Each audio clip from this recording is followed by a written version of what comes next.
I'm going to do some Magic the Gathering stuff today. I haven't streamed for a hot minute. Technically, this is a vacation, and I'm doing my favorite thing on vacation, which is working. Doing my favorite thing on vacation, which is working. And I guess I'm going to start by doing an Enchant Worldle. And then after I do this Enchant Worldle, we're going to talk about Tarkir cards. And then after I talk about Tarkir cards, we're going to do some Vintage Cube. 2 mana common. 2 mana or 1 mana common that's either an enchantment or a creature that is neither black nor green. I don't know. Skitter of Lizards. 2 mana red creature at common. That is from before. Oh, yeah. Now we're talking. Skirk Brigand? No, what is your name? Is it Goblin Brigand? It's Goblin Brigand. Oh, we're getting older. And it's not a goblin, and it's not a warrior. Barbarian Bully. That card's 3 mana. That card is... Barbarian Outcast is what I was thinking of. Okay. Fire Salamander? Pyrrhic Salamander.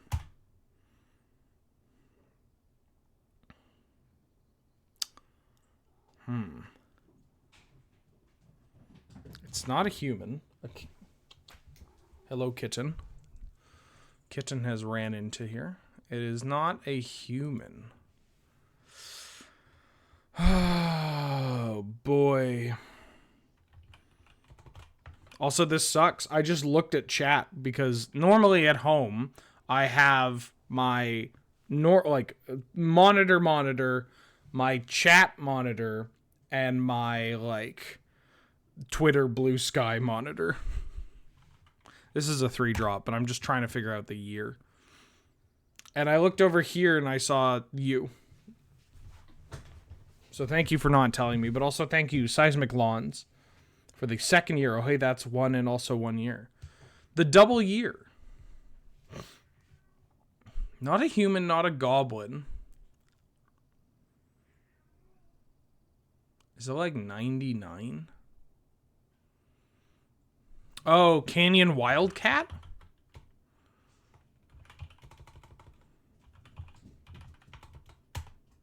Oh. Dwarven Berserker. Dwarven Berserker! Dwarven Berserker! Oh, fuck. These cats are losing their mind. These cats are losing their mind. Oh, I'm streaming from Angels.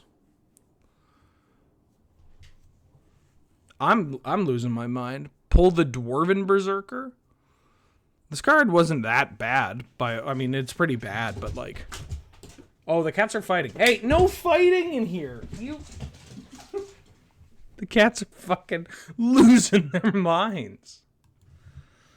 No, don't do that. Don't set up Firefox. Whenever an opponent... It's a white creature. With a mana cost? It has card ability name. Do a thing. Shit.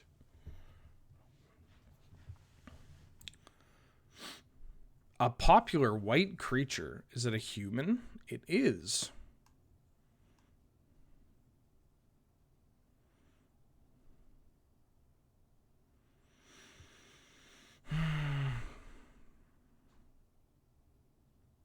Whenever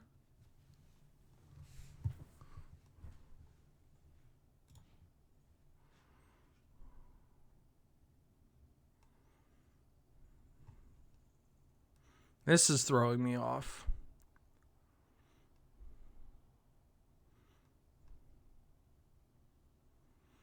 It's not Eternalize.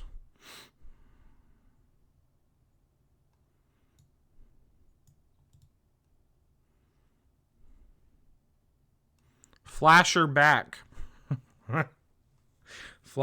Flasher back. It's a human knight.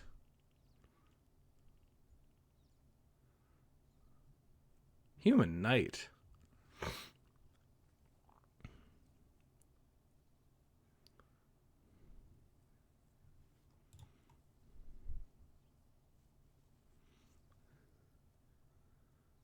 Human knight.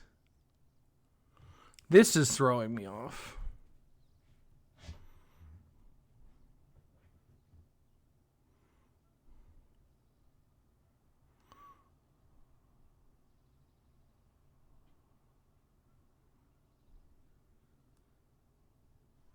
Whenever it enters, you do a thing.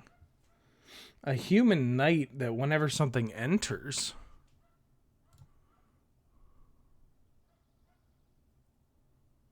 What the fuck?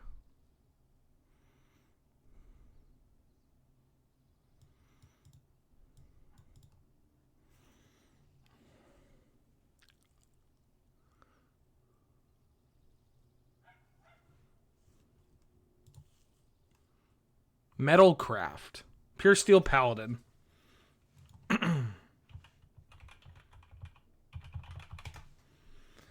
Whenever an equipment... Metalcraft. Equipment you control have equipped 3. Wow, that was easier than it. I mean, I struggled. But that should have been easy. Flying? No.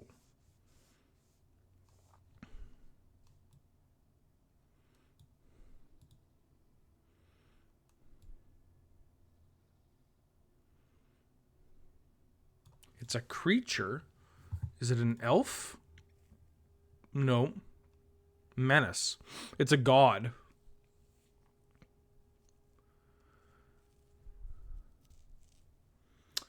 God.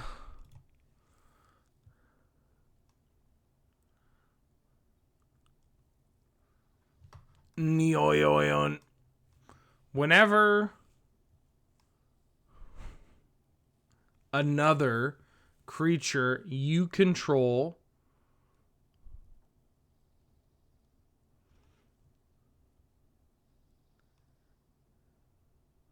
enters, or a god with menace?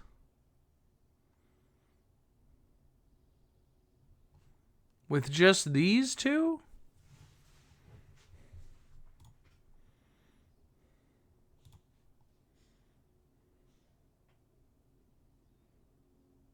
It could be a dog. Fuck. Gorehound? Something Gorehound. Oh, it's the it's the 1-drop.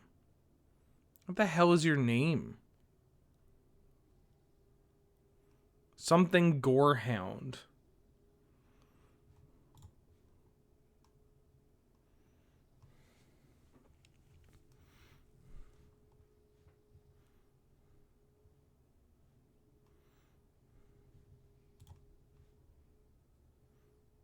Gnarling?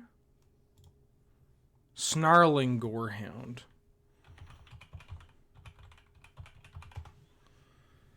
Get me out of this thing. My brain is still on vacation mode. I'm fried from seeing the Sailor Moon live show. The Sailor Moon live show just really razzed my berries, non-derogatory, in the most positive way. But also has made me an absolute blob. I can't do shit. Did I move? No, I'm traveling. Can't you tell by the name of the stream, Wheeliver's Travels?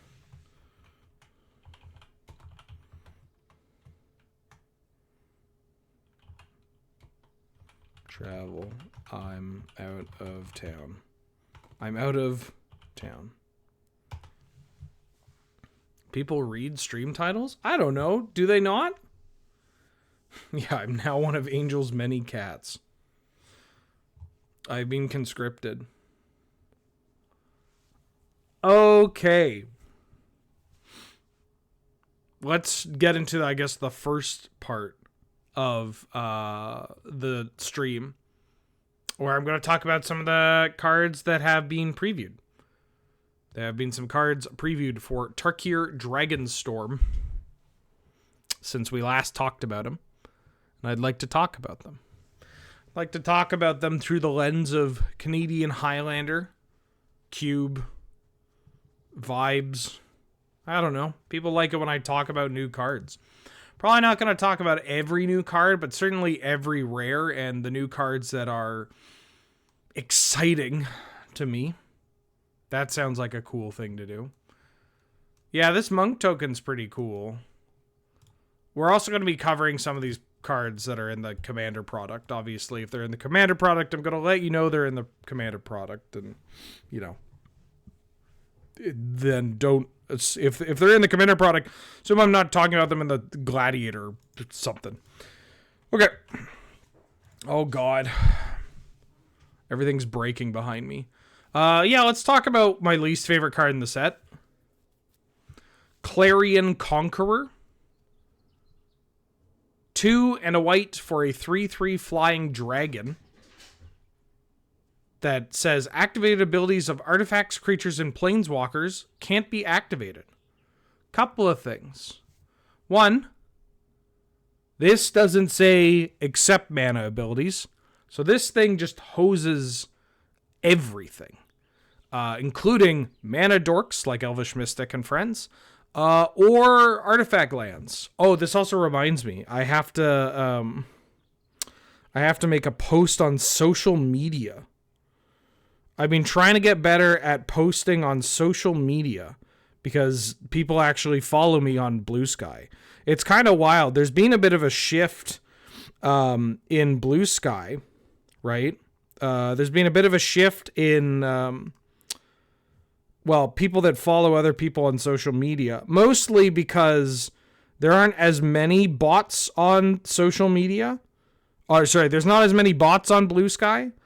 And also, there are people that have just been, that were followed in like 2010. So it's very funny to see. I got a banger of a post, by the way, that is related to Mana Dorks. This is also, I hope this kind of gives you an idea about how I feel about this card. Because this card is a fucking nuisance. I hate this card so much. Like, yeah, it's really good. It's really good. I would play it in your Death and Taxes and your Ancient Tomb mana decks. Like, it acts as a collector oof. It bricks creature combo decks, like, entirely. It's a card that can brick creature combo decks, and it does have a little bit of splash damage, right? Like, you can't protect it with your own Mother of Ruins or with a piece of equipment, because you obviously can't activate those abilities, which is one of the appealing parts of this card being white. Right, Collector Oof being green means that you can tutor it up a lot easier off of Green Sun, Zenith, Finale. Shit, you can even natural order for this, or for Collector Oof, because in the matchups where Collector Oof is great, the game, all that matters is Collector Oof. Who up dorking their mana? Their mana.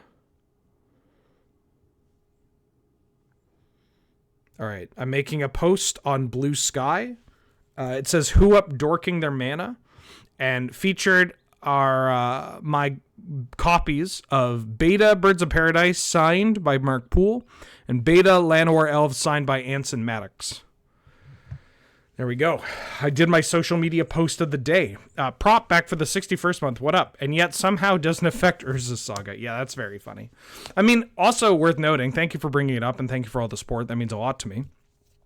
One of the ways that the artifact decks could get around Clarion or get around Collector Oof involved Planeswalkers being able, like a Tezzeret the Seeker, being able to find a utility artifact to get rid of it on ETB, which notably this shuts down Planeswalkers, so it's also shutting down the Oko, the Teferi 3, whatever, but also dodges Portable Hole, another very common card played in these Academy decks as like a nod to Collector Roof. Like, now what do we do? You just have to Otawara it, I guess? That sucks. You could play the Perilous Snare, the like artifact Oblivion Ring. I knew I was right to call out that card. I was like, this card's going to be pretty relevant. Also, my allergies are still fucked, so I'm going to try to be a little, I'll mute when I blow my nose.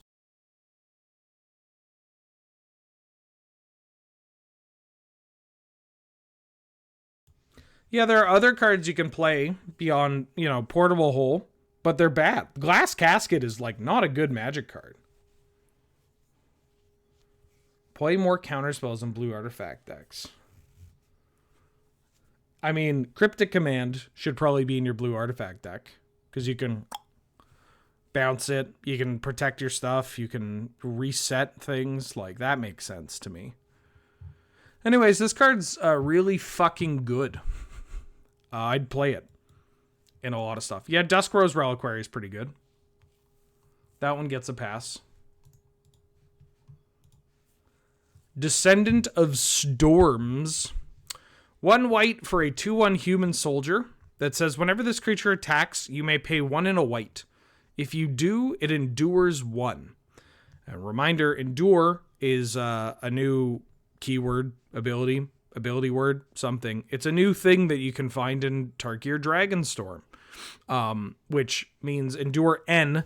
You put N 1/1 counters on it, or you create an N/N white spirit token. So, this is a 1 mana 2/1 with a relevant creature type in human. Great. There are versions of Mono White Death and Taxes or White X Death and Taxes that play Champion of the Parish and Thalia's Lieutenant or whatever. And so having more cards that are humans matters. This can grow bigger, right? Like, you can attack and then just pay 2, and now it's a 3/2. And that's pretty exciting, right? Just lets you pump your mana in going tall if you really want to. Or you could just start making 1/1s. Pump your mana into going wide. This card has a pretty straightforward comparison to Usher of the Fallen. They are different. They do different things, ultimately, and the timing is different. Usher of the Fallen is a 1 mana 2/1 that has a boast ability for 1 and a white. You make a 1/1 spirit. Or you make a 1/1 human, excuse me. It has another creature type, but that rarely matters. The important thing is it pumps out humans, which can be relevant for your Champion of the Parish and can be relevant for your Thalia's Lieutenant, even though itself is not a human. This happens to be a human by itself, which is nice.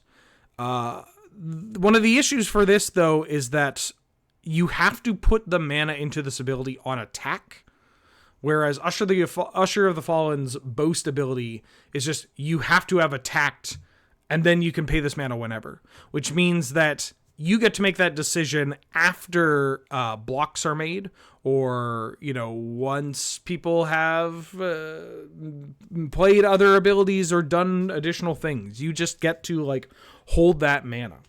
So, this card isn't a strict upgrade to Usher of the Fallen. It's ultimately a different card than Usher of the Fallen, but I think it's a powerful card nonetheless.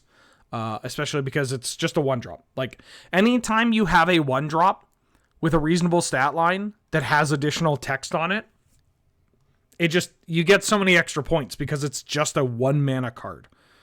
It's so easy to justify the inclusion of a 1-mana card.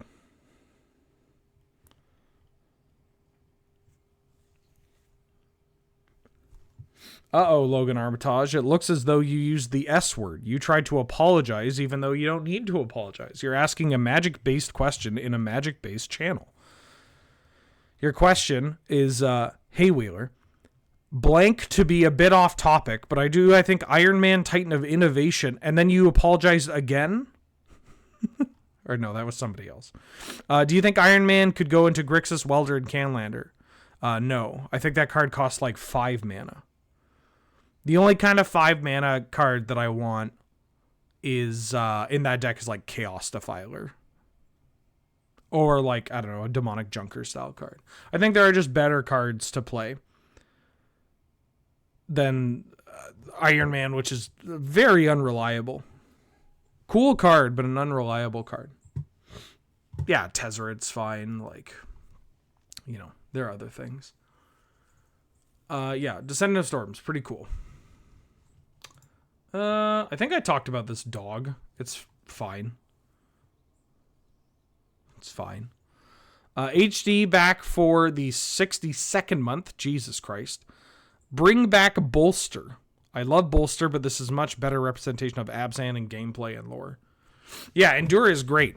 I mean, it's very straightforward. This set also feels like it is about... It's similarly toned down like Aether Drift was. But hey, we got to really pump out those Spider-Man cards, you know? Got to sacrifice the mainline story and design of the, like, a premier blockbuster-esque set to make sure that J. Jonah Jameson is balanced for Oathbreaker or some shit. These cards are all bad. Yeah, these cards are all bad. This card is not bad. Sun Pearl Kirin. 1 and a white for a 2/1 Kirin with flash and flying. And when this creature enters, return up to 1 other target non-land permanent you control to its owner's hand. If it was a token, draw a card. This card rules. I think it's pretty great. The application of this card is the only part that's a little sus. You got to find a home for it. It also, you know, gets got by Bowmasters, and that's not great. But a 2-power flash threat with a single pip of mana that flies is just nice to have, right? Like, sometimes Fairy Mastermind doesn't draw you a card, ever.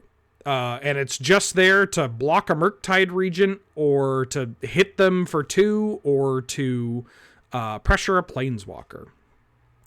The fact that this card is in... I mean, Fairy Mastermind being blue has its own strengths, but this card being white does pair a bit better to a certain level of trickiness that is expected in that type of deck, right? Like, Samwise is a great example of, like, making these trades or plays that seem a little, you know, like a Band-Aid, only to then have you just recoup all the cards that you supposedly lost, and then your opponent just used their turn developing their board in a way that really didn't matter that much, and also you just were able to buy back all your shit. Which I like. I like that kind of play. I like the flexibility of using this as a way to protect one of your other cards from spot removal, from combat. I like that this is a way that you can rebuy ETB triggers. I saw somebody asking about it. Olio was asking if Esper bouncing on it is good enough. Hate that name. But that is something I have been trying to... The next deck building stream we do, I'm going to look at Esper Pixie. See if there's an Esper Pixie style deck in the format. Because I really like that idea of a deck. And we have, a reasonable density of cards to facilitate that theme without also just being bad, right? Like, Core Skyfisher might not be the best thing in the world, but if Skyfisher is returning an Orcish Bowmasters, that's pretty hot. If my Sunpearl Kirin here is returning like a Solitude with Evoke on the stack, that's pretty hot. And then just this deck is often filled with 2 power evasive creatures, which will end the game, especially if you're making these plays to generate a bunch of advantage. And I love that it just has this, if it's a token, draw a card, because that doesn't happen that often, but it's very 2025 design of being like, okay, great. So 2 mana, 2 power flyer, flash, save your own thing, and you can return any non-land permanent you control. And it's a May. That sounds incredible. And then some person's like, hey, what if they try to kill my Urza's Saga token? And they're like, oh yeah, that's pretty rough, huh? You've only gotten, 2 5/5s and a Mox off of your land. We can't have that. You get to draw a card. And it's just like, okay, sure, I guess, thanks. Yeah. I don't know if this is playable in Esper Flash. Let's ask. Hey, Angel. Would you play this Sunpearl Kirin in Esper Flash? Angel says yes. Wow, this is so much easier. That was so much easier than than just having to wait for a response in chat. Okay. Yeah, I like this card a lot.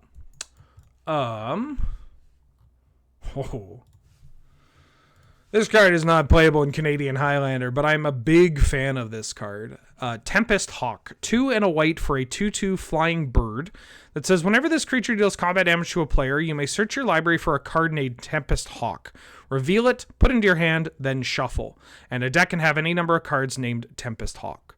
Now, do you mind if I do a little bit of a flex on you? You mind if I do a little bit of a flex?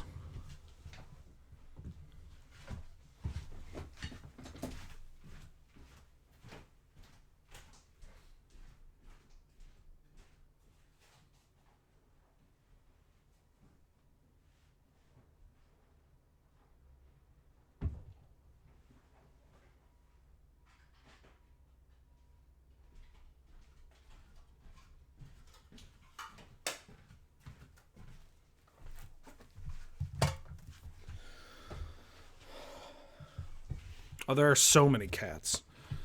I asked Angel to order some cards for me through sponsor of the channel, cardkingdom.com, which, by the way, keep your eyes peeled because there may be some Wheeler-related things coming to the cardkingdom.com homepage. I asked Angel to order some things for me. Some stuff just like weirdo cards that I want for Commander or for pre-modern, things that I just somehow didn't own.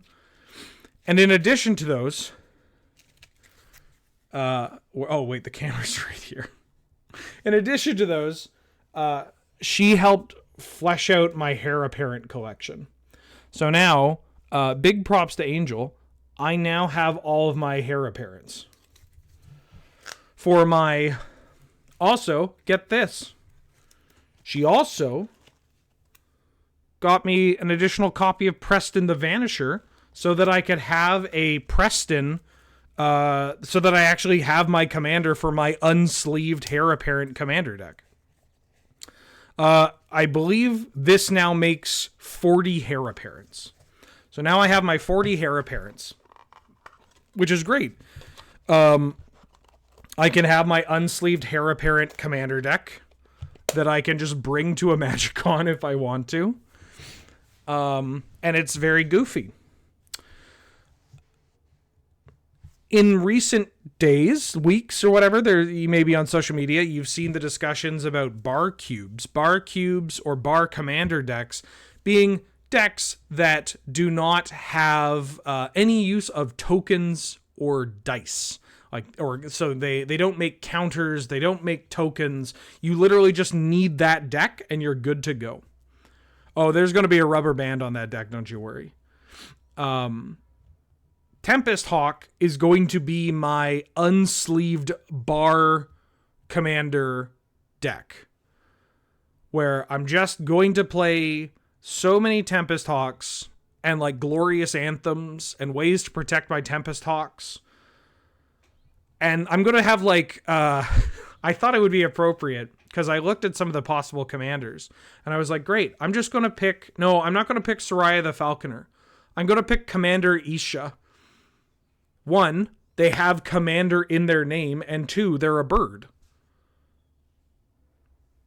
All this to say that I'm very excited for Tempest Hawk, and I already have every single copy of Tempest Hawk from the Moonbase.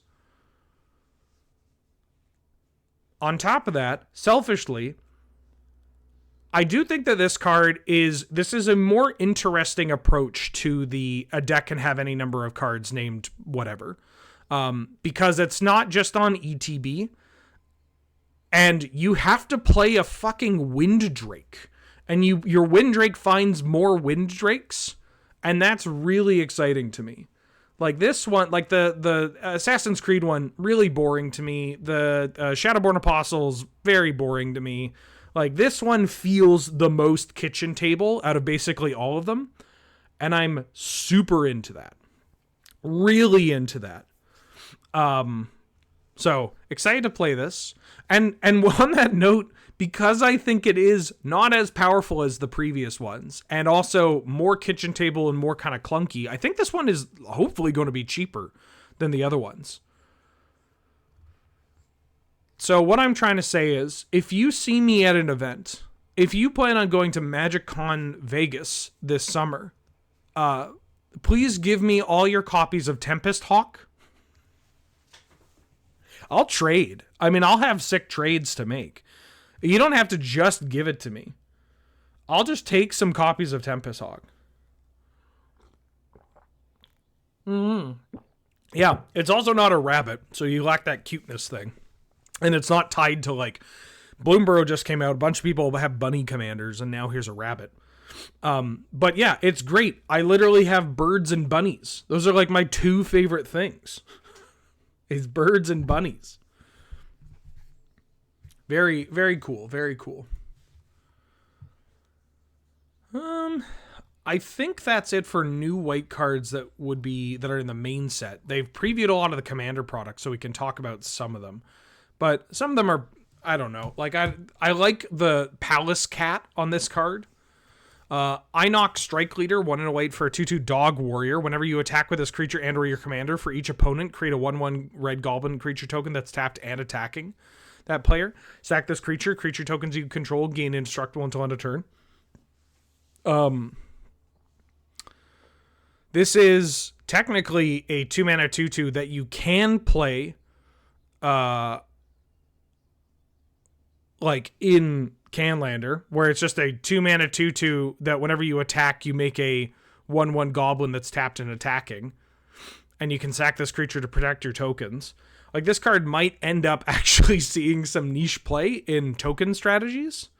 But it's a little unexciting, and like the card quality in those token decks is through the goddamn roof. So, you know, maybe not. Oh, finally. Okay, Angel's keyboard here is completely different from my keyboard at home. And it's also different from like the cheapo $10 keyboards that I used to use until she got too mad at me and forced me to use a real keyboard. Which I'm very thankful for. I now feel like a real human being. It was like, it's like a very college dorm room thing to do, you know? But because of that, it's really tough. Like, because her keyboard's different, it's tough for me to like know all the hotkeys without looking at the keyboard and going like, Aligned Hearts, 2 and a white for an enchantment with Flurry. Whenever you cast your second spell each turn, put a rally counter on this enchantment. Then you create a 1/1 white monk token with prowess for each rally counter on it. This card's not embarrassing, but it's not good enough. Maybe this card would have gone ham in like 2016 Canlander, but not here. It's just, you need to be double spelling so much and getting these 1/1s. Like, I would just rather play Monastery Mentor, and then Monastery Mentor has greatly fallen out of favor. Maybe it's a little underrated in like a Jeskai or a Jeskai Black 3 animator style deck. Like, I could see a world where Mentor is good. You probably, like, it's a card that gets a lot better with Time Walk in your deck too, but you know. Yeah, double spell payoffs are pretty bad. They're pretty bad. I mean, it's a reasonable like gate for the like Pyromancer style effects, but I don't know. Iron Will Forger. Oh, this is like full blown commander. 3 and a white for a 3/3 Orc Artificer with Lieutenant. At the beginning of combat on your turn, if you control your commander, target non-legendary creature you control gains Myriad. This card's dope. I mean, it's a commander card, so who gives a shit if it's good or not? You'll play it, or it could be cool to play, but this card is dope. Myriad is such a cool mechanic. And, like, yeah, I might play this in my Tempest Hawk deck, honestly. Like, give my Tempest Hawk Myriad, hit them, get 3 Tempest Hawks. Ooh, brother. Like, that's not bad. I could even consider playing this in Heir Apparent. Yeah, this is just a cool card to play, honestly. I might play this in my white weenie decks. I have a couple of commander decks that are just like mono white aggressive cards. Oh yeah, they're tokens, so I can't play it in my Tempest Hawk deck. Well, I could play it in Heir Apparent. You forgot your Rathew. I forgot Rathew? Oh, thank you. Yes, I am not streaming at home Rathew because it was in the other office. So I have a Rathew. This was a lovely gift from CubeCon. Rotate it. Look at me, I'm pandering.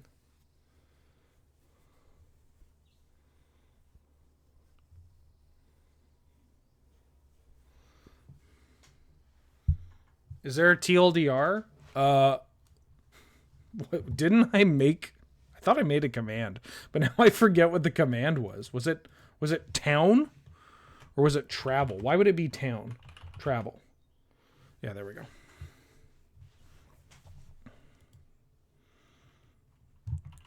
Nope, that's not the right one. That's the right one.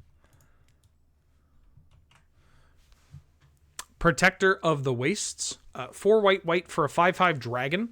When this creature enters or becomes monstrous, exile up to 2 target artifacts and or enchantments controlled by different players. Then for 5 mana, you can monstrosity 3. Not worth it for Canlander. Too expensive. Exile is nice. But controlled by different players is, annoying. But it is a cool card. Like, exiling things and being a big flyer. Like, I could see myself playing this in like an Emeria the Sky Ruin deck. Is I guess what I'm saying. Reunion of the House. 5 white for a sorcery. Return any number of target creatures with total power 10 or less from your graveyard to play and exile Reunion of the House. Perfect in Nethroi Modular. Very cool Nethroi Modular card. I don't remember if I talked about Tempest Technique or not. Maybe it was with North 100. Tempest Technique. 3 and a white for an enchantment aura with Storm. Enchant creature you control. Enchanted creature gets +1/+1 for each enchantment you control. So this card is actually a reasonable card in Canadian Highlander. Like, this is a card that I could foresee showing up in the Enchantress style decks, like the Bestow, Beatdown, Sanctum, Stompy kind of archetypes. Or even just like normal Enchantress. Like, as a kill condition. Probably not necessarily a normal Enchantress. You have Meticulous Excavation for loops. But like in that like bestow beatdown style, like optimistic scavenger, generous visitor kind of deck, like this card just fucking kills people. Like ethereal armor with storm. And that's a deck that plays a bunch of spells, right? Like if you're a deck with Sarah Sanctum, Sanctum Weaver, Wild Growths, Cantrip enchantments, like just going like, I don't know, I'll cast a Wild Growth into a Seal of Cleansing or a Journey to Nowhere or whatever into a Tempest technique and Storm triggers. And so just off those copies alone and the 2 enchantments you've played before, your creature's getting +15/+15. Like, those are cuter decks, right? They're not the most tournament viable strategies. They can show up and spike something just because you're a deck with a lot of explosive potential, but like they're not, a top contending kind of archetype. But that's fucking terrifying, dude. Like, that is terrifying. This card can just kill people dead. And I like that. Yeah, I guess I said I'd talk about all these. Will of the Mardu, 2 and a white for an instant. Choose one. If you control a commander as you cast a spell, you can choose both. Create a number of 1/1 red warrior tokens equal number of creatures target player controls. And Will of the Mardu deals damage to target creature equal number of creatures you control. I mean, if I'm a token deck, I target myself, I get twice as many creatures and then I kill a creature.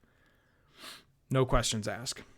I'm kind of bored of tokens. I know I just have this Heir Apparent deck. Like, we get it. You make a lot of tokens. Tokens are so goddamn popular. But, like, haven't we had enough?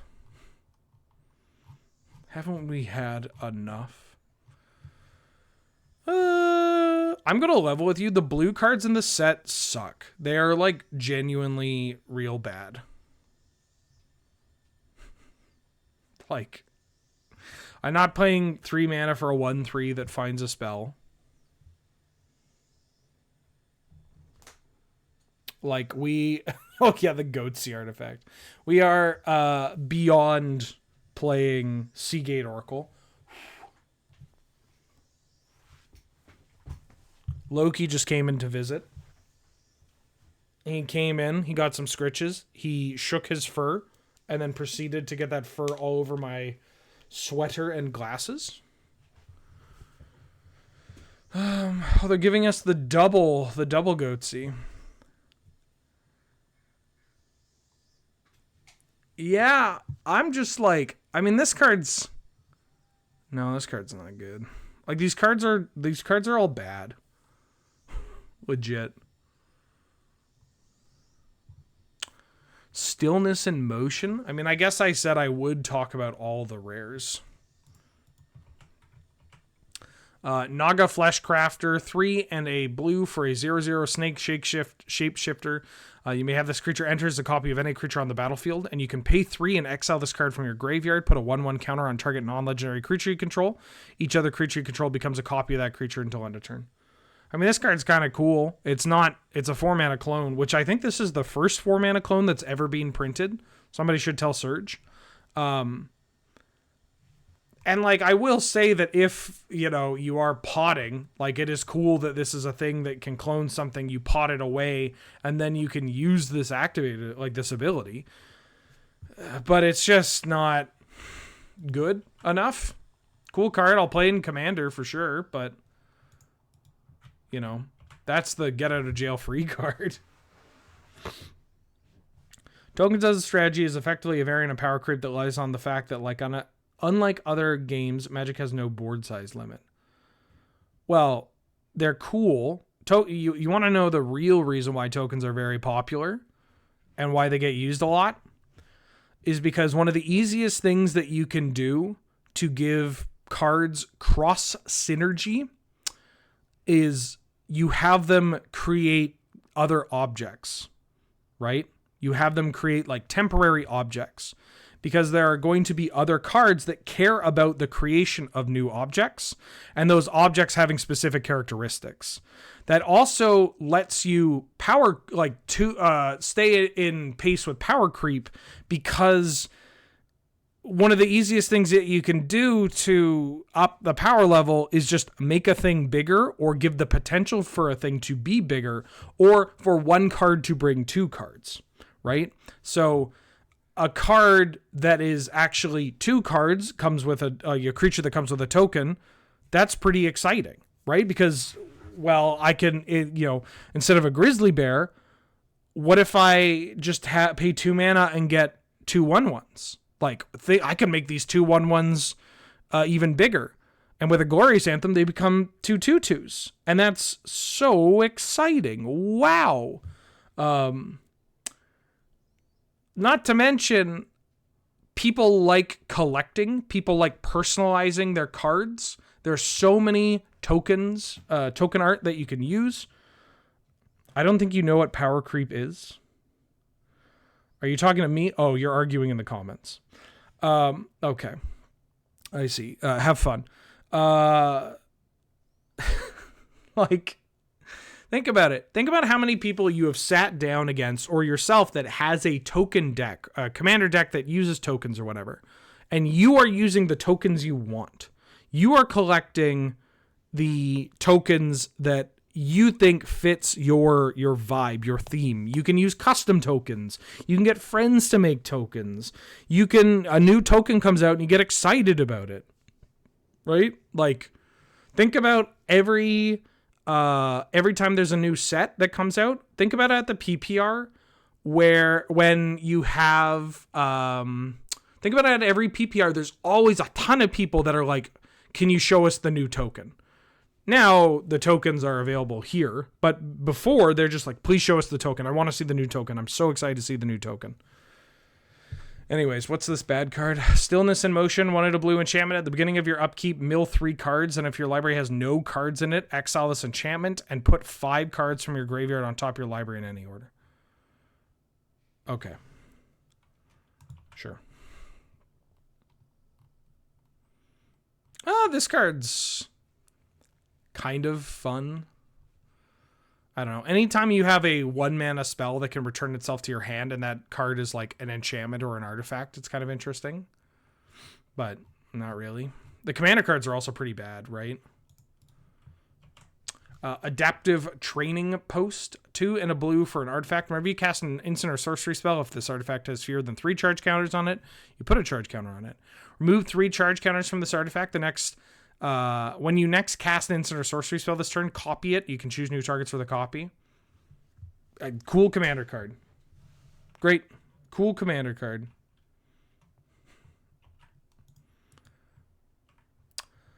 Deceptive Frostkite, blue for a 1/1 flying. You could have this creature enter as a copy of a creature, except a copy of a creature you control with power 4 or greater, except it's a dragon in addition to its other types and it has flying. This is technically a 2 mana clone, but often your clones, like, you just want them copying cheaper things, right? Like, you want them to be copying, like, your Eternal Witness. You can have some play patterns where this is very exciting, but, like, the decks that play clones and that are good are few and far between, or even far and few between. And just like, it needing to be big is kind of wild. It's just like, damn, I guess I can't copy this White Plume Adventurer unless it already has the counters on it. Oh. Diviner of Mist, 4 blue for a 4/5 dragon with flying. When this creature attacks, you mill 4 cards. You can cast an instant or sorcery from your graveyard with 4 mana value 4 or less without paying its mana cost. That spell would be put to your graveyard, exiled instead. This being on attack trigger is a bit rough. If it were closer to a Goblin Dark Dwellers, then I'd absolutely be in. Like, I'd be interested in trying this out in Canlander, but the fact that you need to untap with it and it needs to attack, there are just easier ways of killing people. There's so many dragons here. Hammerhead Tyrant. 6 mana, 6/6 dragon with flying. Whenever you cast a spell, return up to one target non-land permanent and opponent controls mana value less than or equal to that spell's mana value to its owner's hand. 6 mana, 6/6 flyer that doesn't do anything by itself. Needs additional cards, but also it doesn't get better with cheaper cards. You need more expensive cards. Transcendent Dragon, 6 mana for a 4/3 dragon with flash and flying. When this creature enters, if you cast it, counter target spell. If that spell is countered this way, exiled instead of putting it into its owner's graveyard, then you may cast it without paying its mana cost. Isn't this Smirking Spelljacker, but worse? Can somebody tell me what Smirking Spelljacker does? Are the cards bad or just reasonable, and reasonable just can't compete in your formats? Yeah, I mean, I'm calling them bad based on the context that I set up at the beginning of the stream, and that, like, this kind of, like, I'm talking about Canadian Highlander. Me calling a card bad isn't necessarily a personal attack or anything. I'm just saying, like, yeah, this card is unplayable and not good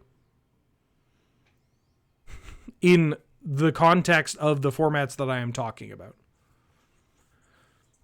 And one of the other formats I'm talking about that, like, one of the other formats that I do talk about that this could be playable is Commander, where literally everything is good and playable and nothing fucking matters. Whenever I talk about stuff in Commander, I usually talk about it in the context of this is cool for my deck, or this would be dope in this deck. Or, like, this would be good, parentheses, synergizes, well with blank. Anyways, this dragon's not Smirking Spelljacker, right? Spelljacker ETBs, you exile it when this attacks. Yeah, exactly. Spelljacker's just a better version of this card. Cost 1.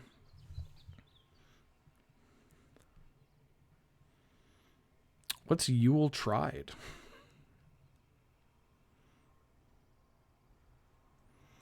Hey now, don't jump on this person. They were just asking for clarity. Leave it. Let me jump on these people.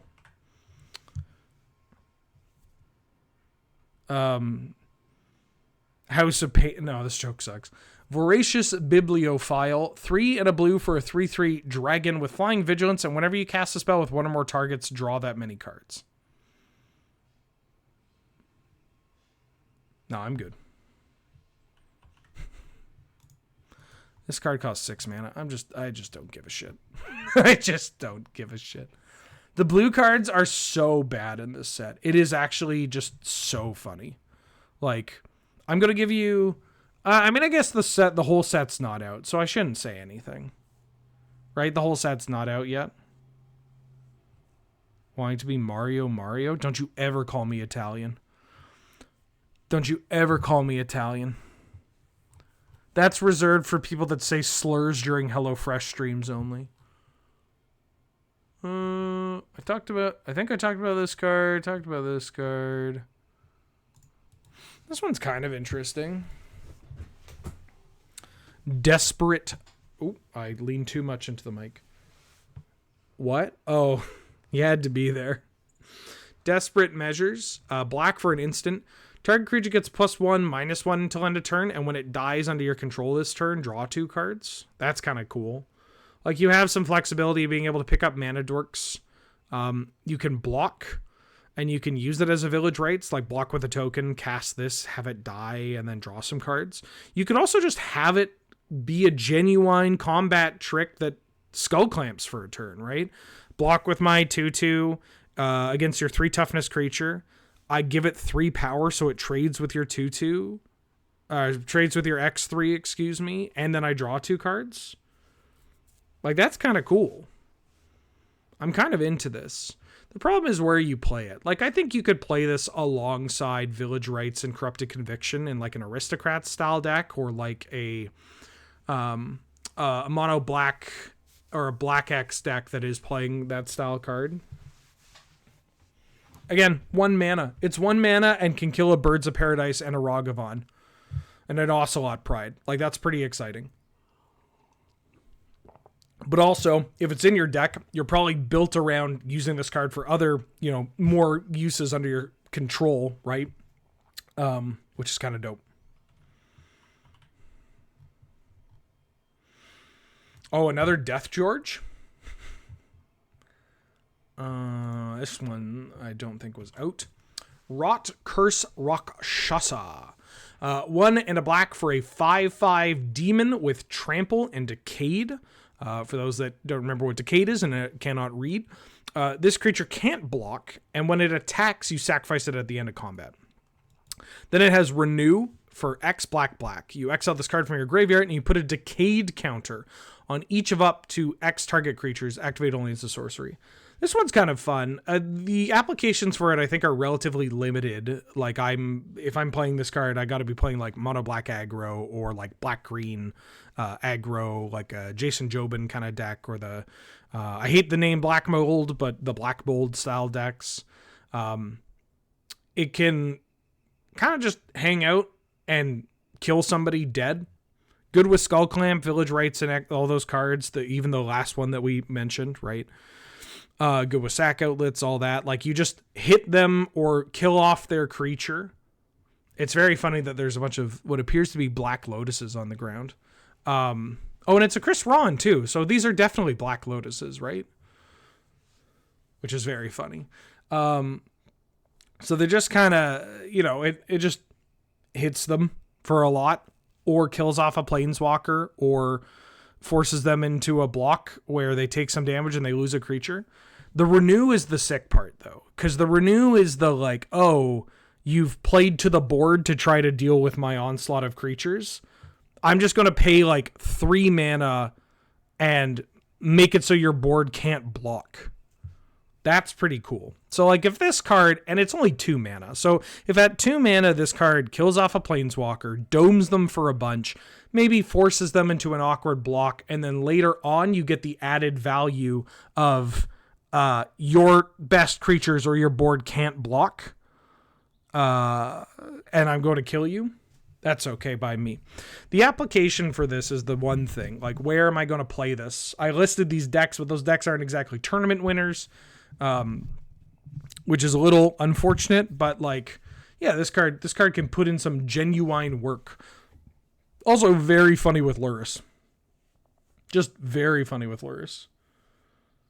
Is there a world where you get got by giving their creatures decay? I mean, yeah, there's going to be a world where it's like, oh no, I give their creature decayed and they wanted it to die.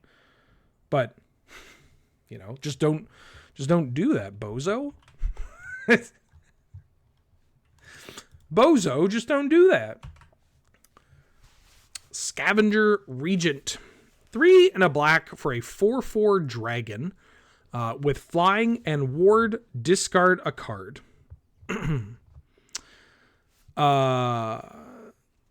Sorry. Any good commander cards you can abuse this with in Canland are like drawing 5 off sacking it. Unfortunately, all those cards are really expensive. You're just going to have to settle for like casting a Village Rites or whatever. Or just smacking them for a bunch. 4 mana 4/4 flying, ward, discard a card, but it also has an Omen, Exude Toxin, for X black as a sorcery. Each non-dragon creature gets -X until end of turn. Non-dragon basically hits anything. The only dragons that really see a lot of play in the format, it's Murktide Regent, and like some versions of medium red, and you're not getting you're very rarely getting up to enough mana to kill all those dragons with this. That new 3/3 is probably going to show up. So killing that thing might be reasonable, but that's 5 mana. Yeah, there are going to be some number of changelings, but again, not really, right? Like, let's be real here. That is a pretty reasonable spell to have. It's expensive, but it can clear off the board. I'm petting Loki. Hey, big boy. Hi, big boy. Hi, big boy. You want to come up? Are you going to be an up? You want uppies? That's not a thing this cat does. You want up? No, he's walking away.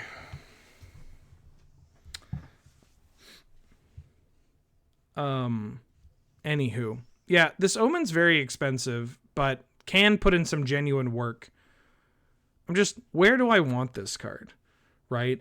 I like that it is a creature, so tutoring this up, right? Like, black obviously has tutors that you could just find this card no matter what. But the fact that you can grab this off like an Eladamri's Call is kind of appealing. And that's neat. A 4/4 ward, 4/4 flyer ward discard a card is like a reasonable thing to draw late too. Like maybe like a mono black mid-range deck or a black X. Like there's maybe a world where the Rakdos mid-range deck plays this kind of card. You're just like, hey, I'm expecting a lot of bullshit creatures. And so maybe in my like double Mox point spread deck, I also play this card, like in addition to like Toxic Deluge or whatever. You forego adding like Arc Trail or whatever, or Pyrokinesis, or maybe you play them in addition to this.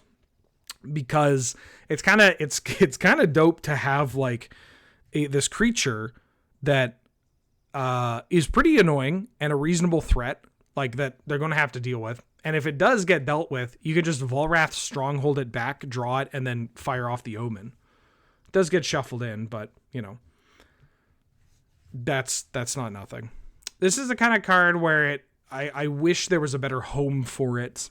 And I worry that even if there is a home, that home is not the most competitively viable.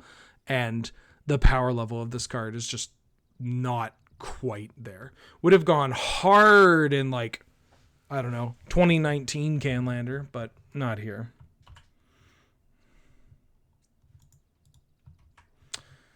The Sig Ceremony. Triple black for a legendary enchantment. Creature spells you cast cost 2 less to cast. Whenever a creature you control enters, if you cast it, destroy that creature, then create a 2/2 black zombie druid creature token. This card is very expensive. It's got like a Heartless Summoning style effect. It's kind of funny where you're like, I play this and then I play my Academy Rector. But there's just so many better ways of killing your Academy Rector. I think that if there is a combo with this, it's a combo that requires you to play a 3 mana triple black pipped enchantment that doesn't do anything. So I'm not super stoked on this card in Highlander. In fact, I'd go as far as to say it's bad. Sinkhole Surveyor, 1 and a black for a 1/3 bird scout with flying. Whenever this creature attacks, you lose 1 life, and this creature endures 1. You put a 1/1 counter on it, or create a 1/1 fly or 1/1 non-flying white spirit token. This is another one where I looked at it and I was like, This is technically all upside, and like I could see myself maybe playing this in like a black blue, like evasive tempo style deck, because it does get bigger. Anybody that's played against Ledger Shredder knows just how brutal a 2/4 flyer is.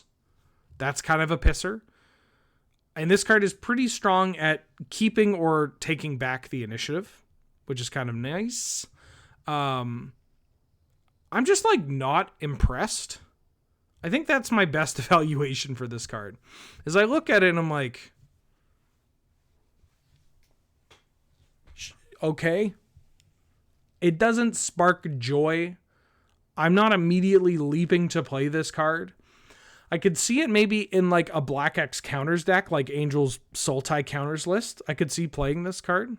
Because again, a flyer that puts counters on itself gets way out of hand.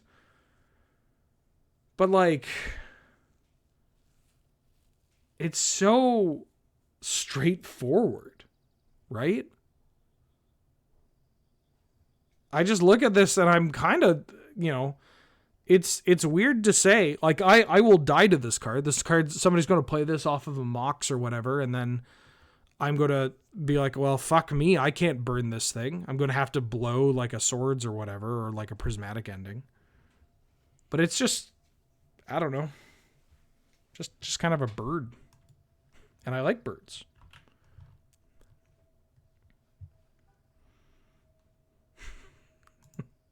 I don't think this card's good.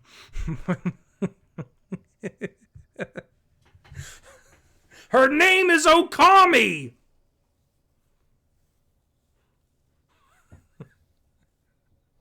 Like, it's just really fucking funny.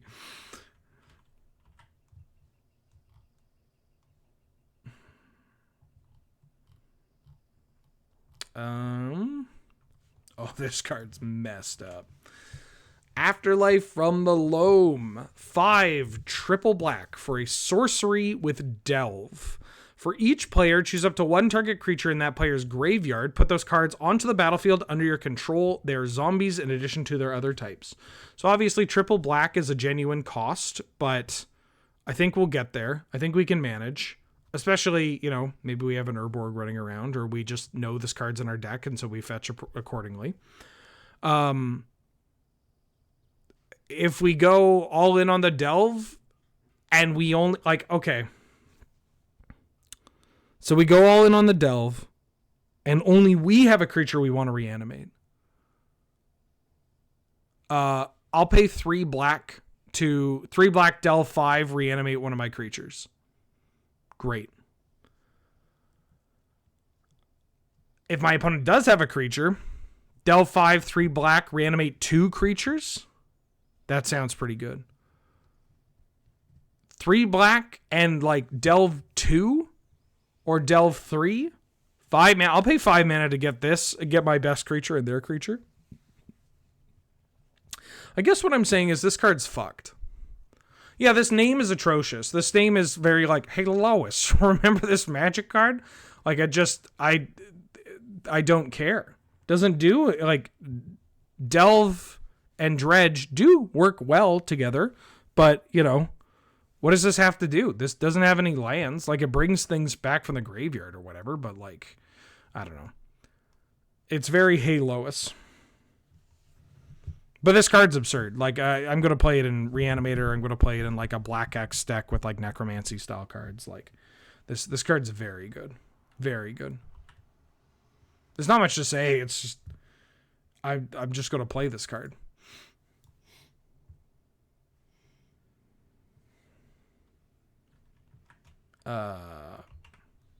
Bone Devourer.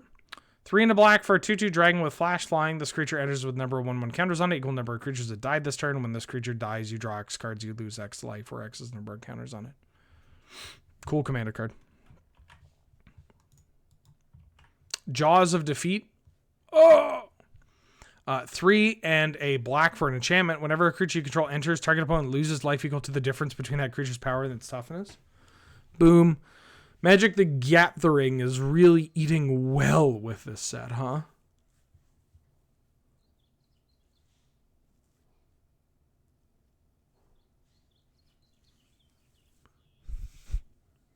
The difference between the creature's power and its toughness.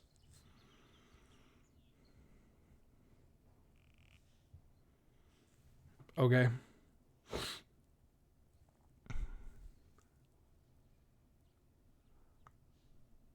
Hold on. So, does this work both ways? Like, the difference between Ball Lightning's power and its toughness is 5. And this card's pretty dope for Commander. It does feel a little, I don't know. This is like supposed to be the Abzan deck that cares about big booties. I feel like this card should be more of a nod to just big booty decks. This is also somebody's fetish. I'm tired of looking at it.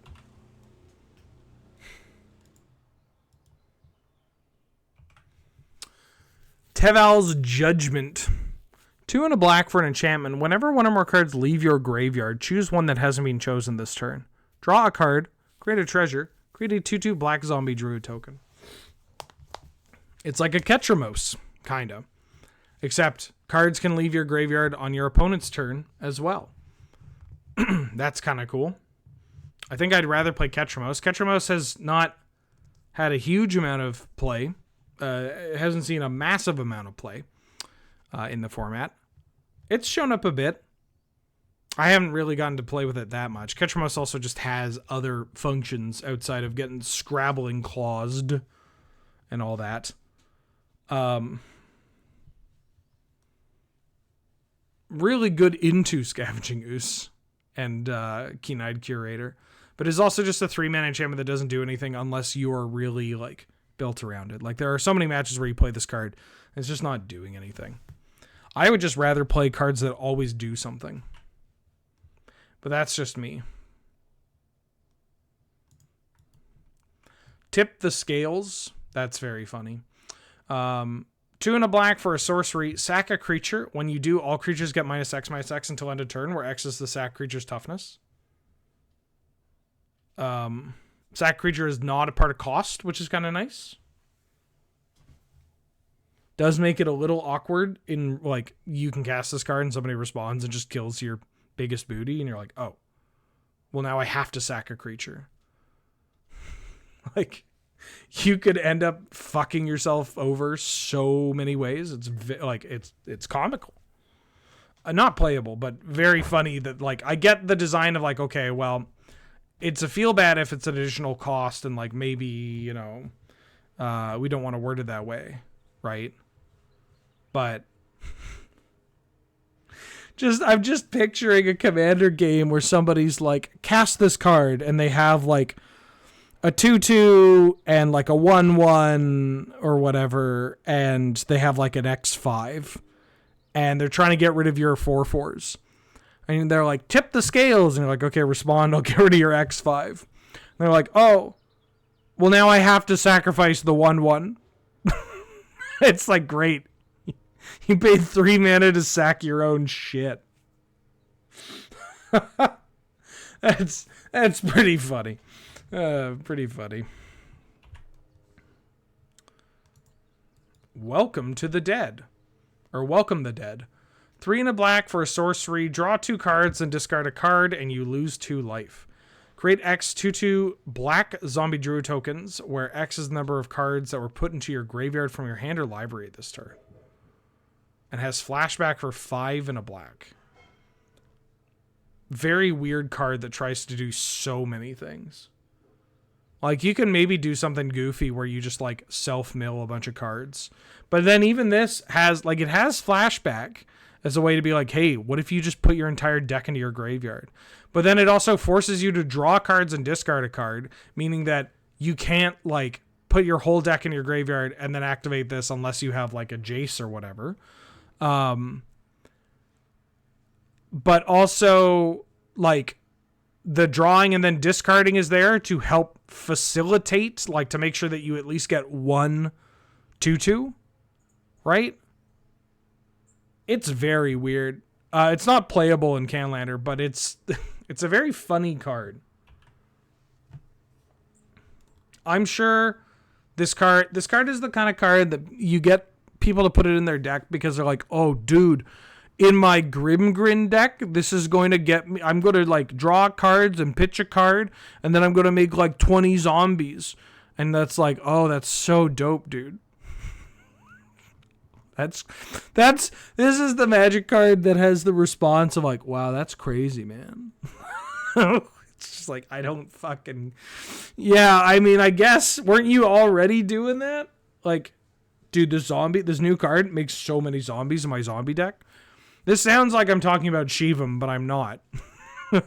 I swear to God, on my mother's my mother's not dead. On my grandmother's grave, I'm not.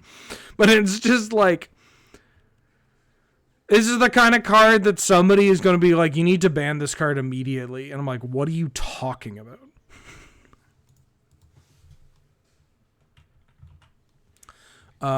Oh, no, I fucking deleted the tab. Oh, I forget what the shortcut is.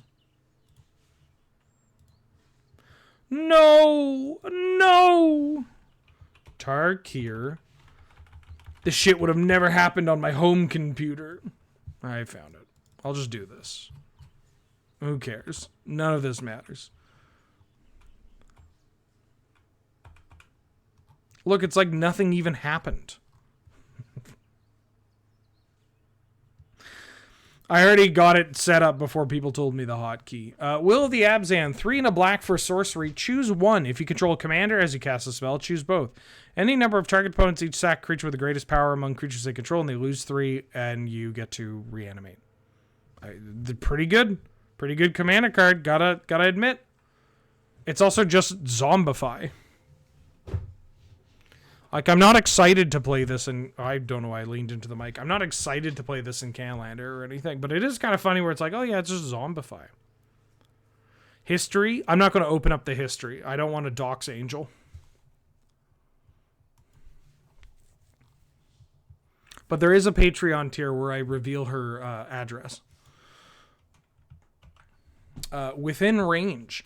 3 and a black for an enchantment. When this enchantment enters, you create 2 1/1 red warrior tokens. Whenever you attack, each opponent loses life equal number of creatures attacking them. Holy shit. I mean, this is expensive. But this card just fucking kills somebody. This card just kills people. I mean, somebody being your opponent. Or opponents. It's too expensive for 1v1, but it's closer than I expected it to be. Maybe if the Warriors had haste, like, you know, like I could see a world where this card is Canlander playable. I'm also realizing that this desk is set up for someone that is at least a foot, oh, not a foot, is at least half a foot shorter than me. I don't know where to put my large legs. I have no clue where these large legs are going.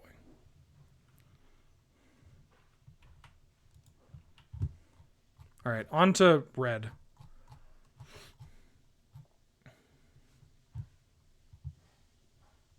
Hey, no spoilers.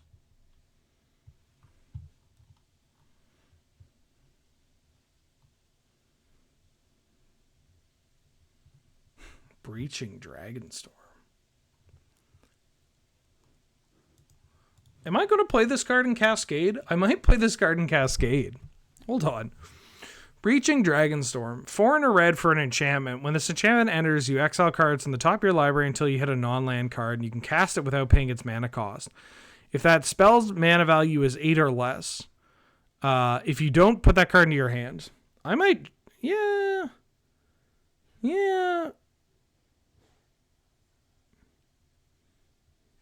Like, I could see myself playing this. Are there any 9s with Cascade? Yeah, me when I show up to a tournament with it sleeved. Just tried to mog the camera a little bit. Anywho. Yeah, I might play this. The real question is, does my Cascade list play... Does my Cascade list play something? Cascade. Does my Cascade list play dragons? Do I have a dragon? If I have a dragon, this would be made... I surely have one dragon. There's got to be a dragon with Cascade. I have a Murktide Region in here. Well, shit. Do I really not have a Changeling? No, I have one dragon. That's very funny. Apex Devastator. That card costs 1,000,000 mana. That card costs like a whole Shivam's worth of mana. I mean, I'll play this in Cascade. I'll give it a shot in Cascade. It's honestly not that bad. There are some non-Cascade cards that you can hit, but that's okay. Like, if this card just hits a Solitude or a Fury or whatever, like, I think I'm okay with that. That's so funny. I didn't expect that I would be adding a new card to Cascade.deck. Like, in this set. I can finally cut Spring to Mind. Thank God. I need to bring that to like a tournament. That deck's a lot of fun.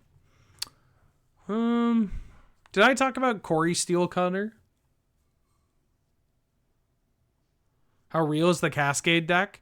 You could high roll with it and not like desperate high roll. You could win a weekly tournament with that deck. Like if you get the right matchups, you could win a weekly tournament with that Cascade deck. Any Omen? Oh yeah, there's a couple of the Omen dragons that I was considering for Cascade too. So maybe there's Corey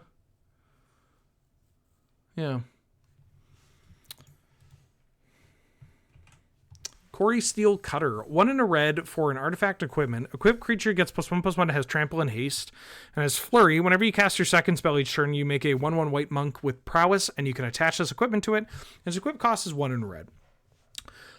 So I'm here. I'll link the Cascade deck in chat too. It's more real than it looks. Like legitimately more real than it looks. I recall going back and forth on this card in my in the North 100 set review, which is not out yet, so spoilers. But I looked at this card and I'm like, that equip cost is just too much. And like, am I going to double spell?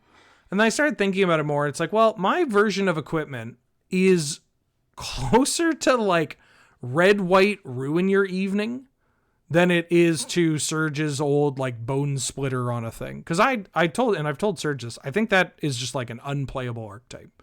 But the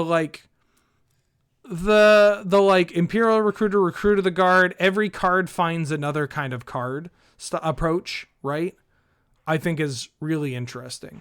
And that's a deck that does double spell a ton, right? Like I have this card in play.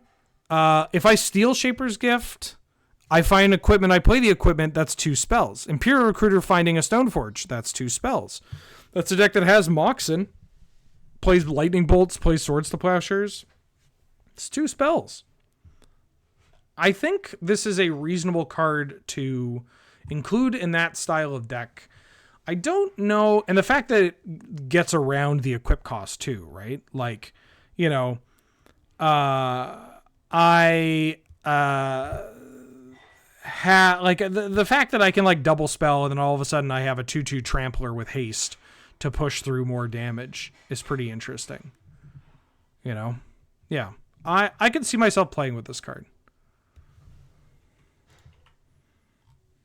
I'll bring that equipment deck to a showdown or something. I think it'd be a fun one. Draco Genesis. 6 red for an enchantment. You may cast dragon spells without paying their mana costs. This to me is one of the most unfun type of cards to print, and this card is going to be so incredibly popular. Like, this is the kind of card where people would probably attribute the popularity of it to Big Gulp Commander, but this isn't a Big Gulp card. I think it's closer to just like person who plays Commander with like their coworkers or on board game night. And they just like, they buy cards like once a month, but they buy it every month. Or they like really like dragons or the idea of dragons. So they've, yes, hello. Oh, hi baby. You want to come out? Nope, you don't. Okay, fine. I'll go fuck myself, I guess. Oh, I just punched the microphone. Apologies. Hi. You want up? I'm going to scoop you either way.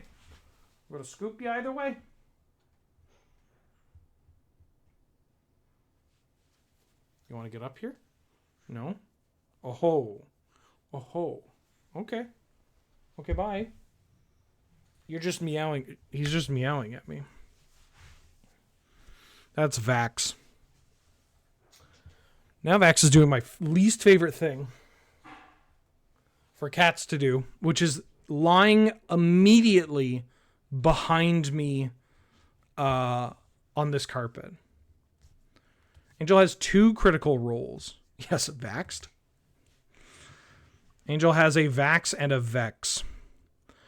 Frame Shifty is back for the 11th month. Good afternoon. Hey, how you doing? Apologies for not getting you there. I don't have a notification thing, so, temporary setup. But thank you so much for the support. And then Bong Wizard 420 for the 41st month. This minute, they just need to inform you they exist. Yep. Oh, there's a second one, too. They're twins. Yeah. I don't know if you can see them. I mean, here.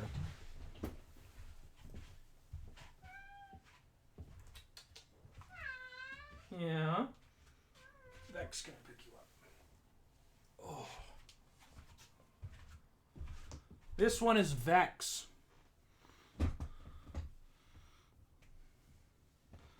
Vax is the loud one. Yeah, you can go. You can go. You can go. They're twins, Basil. Yeah. Oh. Okay, go. Go. Everybody go. I don't want to roll over a cat. They're twins, Basil. Oh, they love me. Anywho. Also, somebody said Big Gulp. Big Gulp Commander is what I refer to as like pub stompy, sweaty LGS type of gameplay that is typically like, that's the kind of commander I don't have much interest in.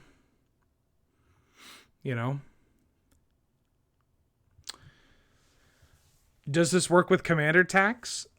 This, you would still have to pay additional costs. Commander tax, I don't think is an additional cost. I mean, I'm on the fucking commander format panel. I should know. But also, I'm never going to cast this card in commander. It's not an additional cost. Great. It just says it costs more. Yeah, it's a cost increase. Okay, yeah.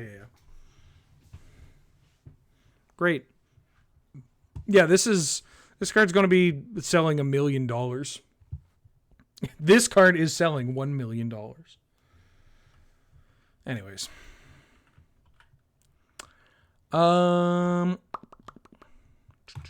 This card's kind of funny.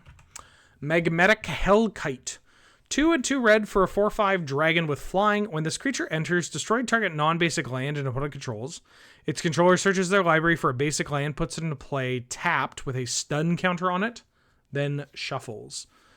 The most exciting part of this card, I think, is that it's a 4/5 flyer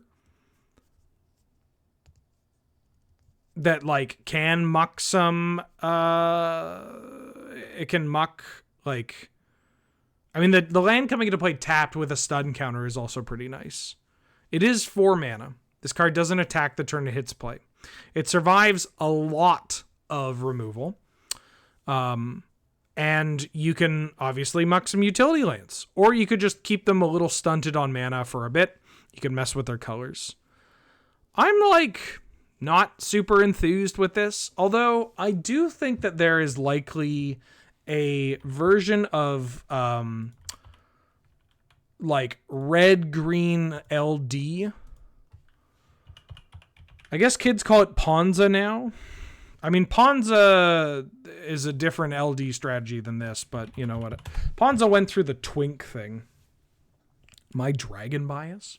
Look, you have no idea how many dual lands I got by casting dragons in Canadian Highlander. Like, it's a different game, but dragons still just kill people, right? Like, that's the kind of thing where you're like, no, this can't be, it's not optimal. And then the, like, 18-year-old player that just got into the format is like, wow, Canadian Highlander's great. I just had Ancient Tomb into Goldspan Dragon and they fucking died. And it's like, sure. These cards can kill people. They're not optimal, but, neither is running 21 lands, but I see people do it all the time. I was looking up Krenko's Buzz Crusher for being a bit similar. Yeah, this card is kind of like a Krenko's Buzz Crusher style card. Buzz Crusher has trample, artifact creature. The artifact part is actually more of a downside than anything, and it just finds a basic land to play tapped. We're not looking to hit Lotus Field or whatever. It's more about redundancy. The fact that you can blow people, like blow up some lands, and then here you have multiple 4-drops that fly that can also further kind of muck their mana base. Although these like Field of Ruin dragons, the first one is pretty bad.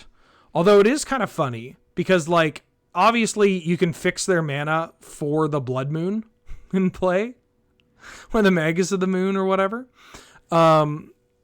You could also just not blow them up. I mean, this one you have to blow up. Krenko's Buzz Crusher, you do not have to blow up. But also, against some of these 4-color and even 3-color decks, like they don't play that many basics. People still skimp out on playing basics. So yeah, it's, it's kind of cool that there's redundancy added to this, and that like the payoff cards that were played in this type of deck previously cost 5 mana, and now they cost less mana. Cha-chung. All these cards are bad, or they're at least expensive. This card's kind of funny, but I don't think it's great. I talked about this card, right? I don't. No, actually, I don't think I did. I think I'm conflating the North 100 set review with this, and that's on me. Tursa Light Shatter. Is there a command? Yeah, can somebody go ! Travel? 3 mana 3/3 with Ancient 2 mana that has haste. It's a legendary Orc Wizard. When Tursa enters, you discard up to 2 cards and then draw that many cards. And when Tursa attacks, if there are 7 or more cards in your graveyard, exile a card at random from your graveyard, and you may play that card this turn. Why does this card not have Threshold? Why does this card not have Threshold? There's got to be some rules reason why this doesn't have Threshold.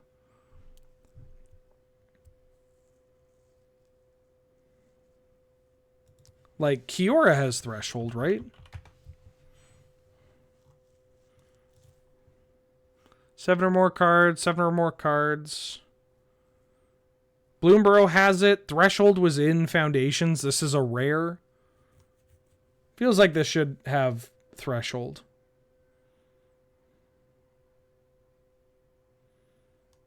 Who knows? Anyways. 3 mana 3/3 ET with haste. Pretty standard, but glad to see it, right? Ancient 2 mana, all that jazz. When it enters, you get to rummage up to 2 cards. The fact that it is may in so many terms. Hey, get out of here. What are you doing? Hey. I'm getting cat attacked. Is nice. You don't, have to hull breach. You don't have to get goozled by hull breacher or whatever. But if you want to do that, then obviously this is a positive and one that makes Caracasing this card already kind of awkward. And then whenever it attacks, you just exile something at random. And you can play it. Playing means that you can hit additional land drops. You do have to spend the mana for it, but you just get to play it. That's pretty good. I think this card is overall pretty damn good. I'd be excited to play it in like a medium red deck, like a red X, like I could see it in the Rakdos deck or the Grixis like discard deck. Yeah, good card. It's a good Magic card. Good Magic card.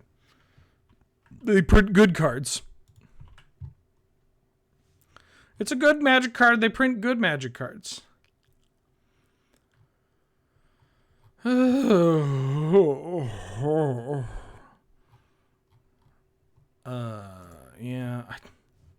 All right, maybe I should stop doing every rare, Caldera Pyremaw, 3 red for a 3/3 dragon with flying, and whenever you cast an instant or sorcery spell, put a 1/1 counter on this creature. Then this creature deals damage equal to its power to target opponent. This is a 5 mana 3/3 that dies to Lightning Bolt. This is why you don't play it. Goldless Triad, 4 and a red for a 4/3 flying dragon with Myriad. And when this creature deals combat damage to a player, create a treasure token. Myriad is primarily a multiplayer mechanic. This is why you don't play it. 5 mana dies to Lightning Bolt.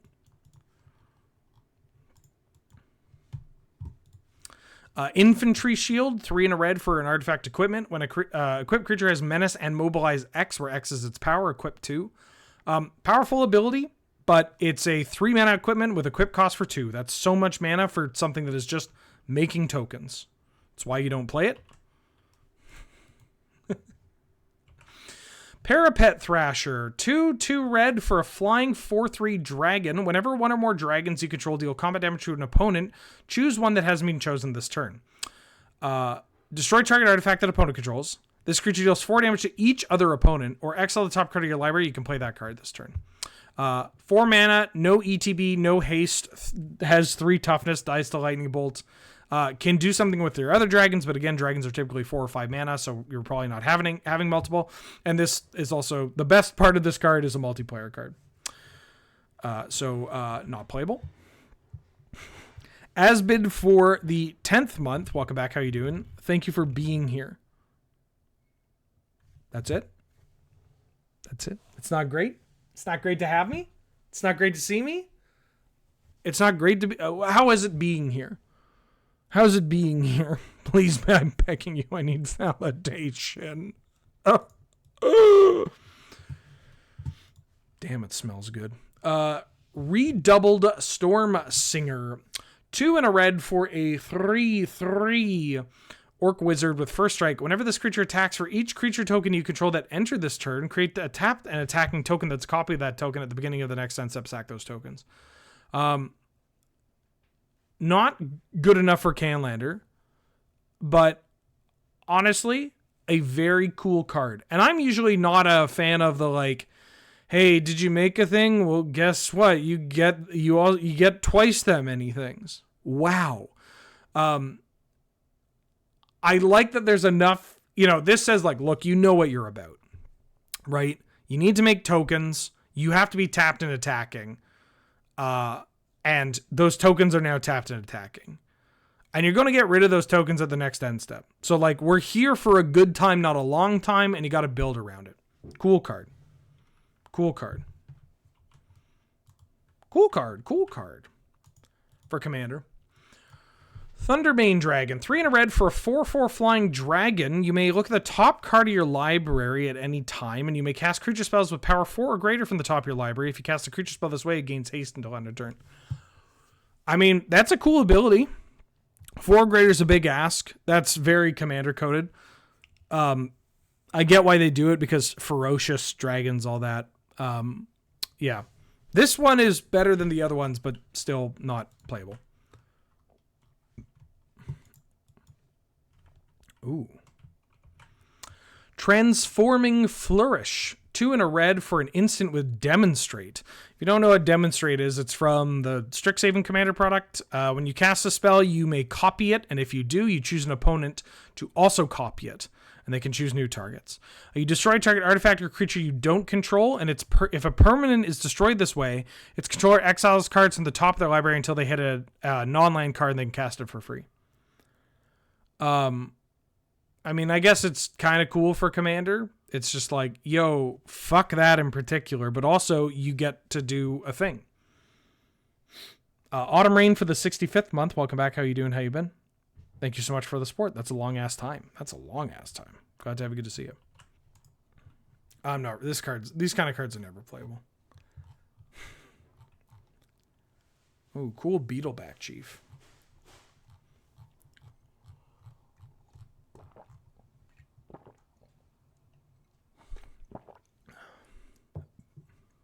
I think I talked about this card. I said I would talk about every rare, even if they're bad. Herd Heirloom. 1 and a green for an artifact that taps, add 1 mana of any color. You can use that only to cast a creature spell. and has tap. Until end of turn, target creature you control with power 4 or greater gains trample, and whenever this creature deals combat damage to a player, draw a card. I'm going to play this card in Commander. It is pretty good. It's a mana rock in your heavy creature deck, and you can just target a big boy to draw a card. Great. I don't think I talked about this one yet, but Heritage Reclamation. 1 and a green for an instant. Choose 1. Destroy an artifact. Destroy an enchantment. Exile up to 1 card from a graveyard. Draw a card. It's great. It's great. This is the first time one of these cards has really been playable. I've tried Paw Patch Formation in... I tried Paw Patch Formation in Rug Scapeshift, and it wasn't that bad because that deck really struggled with Murktide Regent and Abhor Inoculus, but it also, I wanted another way to deal with Blood Moon, and a way to just, keep myself alive and cash it in for a real card. And Paw Patch Formation did all that. So that was kind of neat. But this one is a bit more always going to do something. You are always going to be able to blow up somebody's artifact enchantment or just cash it in and exile a card and draw a card. Which is kind of neat. It's kind of dope. Yeah, it's a strictly better return to nature. It's not a strictly better return to nature. What if they have a hull breacher? Oh, finally. I can talk about this fucked up magic card. Nature's Rhythm. X, green for a sorcery. You search your library for a creature card with mana value X or less and put it into play. Then shuffle. And it has Harmonize. Harmonize being X and 4 green. You can cast this card from your graveyard for its Harmonize cost. And you can tap a creature you control to reduce that cost by an amount of generic mana equal to its power, then exile the spell. This one's pretty good. It's another sorcery that finds a creature and puts it in play. It is different from Green Sun Zenith Finale and Evasion of Encoria for a couple of reasons. One, it can find any creature, doesn't have to be green, so it's closer to Finale of Devastation. It can't pull from your graveyard, though, which obviously Finale can do, but this has slightly... I don't know. I like this a bit more. I mean, you're likely playing all of them, or at least you're playing this one over Invasion of Ikoria. Invasion of Ikoria is interesting because it's a permanent and can fetch from the graveyard, and you have the, niche line of I get a Hex Mage and then I Hex Mage this and whatnot. But not being able to find a human is a little awkward, right? This one's kind of funny because you can use this to find the second part of your A plus B combo, and then if that combo generates infinite mana, like the one I'm thinking of involves Devoted Druid, as I'm sure most people are thinking of, if you can find your Devoted Druid combo and then you have infinite green, then you can Harmonize to find your payoff. So there is a well-established 2-card creature combo deck that looks to, get Devoted Druid plus something else. And this lets you find that to set up your infinite green mana. Then, after you have used this card to find the B of the A plus B, with your infinite green mana, you can use it to find something that actually kills them. And that's pretty exciting. Alternatively, you could use this in, say, a Nadu style deck, where you have found your Nomad's Encore or your Nadu or your Springheart Nantuko or whatever, Bristly Billiam, Scythecat Cub. You found your card to get the Nadu going. And let's say you have a deterministic win condition that involves getting a creature in play.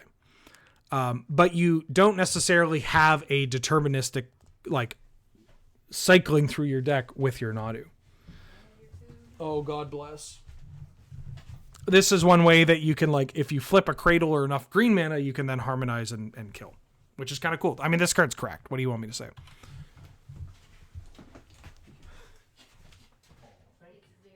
Holy smokes. Where am I going to put this? Where am I going to put this?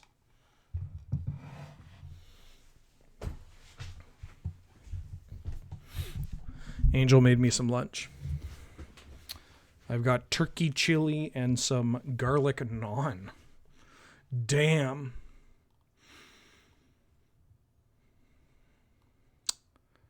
Ooh. Sagu, I think I talked about this. It's just a lay the land style card. I'll probably try Sagu Wildling in Cascade.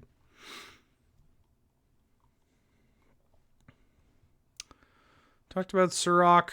Talked about Undergrowth Leopard. Oh, this card's kind of funny. Warden of the Grove. 2 and a green for a 2/2 Hydra. At the beginning of your end step, put a 1/1 counter on this creature. Whenever another non-token creature you control enters, it endures X, where X is the number of counters on this creature. That ability is really strong. This is an easy to cast creature. And, you know, you play it on turn 2, you play it on turn 3 or whatever, you somehow put additional counters on it. And then all of a sudden, like, turn 2, this card, turn 3, like, I just, you know, you put another counter on this and you play a mana dork, and all of a sudden that mana dork's a 4/4 or whatever.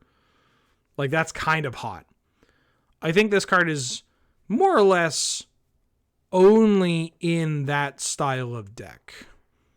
Like, I'm not going to try to create some wild, like, ETB creature combo deck, but, like, yeah, this card can pop off. I don't know if that's what counters needs, but it's also a neat way of, like, going wide in a deck that typically goes tall. That also reinforces the themes of counters being an archetype that wants to play a bunch of mana dorks, but also, you know, you want the ability to turn those mana dorks into genuine threats. You know?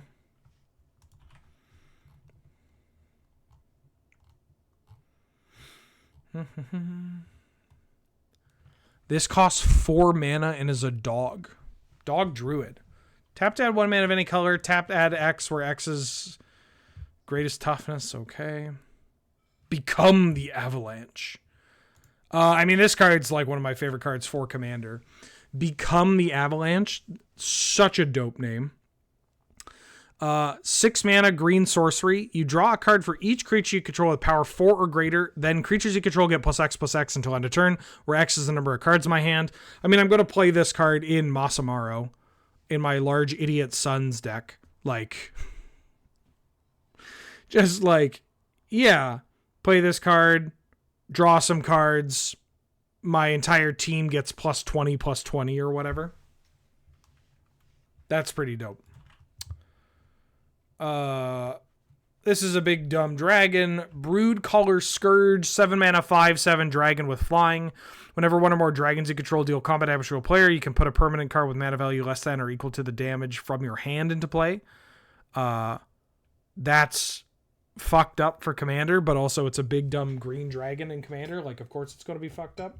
I'm going to eat a little bit of this chili. Nope, that's so hot. Oh my god.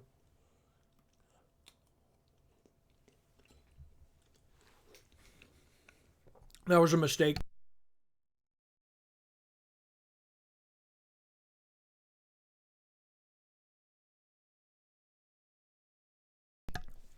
Or was it? Because that was delicious. Holy shit. More dragons. There's a landfall snake. It's just too expensive. Floral Evoker. We can talk about it. 2 and a green for a 2/3 snake druid with landfall. Whenever land you control enters, you put a 1/1 counter on this creature. And discard a creature card. Return target land from your graveyard to the battlefield tap. Returning something from the battlefield, like returning a land from the graveyard to play tapped, is pretty interesting. Coming back tapped's a little bit of a pisser, but, you know, I get it. You don't want to pop off too much. Only putting the counters on this creature is a little unfortunate. We've been spoiled with Bristly Billiam and Scythecat Club. It's just really cool card. Again, if this card came out in like 2018, I'm sure the lands deck would have gone wild for it. The lands mid-range deck. But it's just not doing enough in 2025. The wall one's pretty funny. This land one's pretty funny. I'm just not going to read these cards. Although, oh no, what did I do? Although, I do want to talk about this one card, the Will of the Sultai, mostly for Commander. 5 mana sorcery, pick one. You can control, if you control a commander, do 2. Target player mills 3 cards, and you return all land cards from your graveyard to play tapped. That's kind of funny. It's a Splendid Reclamation style card, but it's a bit expensive. The mill 3 cards doesn't really sell it for me. Put X 1/1 counters on target creature where X is number of lands you control, and it gains trample until end of turn. There are so few cards that actually do this. You'd think there'd be more, right? Like, if I asked you how many cards in Magic the Gathering increase power and toughness based on the amount of lands you have, you'd probably say like 10, right? Like, yeah, you could, like, gotta be like 10 by now. Just not the case. There's like 5. There's not many. I know, I've tried to build like Rubble Hulk deck. Shockingly low amount. So, kind of cool that there's finally a card that does it. Like, in a good way. There are a couple of cards that do it that are, like, reasonable. But this card giving trample, too. That's the spicy meatball. Oh. A little hot. Oh, no.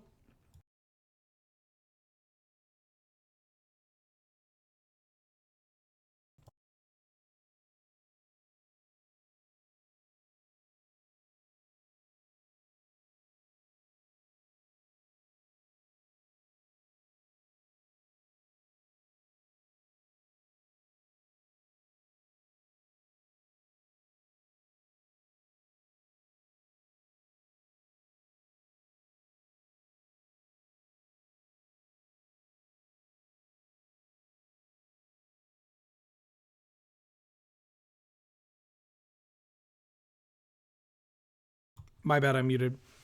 I didn't say anything relevant. I could talk about this card. Blue and a green instant, return target card from your graveyard to your hand. Instant speed regrowth that's also blue is kind of cracked. I'm going to be trying this in Ancestral Recall decks, Flash decks, like with the card Flash. Thoracle decks, if they have green in them. Scape Shift, absolutely in Scape Shift.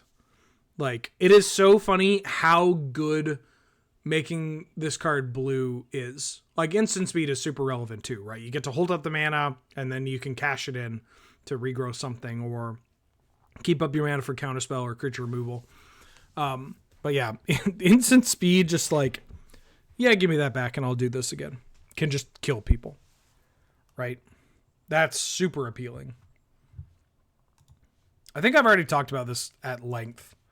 But yeah, it's even just the fact this pitches to Force Will that you can Merchant Scroll now for a regrowth as well. Like, that's wild. Awaken the Honored Dead. Sultai for an Enchantment Saga. Chapter 1, destroy a non-land creature, or non-land permanent. Oh, you hear that?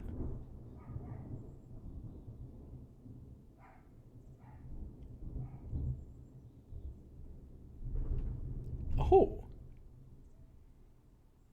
Did you hear that, chat? We got some thunder outside.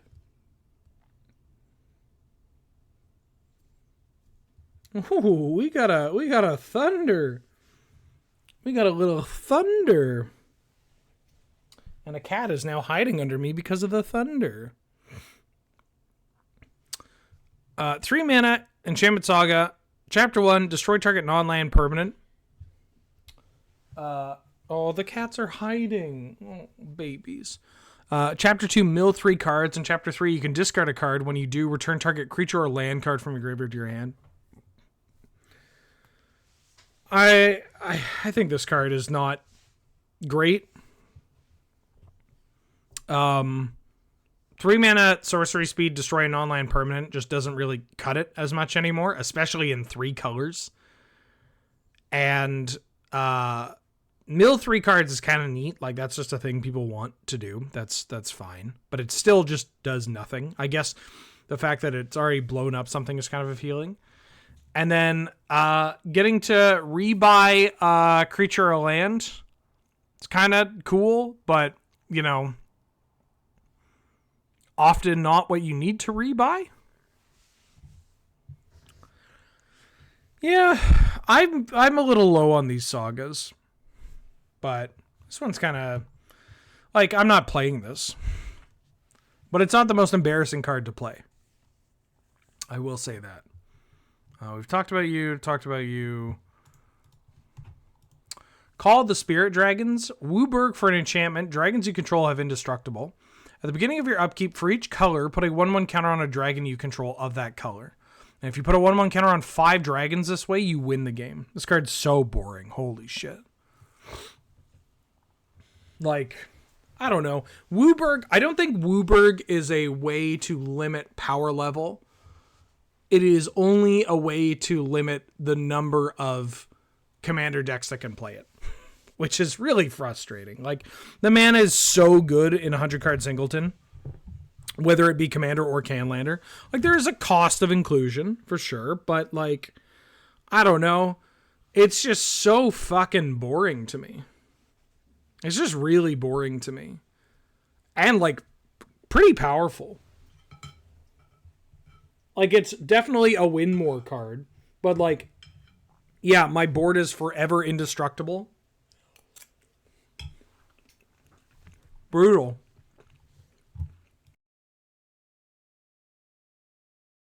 It's just very funny that it's like, my board's forever indestructible. By the way, we have poo-pooed Farewell and Cyclonic Rift out of the format. Like, just a wild card. Oh, ahoy, Emma. How you doing?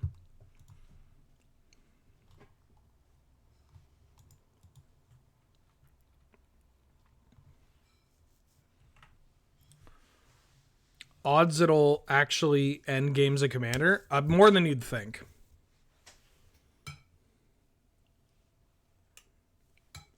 More than you'd think.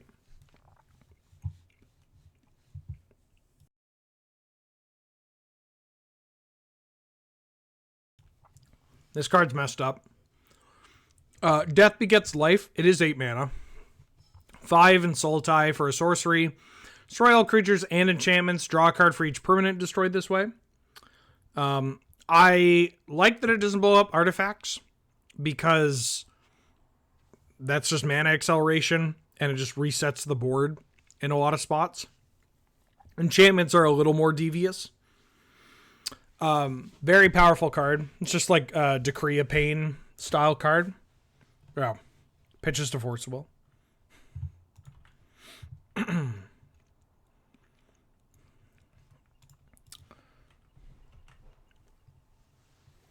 Disruptive Stormbrood.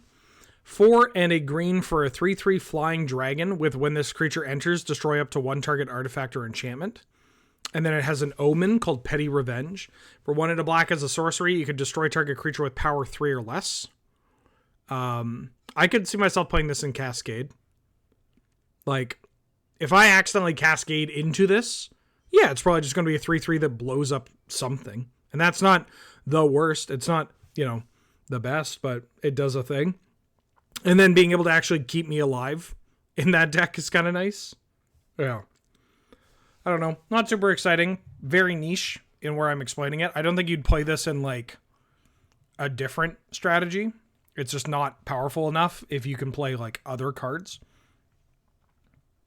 But in something like that, I could see it. I believe we've talked about this. It's very expensive. Did I talk about this here? I don't think so. Eshki Dragonclaw. 1 and a Temur for a 4/4 legendary human warrior with Vigilance, Trample, and Ward 1. At the beginning of combat on your turn, if you've cast both a creature and a non-creature spell this turn, draw a card and put 2 counters on it. I think this card's pretty good.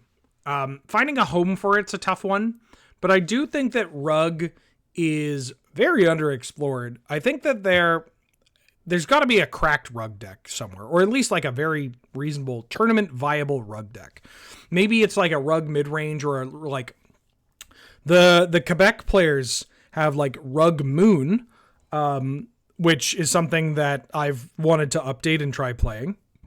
It's a different format, but the dual commander, there's like a loot dual commander deck that is just rug good stuff. And it's like, yeah, why isn't this just played in Canlander?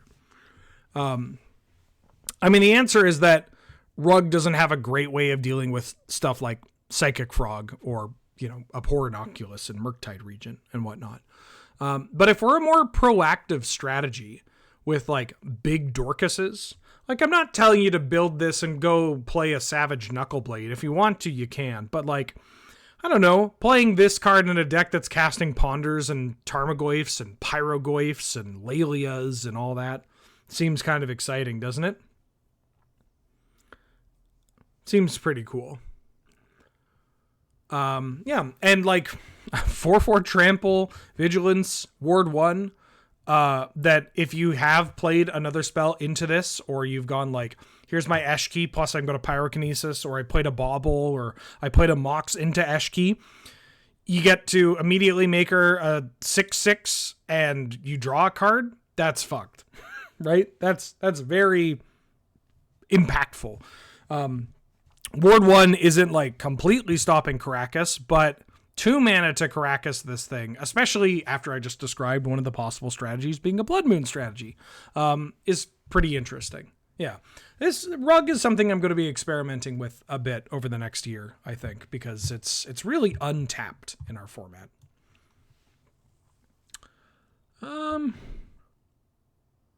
God, these gold cards, I can't remember. I think I talked about playing this card. I like this card because I talked about how much I didn't like Tigum.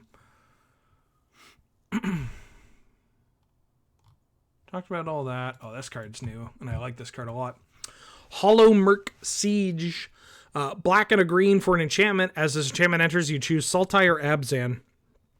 For Sultai, whenever a counter is put on a creature you control, you draw a card. This ability triggers only once each turn.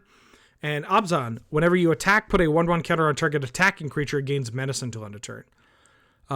Being a 2-mana card that just sits around and continually makes your creatures bigger, as well as giving them menace, huge, right? Like just being able to play this in like a black-green X counters deck, or even like a black-green X creature deck that isn't all in on counters, that just says like, okay, I'm attacking, this thing's bigger, and you have to double block. And I'm a deck with black, by the way. So double blocking is your fucking worst nightmare. Really good at pushing damage, really good at making anything a threat. And then if you also need card flow or card draw in a more dedicated counters deck especially, then like, yeah, you could just play this. Luminarch Aspirin puts a counter on, I draw a card. Great. We found our way of getting card flow. At the end of the day, it's a 2-mana card. And so 1 mana and 2 mana cards that have this kind of effect, nice to see. Right? Flexible, draws cards, replaces itself, pushes damage. Great. That costs 4 mana, that costs 5 mana. Oh, this one's kind of funny. Why are there 2 of them? Kishla Skimmer. Green and a blue for a 2/2 Bird Scout with flying, and whenever a card leaves your graveyard during your turn, you draw a card. This ability triggers only once each turn. I've thought about playing this in Simic Flying Men. I've thought about playing Simic Flying Men for starters.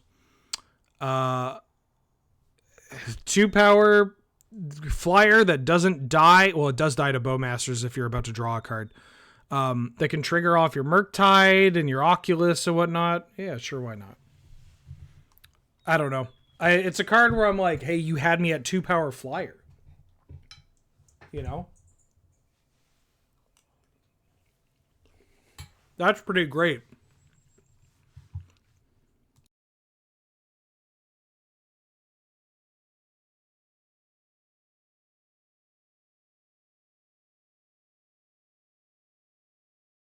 This card's a sorcery. I'm not a huge fan of a 3-mana sorcery that just does this. That only returns a creature card. Pretty sure we talked about that guy. Talked about all you. Very Sheldon card. New Way Forward, 2 and a Jeskai for an instant. Next time a sorcery of choice would deal damage to you this turn, prevent that damage. When damage is prevented this way... Oh, I got some turkey in my throat. When this damage is prevented this way, New Way Forward deals that much damage to that sorcerer's controlling, you draw that many cards. No Ink Shield. But, you know. How will Monastery Mentor slot into Jeskai, Ephemerate, and Pauper? What? What are you talking? They made Is there some new card that's like at common that makes tokens with Flurry or something?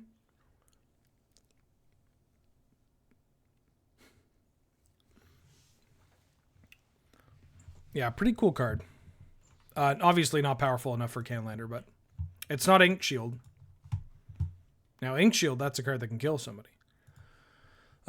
Perenation, 3 and an Abzan for a sorcery. Return target permanent from your graveyard to the battlefield with a hexproof and indestructible counter. This is every Create a Card forum members like wet dream, right? Because this is just all they want to do. They're just like, here's my Create a Card. It comes into play with an immovable counter, which means it can't leave the battlefield ever. And it's like, okay, that sounds kind of boring. 6 mana, bring back my forest. It costs 6 mana, but boy, is it annoying. There's a bird. Which Jeskai? Monastery Messenger? Oh. Yeah, this card's kind of funny with Ephemerate. Don't you already have a Bloodwater Entity? I mean, this can return a non-creature, non-land, not just instant or sorcery. But Rediscover the Way. Jeskai for an Enchantment Saga. Chapter 1 and 2 is look at the top 3 cards of your library, put one of them to your hand. Oh, wait, no, I already talked about this. I don't think we talked about this during the set review, but I read him like, well, I mean, I'm high on stock up, or higher on stock up. Maybe that's okay. This card costs 4 mana. Maybe it's fine.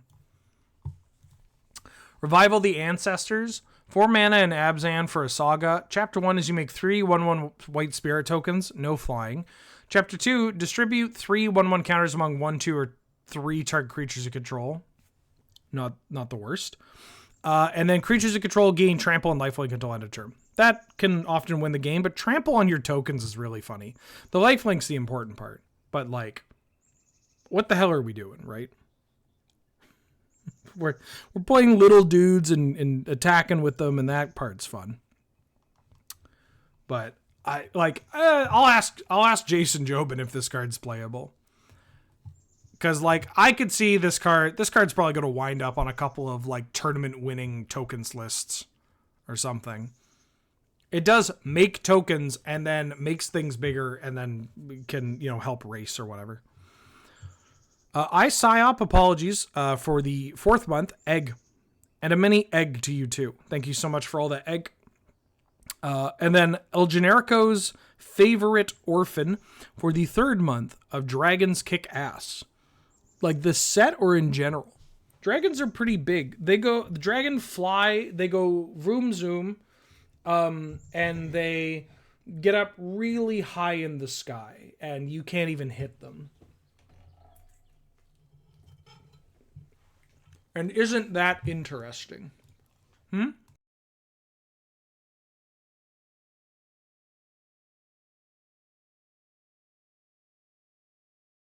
Just in general? They're called commanders now.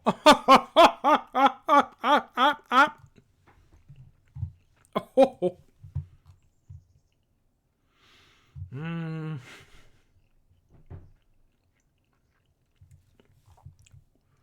Talked about these cards. Oh, hell yeah. All right, finally.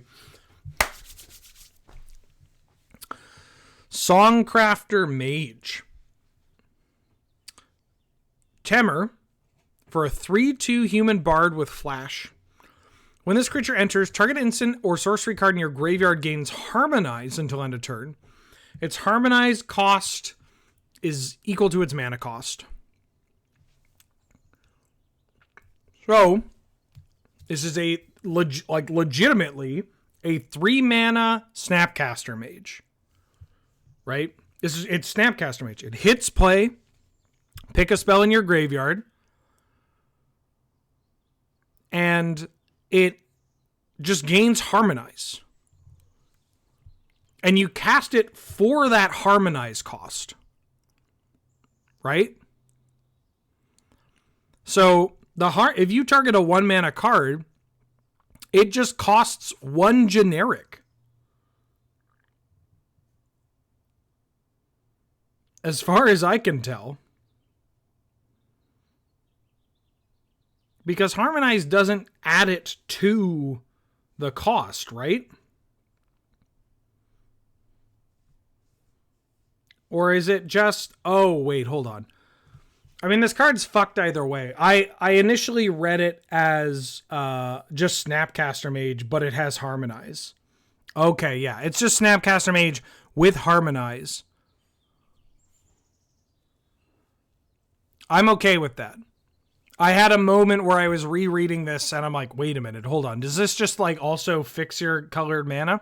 Doesn't matter. I'm just playing this in any rug deck that I build, right?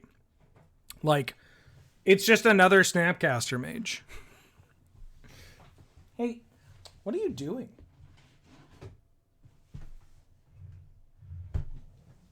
There's a cat somewhere in here.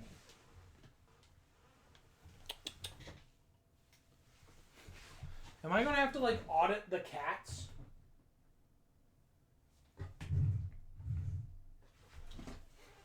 Where the hell is the cat? Oh, you're down there? Hey, go. Come on.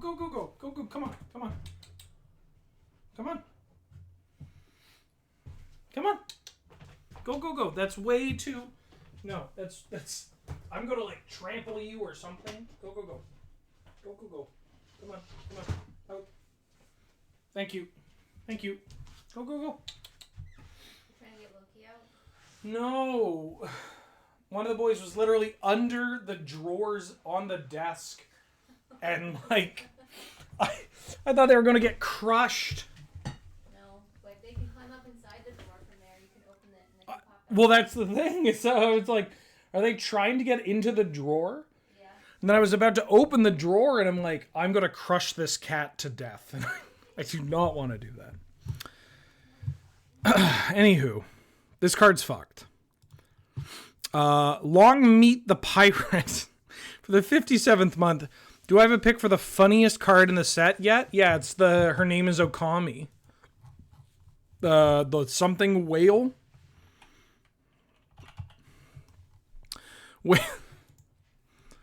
Whale of War. Yeah, her name is Okami.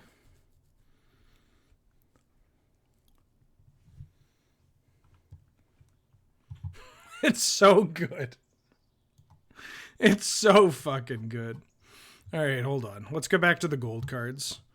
Yeah, that Snapcaster Mage is pretty great.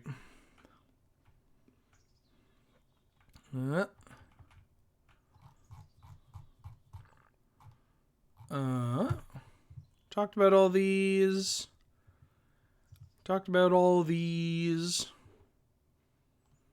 Don't want to talk about that.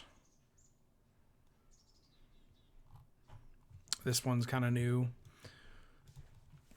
4 mana and Obzon for a 3/3 human scout. When this enters, if you cast it, you mill 4 cards, and when you do, return target creature card with mana value 3 or less from your graveyard to play. They won't let me have any fun. I can't even Safi Eriksdotter this. This is the worst birthday I've ever celebrated. Worst birthday I've ever celebrated. I mean, this card's like kind of fine. I'm just probably not playing it. Even if I can, like, you know, get back something and, like, maybe Volrath Strong. I'd just rather play Metamorphosis Fanatic. There's just a better version of this card.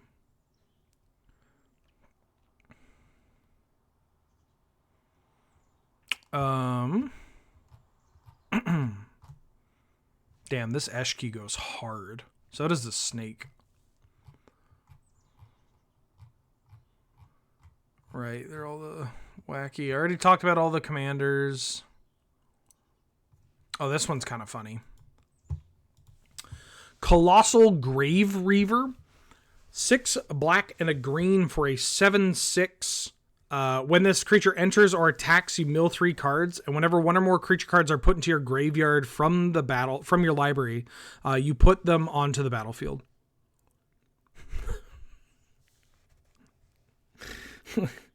Just like I like reanimating this and then just reanimating something else.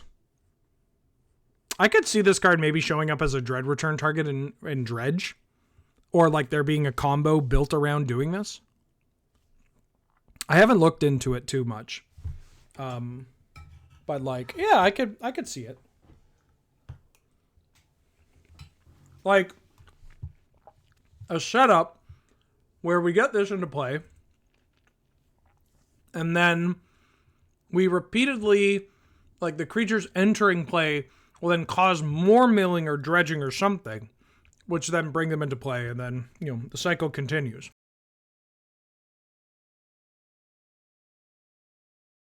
I don't think I'm just reanimating into that, though. But also kind of fucked up with Entomb, yeah. I don't know. There are definitely some combo applications with this magic card. Oh, somebody asked if I talked about the Jeskai card. I mean, I'll talk about it, but I'm going to tell you it's not good. The, like, instant... It's not even previewed. I mean, maybe it got previewed elsewhere. Presumably it got previewed elsewhere.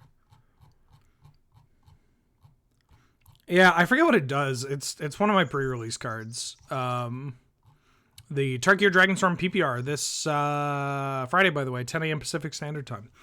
With Olivia Gobert-Hicks and Brian Kibler. I obviously don't have the graphic because I am not home. Yeah, it's a 7 mana spell. I think it might be fine in like a Mizzix Mastery style deck, but then you got to build that. There's the Eugene. They got all the... Oh, this card. I don't think this card's very good. Dragonfire Blade. 1 mana equipment. Equipped creature gets +2/+2 and has hexproof from monocolored. And equip 4. This costs 1 less to cast for each color of the creature it targets. Way too expensive to equip. Powerful ability only costs 1, like that. Equip cost being so high, even with the cards that can like get around equipping things, it's just not what I'm like. I'd just rather play Colossus Hammer and smush people if I'm going down that route. And by that I mean I would rather do that, and I do that. That's the thing I do. Equipped for 2 on Bright Glass Gearhulk. That's so neat. Anyways, I'm gonna get this Black Lotus. Like, that Gearhulk does so much more. I think I already talked about these lands. They're pretty good. Some of them are better than others. Yeah, I think that's it. There are a couple of cards that still... I don't know. I'm not going to do another one of these streams before the PPR. So I might as well talk about them here.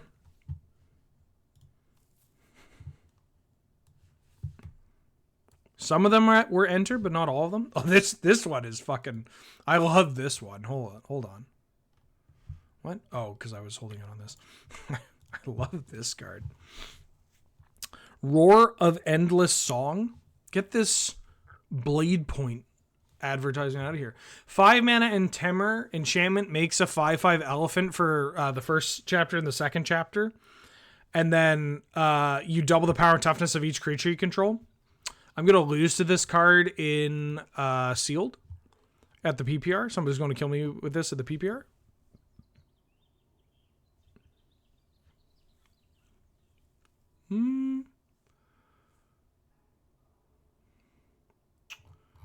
No, all these have been previewed and we talked about them. Oh, here we go. Oh, no, there's some cards that I haven't talked about yet that are, like, actually interesting. This card, Frontline Rush. Red and white instant, you choose one, make 2/1/1 red goblin tokens, or target creature gets +X/X until end of turn, where X is the number of creatures you control. Great. If you're white at red, X tokens deck. This card is really strong. Those decks already play you Raise the Alarm. The instant speed ones, they typically don't go down to Dragon Fodder or whatever. I should be opening the image and making it big. Yeah, it's a Raise the Alarm, pitches to your Fury as well, that can boost your Rabble Master and also just is a dope pump spell to kill people. This card's really good. Maybe one of the best cards in the set, honestly. It's not the sexiest thing, but it's a totally reasonable card. Felothar, Dawn of the Abzan. Abzan for a 3/3 legendary creature human warrior with trample. When it enters or attacks, you could sack a non-land permanent. When you do, put a 1/1 counter on each creature you control. Really don't like that you can't sack lands to it. Not being able to sack lands is a bit of a pisser.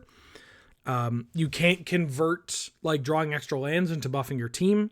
You are kind of incentivized to sack tokens, but then when you sack a token and get everything bigger, and I didn't sack a real card. But if you sack tokens, then you're probably not making things you're not spreading as much power and toughness as you'd want. It's a little tough.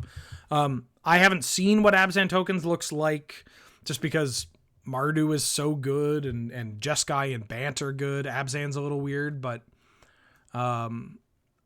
even in a counters deck, I'm just not excited about this card. It's a 3/3. The ETB is not the most repeatable, so three mana legend that gets Caracas is kind of tough.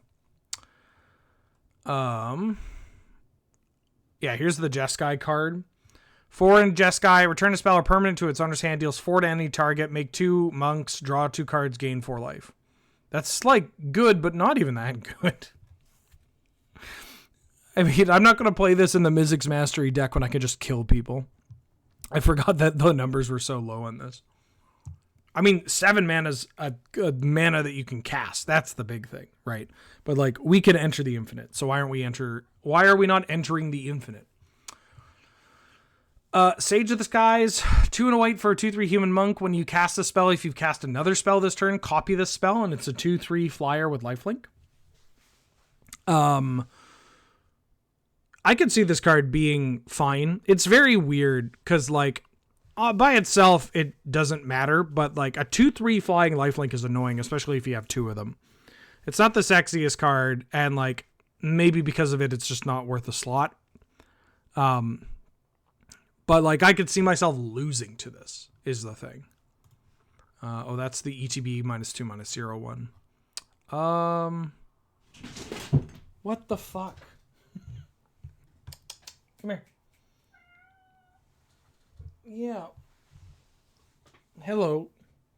What are you doing? These cats are destroying everything.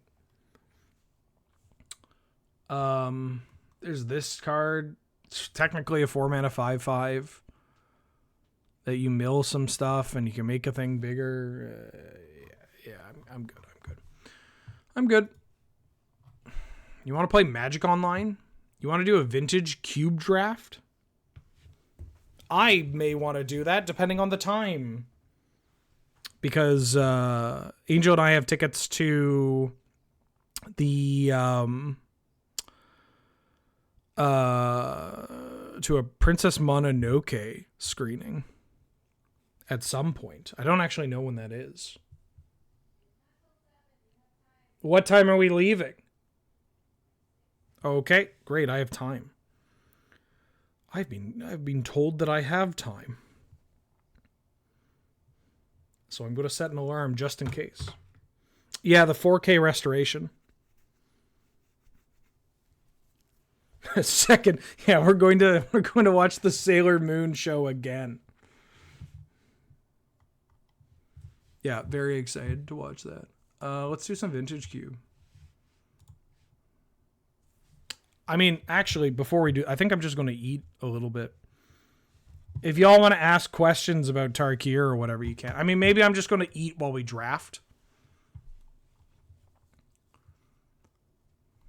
I'm still a little peeved about the whole everything kind of crashed and I wasn't able to do a proper run at the trophies. But I guess at this point, it wouldn't have happened anyways. Where's Pie Pie?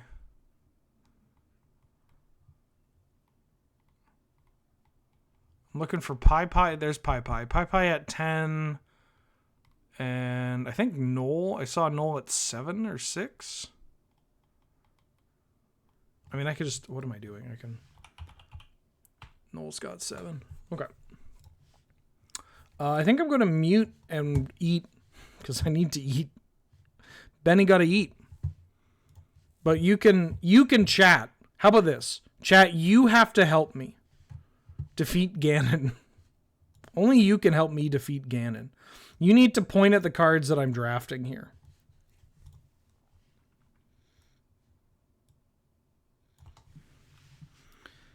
Cubing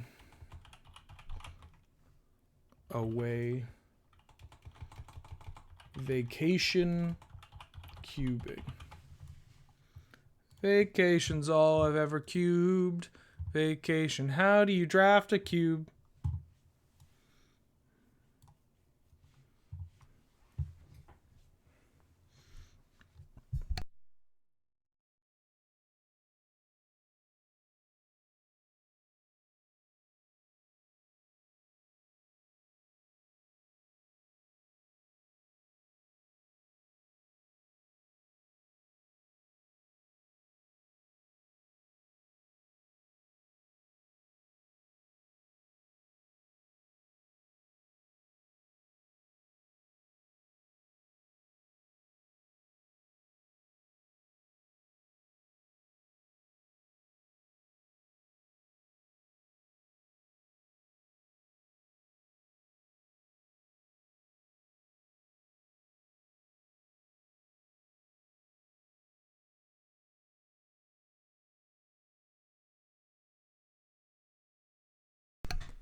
I think I'm picking Sheldock or Mystical. Kind of want to take Mystical. Because we can get like Flash and stuff. Immediately, nothing. Oh, we could... Look. We could draft a Storm Chaser's talent deck. This pack sucks. This pack fucking sucks. I kind of want to take Malevolent Rumble. Might want to take Storm. Like we could do the Storm Chaser's talent deck. Oh, what if we force High Tide / PO? Isn't that cool?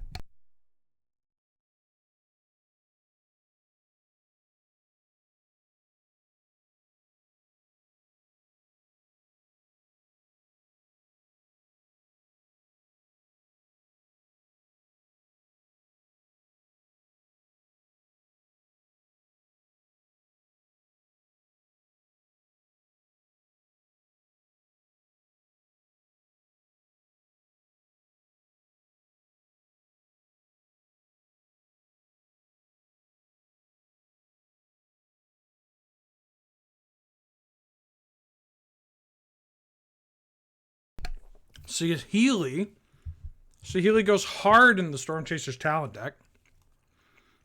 We could just be tokens.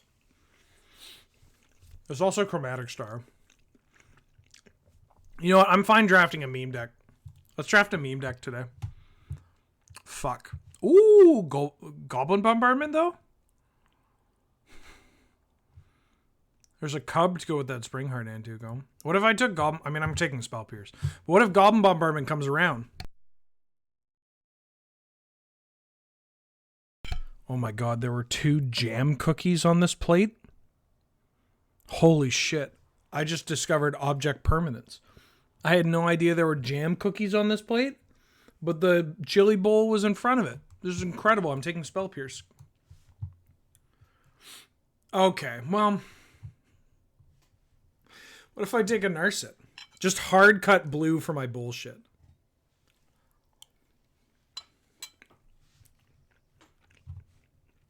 Hard cut blue? Hard cut blue?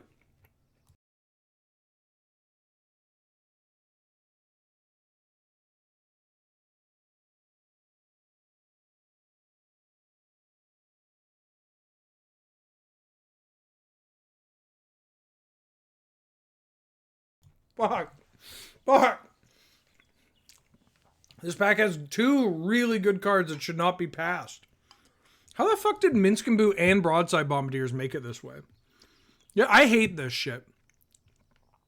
I try to draft some garbage, and meanwhile, other people are just drafting poorly, and potentially unintentionally. There's also Sedgemoor Witch, and we saw the Witherbloom Apprentice. But I could play Displacer Kit and Narset Saheeli. Yeah, let's do that. Ah! Fucking Oko? Wait, Displacer Kit and Mightstone and the Weakstone? Hell yeah. Oh my god! Stop! Please, I can only sabotage myself so much.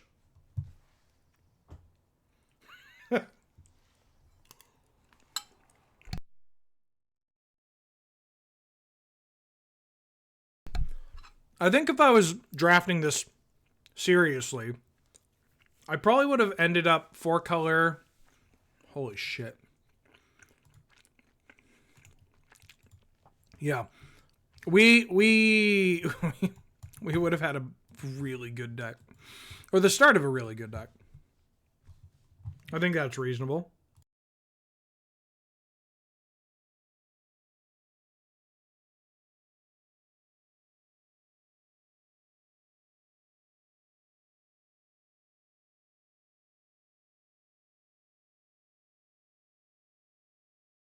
Specking on the Basalt model. Oh no, Walking Ballista went around. Shit. And I'm not playing that. I'll play card. I might play Uro.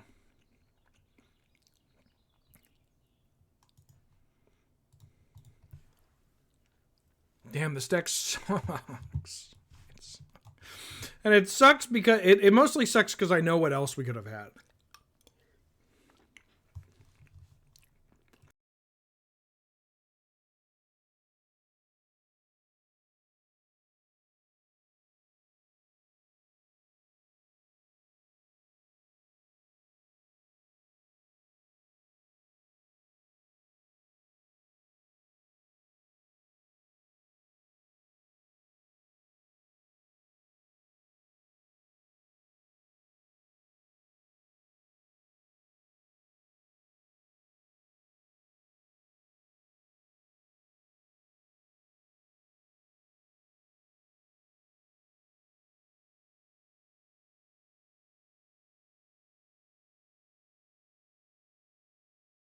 Let the sabotaging continue.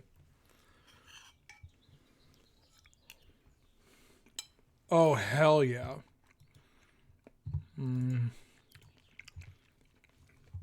Wild cards.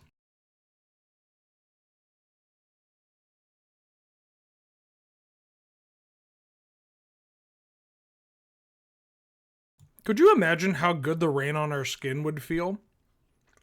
We have a Minskamboo, we got the Evora, we have a Scythecat Cub. Holy shit, this deck would have been good. Oh, I'm not drafting a good deck. I have an idea. Look, I'm on vacation. I'm technically working. I guess that's the other way around. I'm working while technically being on vacation. I'm going to draft some bullshit. Yeah, I think everybody must be drafting mean decks. By the way, I'm going to have a jam cookie.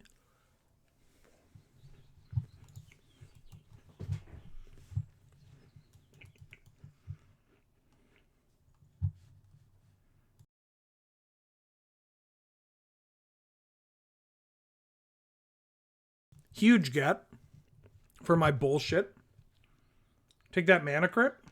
Boom. Urza's never going to wheel, but I'll play this Bring to Light. We just need... Ooh! The One Ring over the Crick and the Force Will. This is actually a pretty good thing to repeatedly blink with Displacer Kitten. I'll take the One Ring.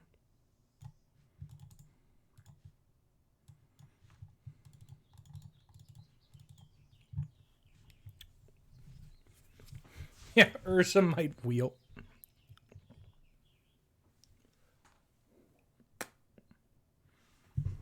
Oh! Come on. Ponder's pretty good, though. It's also a currency converter. Ponder's just better, though.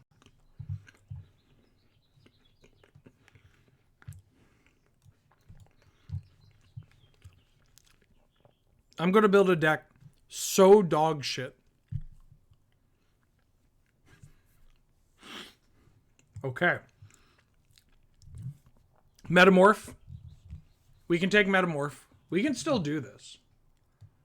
And we have a 0 mana card for the kitten.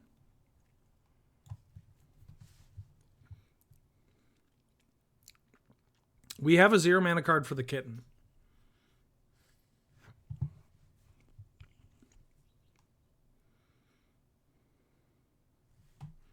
Yeah, Crypt is so good with kitten. I need a PO, though. And PO is unplayable. Well, it's mostly unplayable. I mean, there's at least one person in here that knows what they're doing, right? Or everybody's memeing. Abracaplata. That's a name I kind of recognize. Golos. Ooh, the Relic. Oh, that's another 0. Relic is so good with Kitten and Metamorph, though. Cup might wheel, too. I'll take this Relic. Hello, Magic Online? No, not again! Oh, we're good? Yeah! Let's fucking go! Yeah! Hey, America? Hold on. I need to see if this is actually made in America. Yeah. I have encountered a new carbonated water here in the United States of America. It is Waterloo sparkling water. Grape flavored. And let me tell you, this is that good shit. This is that good shit.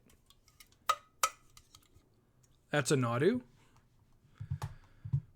Am I playing this Nadu? Nadu with Kitten's pretty hot.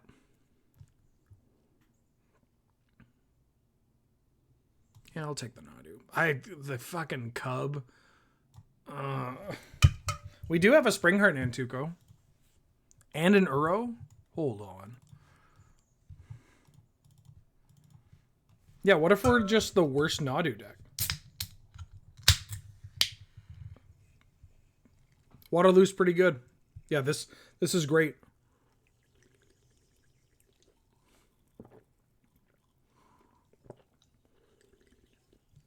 Just got here. Ooh, Cryptic Command. Trumpeting Carnosaur with Displacer Kitten. I'll take Cryptic. Beans isn't drawing stuff. I mean, Beans can draw with friends. Am I just taking Memory Jar? I'm taking Memory Jar. Memory Jar doesn't... Oh. Well, hold on. I maybe I wasn't going to take Memory Jar. I could take the Manifold Key. Manifold Key works well with Mana Crypts and the One Ring and Relic of Sauron and the Might Stone. Is it grape? It's grape flavored. Ooh, Exploration. Oh, I could take the Siren. I'm gonna take Exploration. This deck sucks.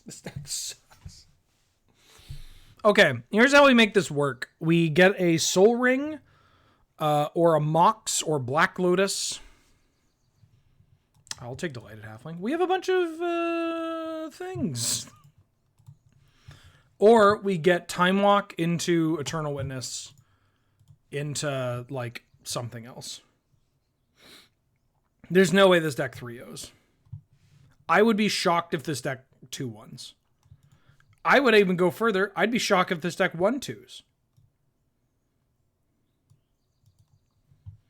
If I get a trophy off this deck, no. It's not happening.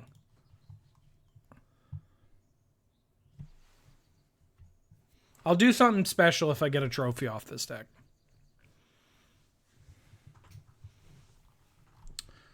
Ooh. Urza's Saga.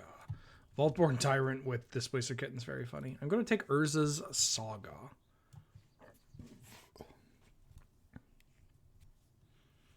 There's a Tameo. Oh, shit. There's the Eternal Witness. Wait, this pack's stacked. Tameo, Eternal Witness, Channel. I'm not really a channel deck. Pest Infestation, Mirror Battlesphere.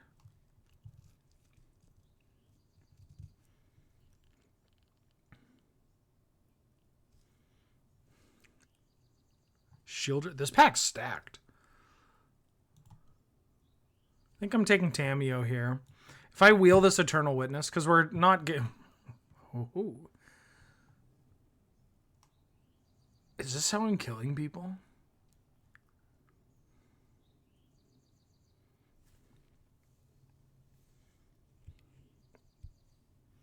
Full cam cats? Yeah, tell you what. If I 3-0, I will give you a full camera rundown of all the cats here. I think I'm taking Brain Freeze or Jace. Jace isn't that bad. I have so many 4-drops. What if I take Freeze and that's how we kill with Kitten?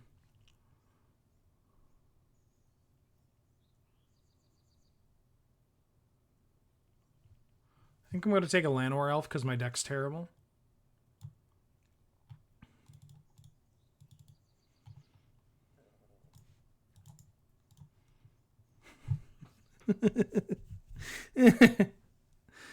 Phantasmal Image. I mean, Kitten... Oh, fuck. Kitten... If we'd taken the Manamorphose of the Delighted Halfling pack, we have Eternal Witness, Manamorphose, Displacer Kitten. Oh, that would have been so good. Why didn't I do that? And then we kill with the Brain Freeze? Ah, fuck. No. It's okay. It's okay. Lotus Petal. We can get a Lotus Petal. We get Lotus Petal, and then we wheel... Oh, Lotus Petal doesn't even work. The timing's off. We wheel. They heard me. Now, I only have one land here, and it's not a dual land. But I do have red mana off my Relic of Sauron. Oh, Breeding Pool. Thank God. I mean, I might be able to just win the game off of like Kitten, Mightstone, Weakstone controlling the board. I think I've drafted worse decks than this. That's not something I need to admit. That's not something I need to admit.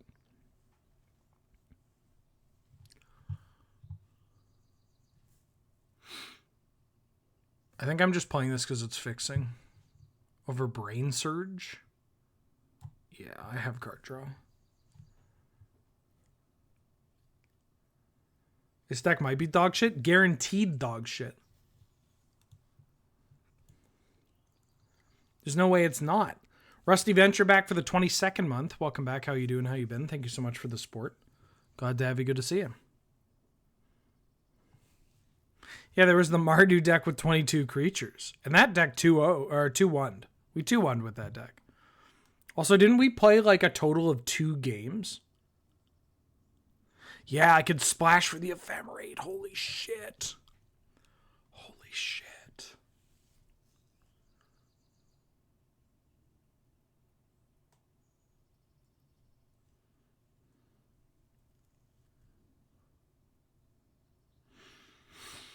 Holy smokes.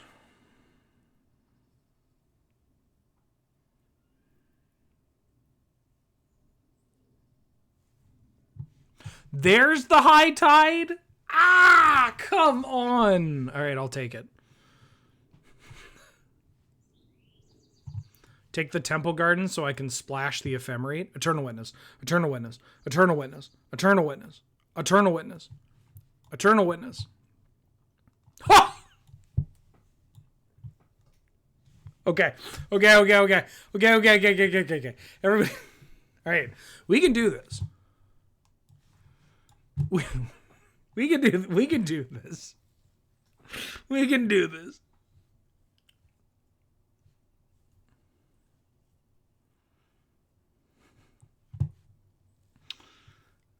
We might be able to do this. This deck's still bad. Don't get me wrong. It's terrible.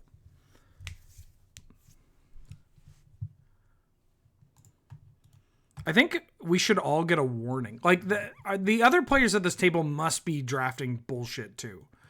Like, there's no way. Like, they have to be like, yeah, it's my day off and I'm really high or drunk. Or just like, they want to fuck around. Like,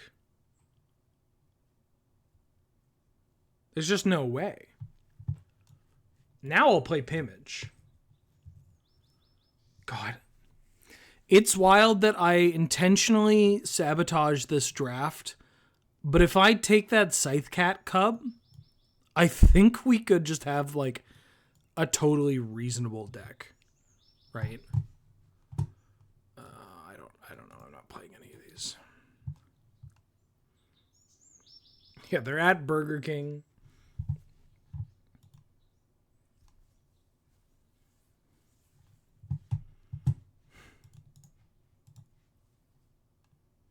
I should drop these dishes off in the kitchen, though. I'll build the deck. I'll let people gamble. Last pick, Bazaar Baghdad.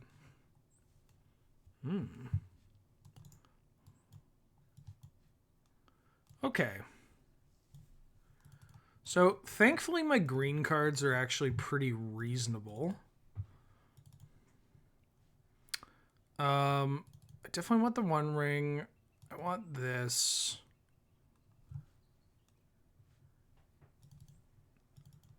Like, some of these cards are pretty good. I might even Worldly Tutor. Some of these cards are legitimately good. And I'm going to try to, like, brain freeze them. I mean, I have Cryptic Command, Eternal Witness lock.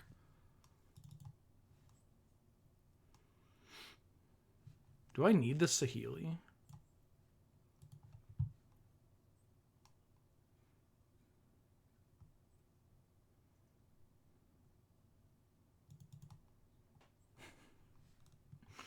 I'll try his Storm Chaser's talent. I don't think I can splash for this Wheel of Fortune because my deck is so bad.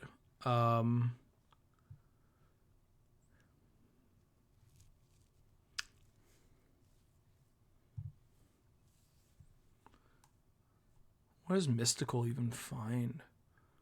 Finds Ephemerate, finds a Brain Freeze. I think I'm more inclined to play Worldly, but I don't really want to play Worldly. Could play Touch. But my mana's bad.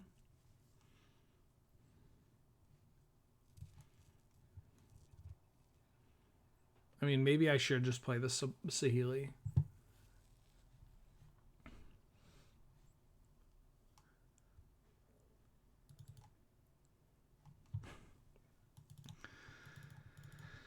Okay.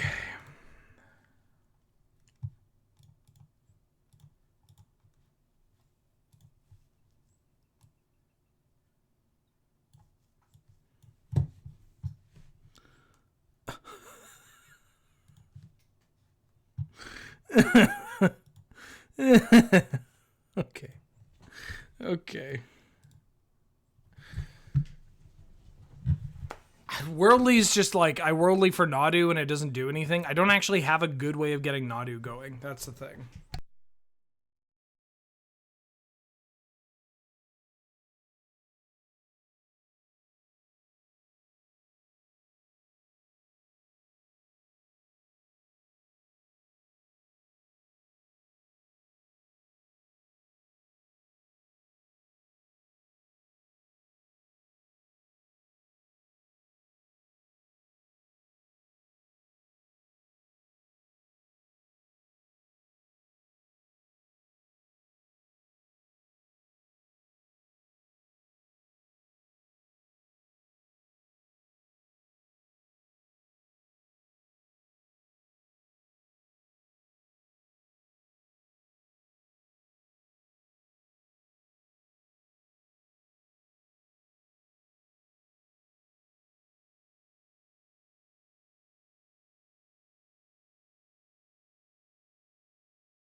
All right, this deck's going to be an embarrassment.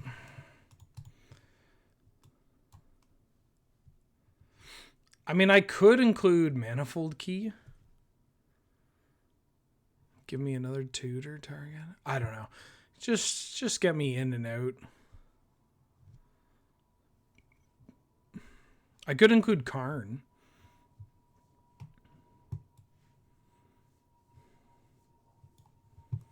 Wait a minute.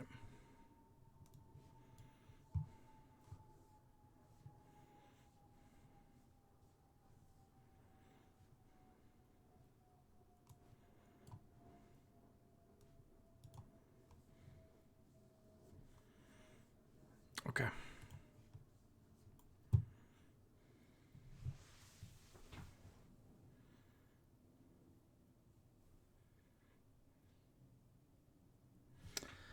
Oh, 03, but we got our chicken fries and a Sierra Mist.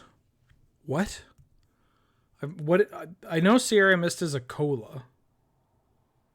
Well, it's not a cola. It's a pop. I've never had Sierra Mist. Is it like Fresca? I like Fresca.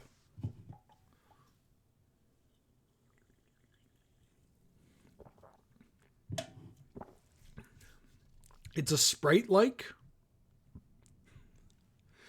See, my problem with Sprite-likes is every time someone's like, oh, you'd like it. It's a Sprite-like. And I go, okay, I'll try it. And then I try it and I just want to have Sprite. Just because it has a dodge roll and a stamina bar doesn't mean it's a Sprite-like. It's a lemon lime. Oh, is that the thing that they turned into Starry? I thought Starry was Squirt. Oh. Hell of a name, by the way.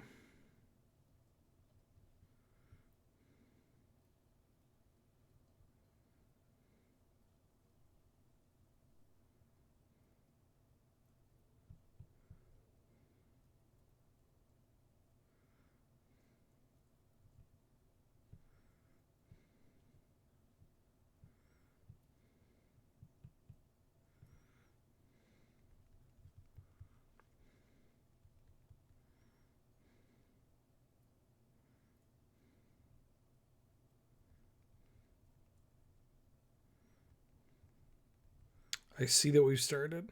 I have a work thing.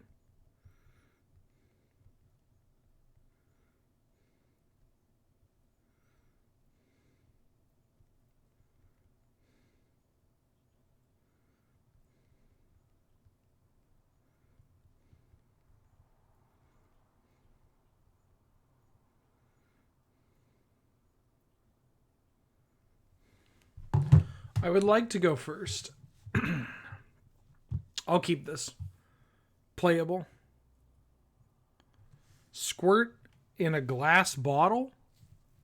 Not for free.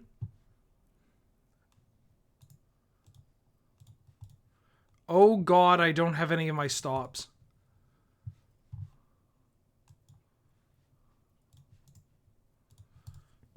I think I'm going to have to click my way through this turn.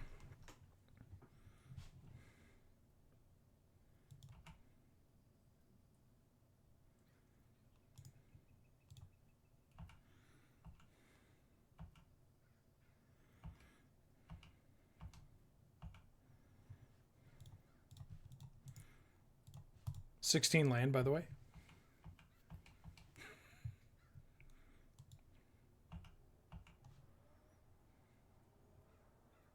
What? They didn't attack? They didn't do it? Not a paid actor. Not a paid actor. I swear to God. Swear to God, not a paid actor. You gotta believe me. Besides, watch, they're gonna like fucking... Okay, they didn't vamp tutor.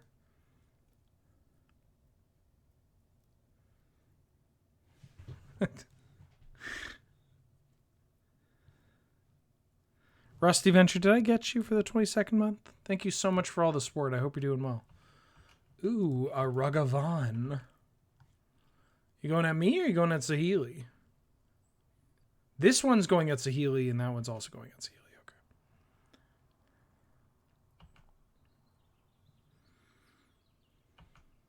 You'll take a second one? Great. Happy to help. Happy to help. Oh.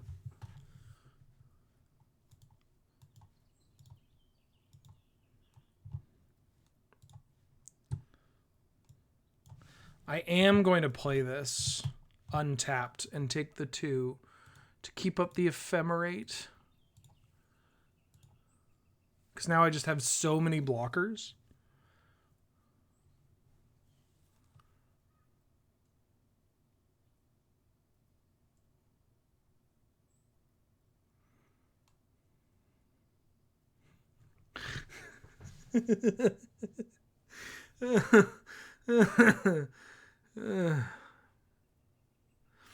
I kind of like this setup. It reminds me of when I started streaming.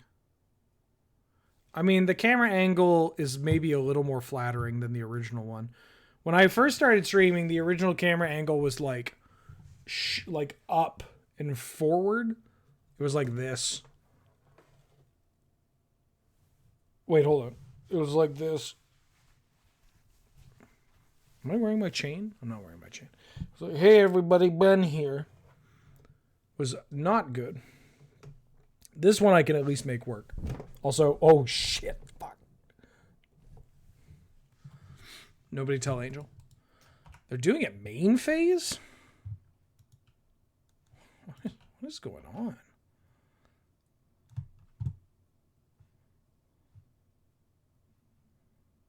And they are attacking. I'm just going to do this because it's going to make some tokens. And I think that's what my deck's trying to do. I showed you my tabernacle. Please respond. Ooh. Mom said it's my turn on the tabernacle.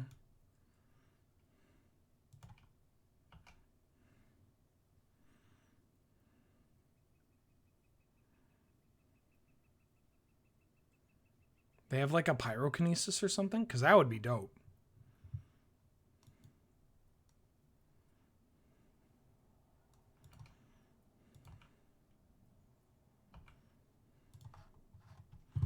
I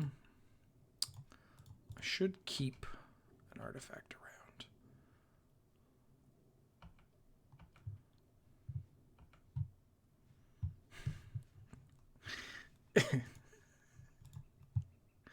Make a token. I just need to draw a non-land. Oh, hell yeah. All right. Damn, we're fucking in the money now.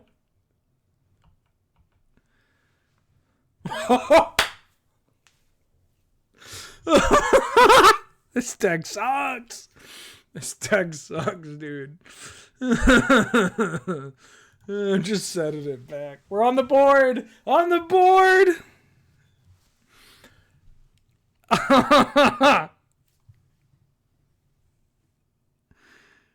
Oh my god. Okay.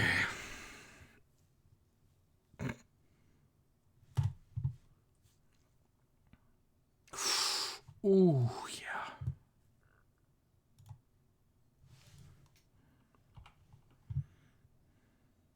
Ragavan.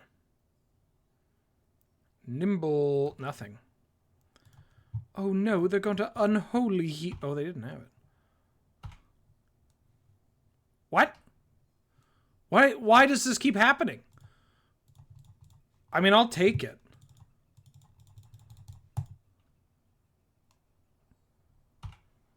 Did I figure out like a hack? Was I always the hack? Okay. That's a good magic card. They get back a Valky. But they chose not to use the Overlord's ability. Okay, genuine question. Is there anybody... Can somebody check to see if there's somebody named Zipcan in chat? This is weird. This is like... This is genuinely weird, right?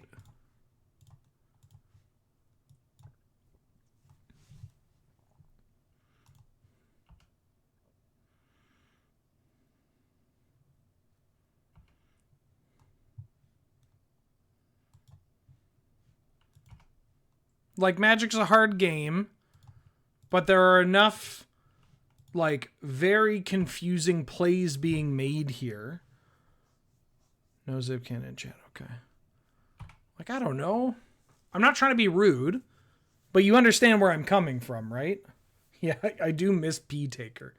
P-Taker, the legend of P-Taker lives on, and nobody fessed up to being P-Taker on Magic Arena. Yeah, they could be Learning Cube. Again, I don't want to be rude or anything. I'm only mentioning it because they have skipped their own turn a couple of times, and they've selected, you have to say no, right?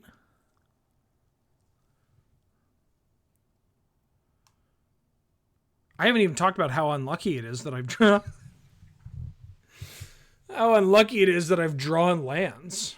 I don't know. Maybe they're saying something in chat. Oh, they said good luck, have fun. Oops. Sorry, didn't see until now. Good luck, have fun. Is this BM? Oh.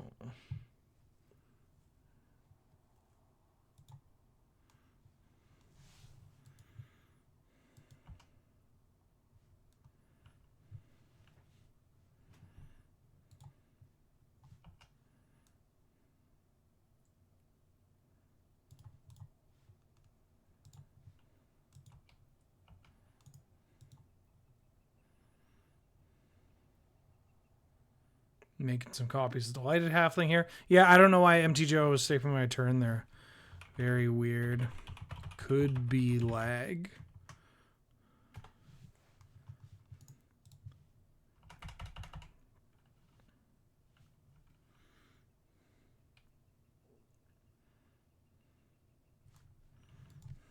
MTGO.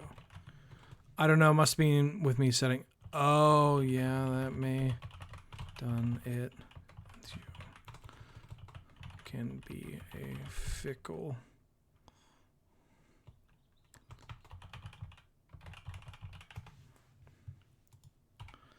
All right. Temptress? No, I didn't want to gender it.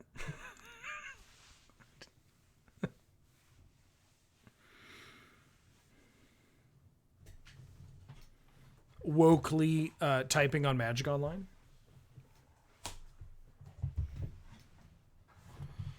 Ooh, Rabble Master.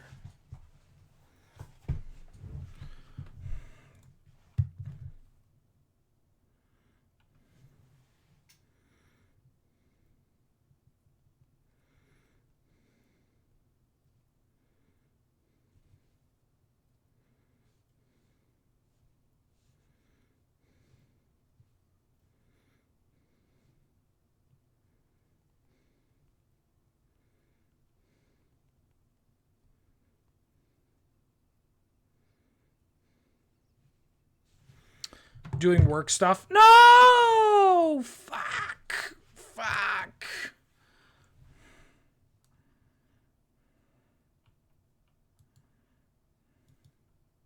Fuck, they're playing a real deck. Shit.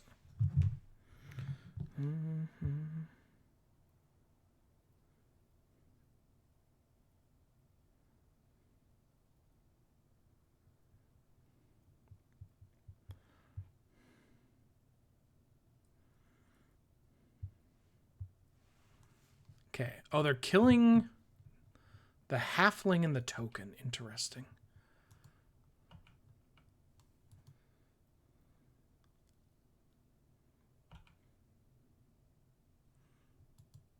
Ahoy, Sibwow. How you doing?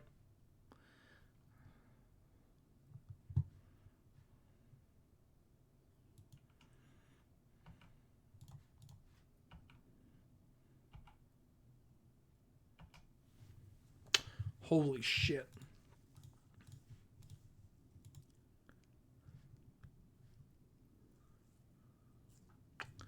Well, that's pretty good.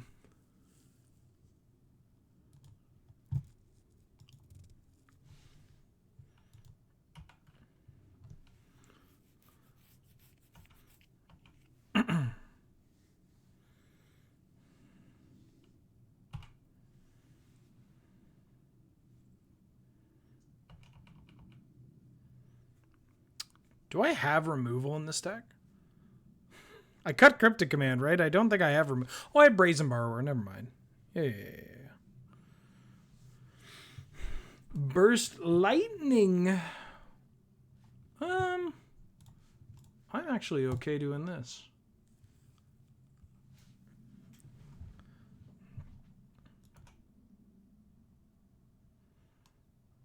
You want to use your whole turn to kill my 1/1?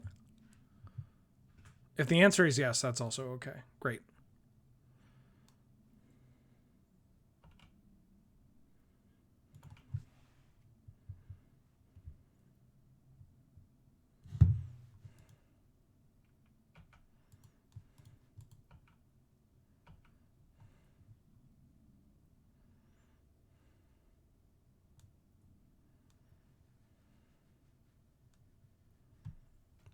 Whoa.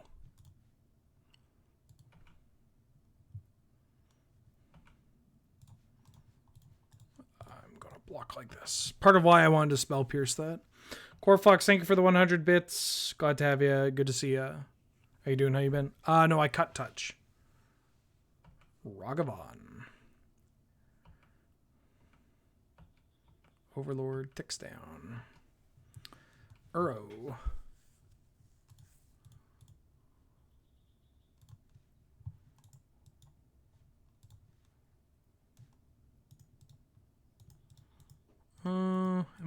If I draw Urza's Saga, it's like exactly Urza's Saga where this is good. It's probably fine.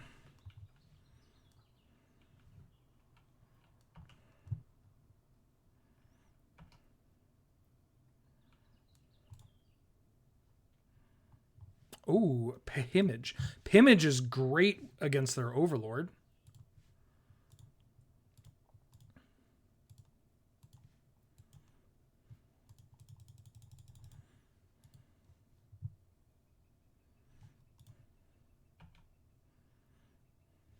Shit. I mean, it wouldn't have mattered at this point. I got a Servo to block this. I have protection from everything. Next turn, I can Uro plus Phantasmal Image if I want to. Robber of the Rich. Okay. Attacking me, Ben. They hit my Brain Freeze. No! Fuck. No, not my Brain Freeze. Now what am I going to do? I'm just going to overwhelm them with value.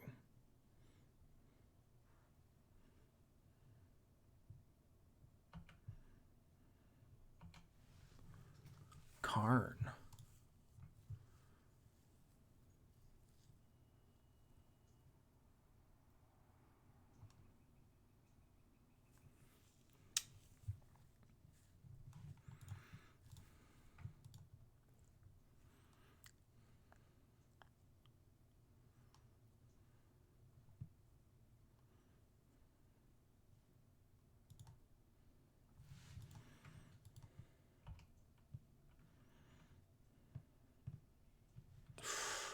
Yeah.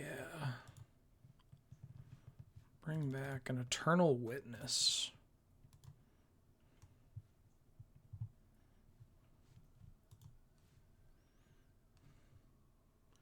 I think I want to... Do I want to Spring Heart or Ephemerate? I think I want to Ephemerate. Because I can get Spring Heart back off the Overlord if I need to.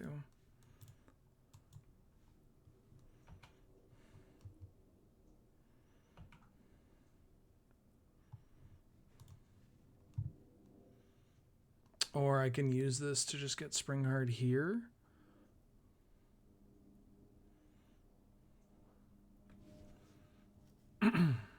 Could get Spell Pierce.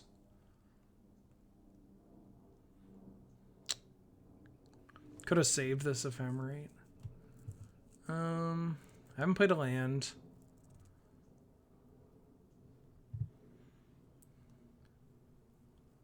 What if I just get a Delighted Halfling?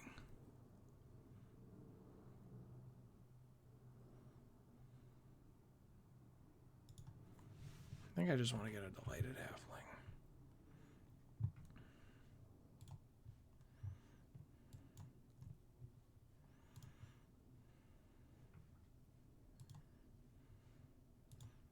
Or I could Sahili.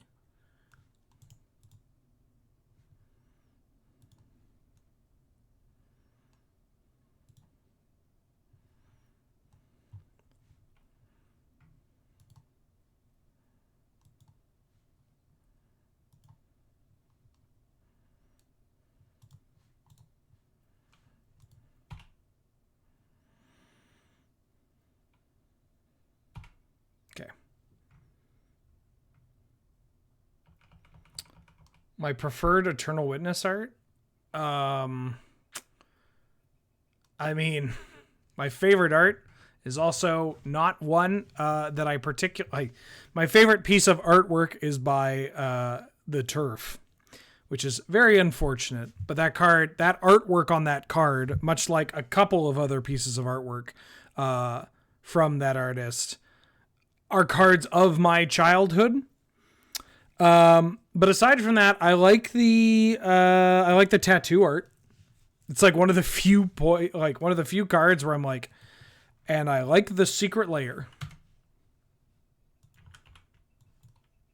I think they made there's another Eternal Witness art that I actually don't hate. I think it's the Scott Fisher one too, Angel.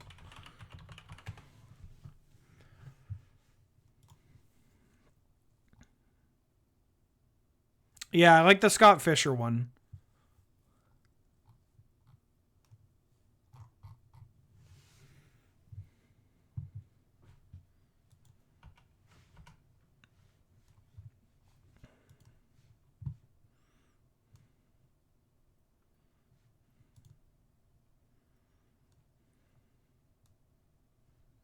I mean, they can get back Fury here, right? Like, that's probably the plan.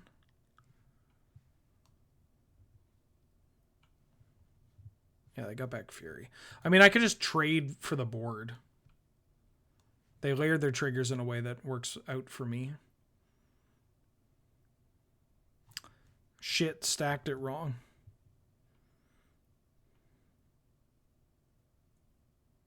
Yeah, the original art is the Turf one, but also the F&M promo is the Turf one.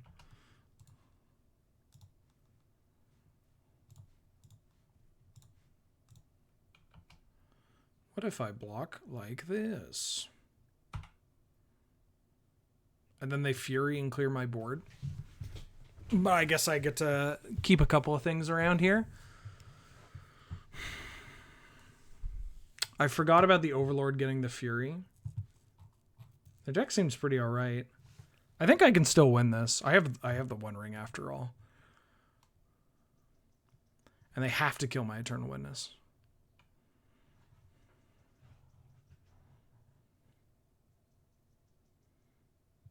They're putting Ronaldo in the new King of Fighters game? That's hilarious. That's so fucking funny.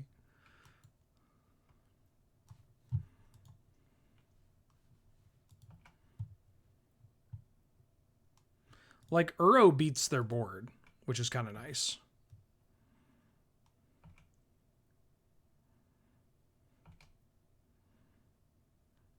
I could have just left Ephemerate in exile.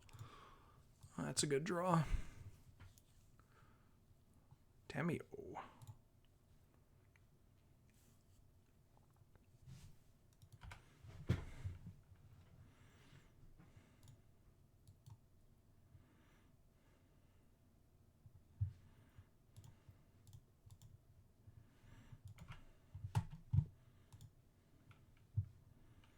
I have to be a little careful about the cards I'm drawing.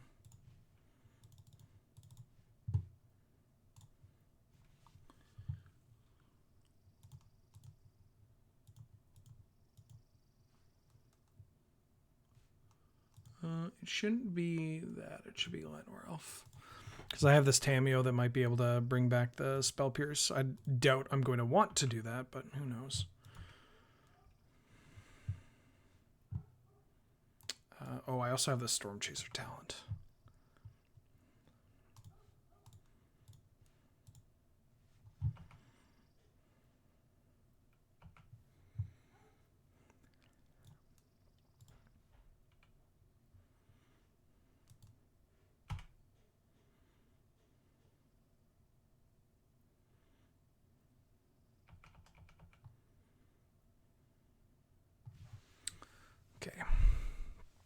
They have 2 unknown.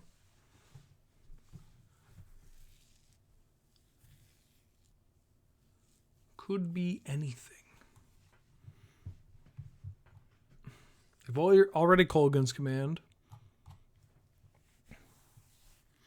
I'm going to be hitting them for a truckload next turn.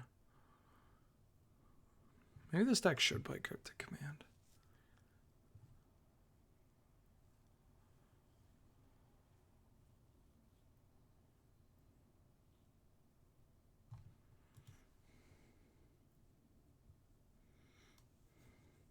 You're offering absolution for enjoying turf art at the rate of 1 piece of art for $25 to a trans person's GoFundMe.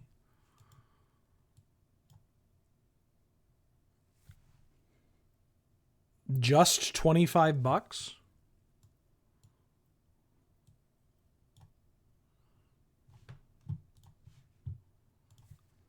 You can do better than that, Sibwow.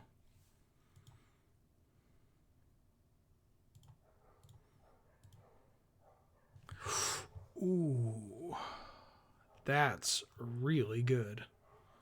I think I want to start with a Ponder first, because I may actually set up a line with Displacer Kitten and might stone the Weak Stone and kill them. Want to make it affordable? There's the Kitten.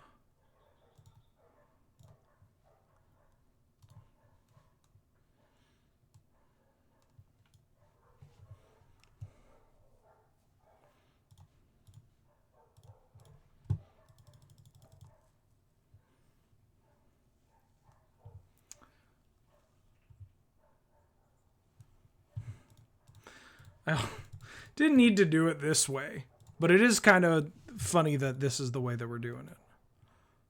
I mean, I'm going to blink. I guess this Mana Crypt.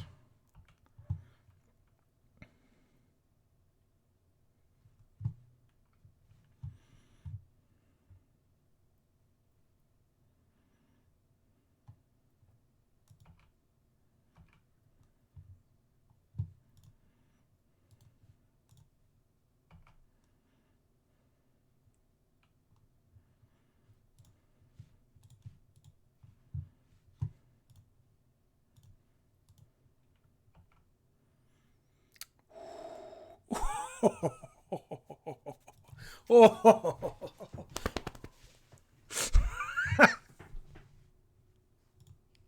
Okay, we're 1-0. I think I need to put this Cryptic Command back in, though. I could board the freeze out. Maybe I need the freeze.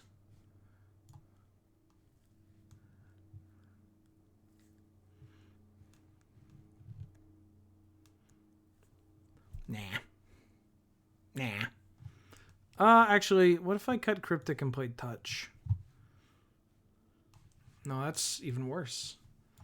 Just doing this. Okay. My deck looks fun.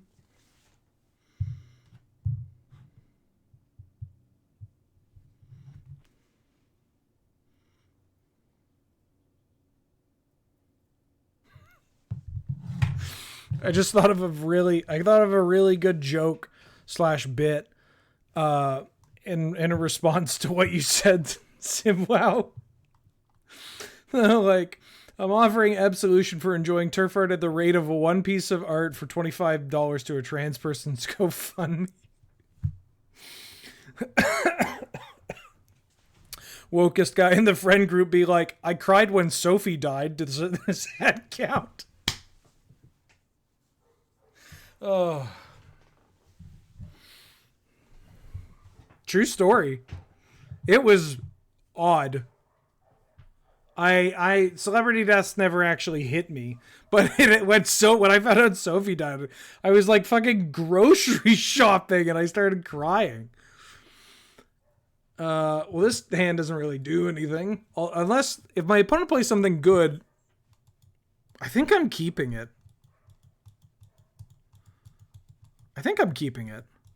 I'll clone anything. Glad I can make that about you? Yeah. Yeah. Of course. I'm a man asking for applause for doing something that's a natural human reaction. Duh.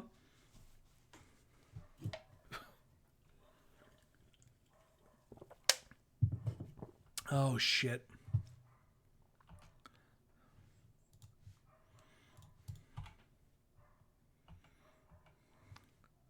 This is a little scary because it means that they might just play like Ancient Tomb this turn.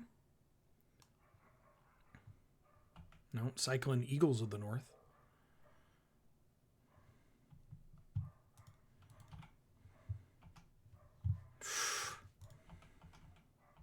Okay, they're not making anything off this. They must be like a Black Lotus deck then. Traveling Wheelberries, is that anything? I think that's what I made my first... The first time I was doing a traveling stream, that's what I titled it. I wanted to branch out a bit. Wanted to branch out.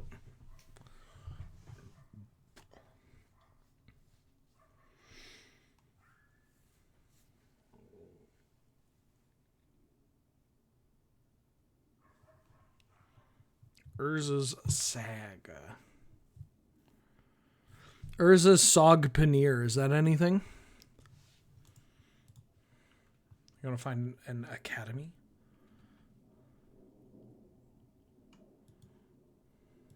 Mindstone? No. Nah, bruv.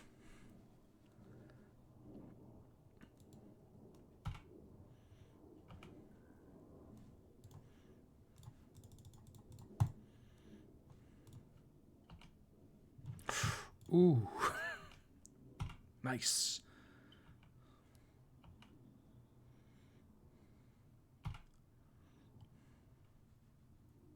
Yeah, they have an academy. They're an academy deck. That's why I got rid of this Mind Stone.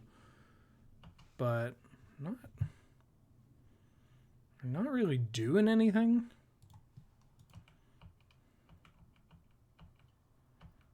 I don't really want to metamorph this.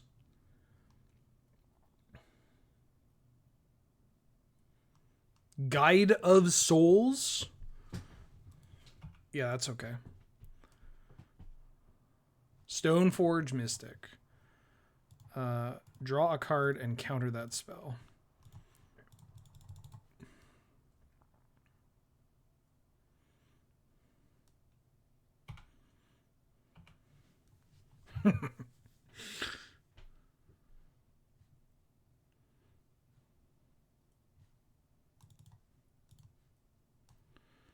I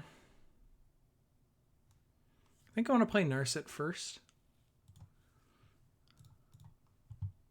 Nice. Good. Good. Good. Good. Good. Good. Good. Good. Good. Good.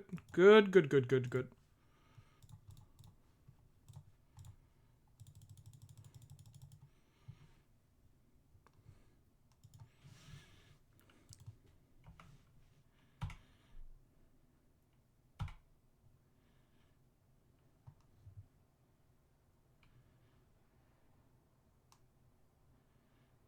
3. Monastery Mentor. Woo! Spicy list opponent. Static Prison. Okay.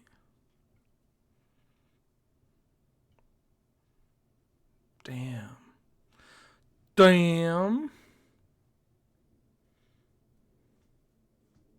Yeah, I still have to sack it.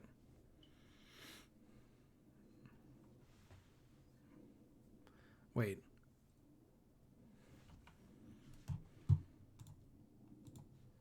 Won the flip? Whoa. Shit! Hey, wait a minute. This deck sucks!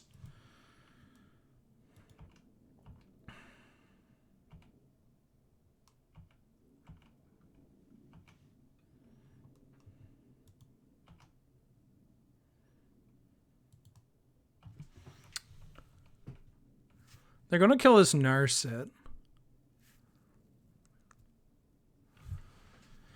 Almost certainly going to kill this Narset.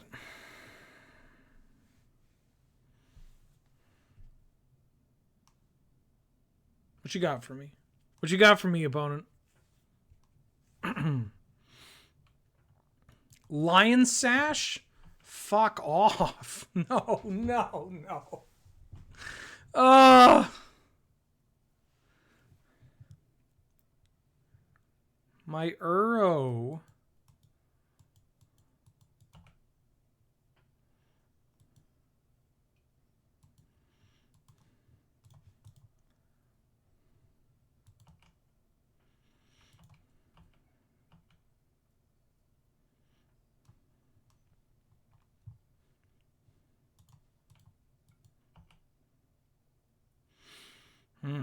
Well,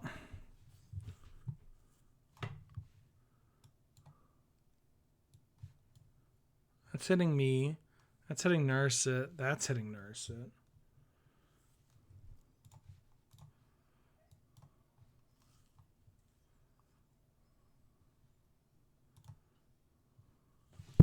Ooh, sorry.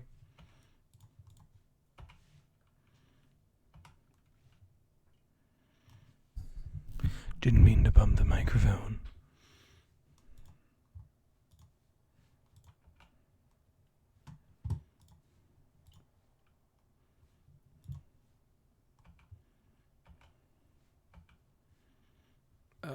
Still have it coming to play as this.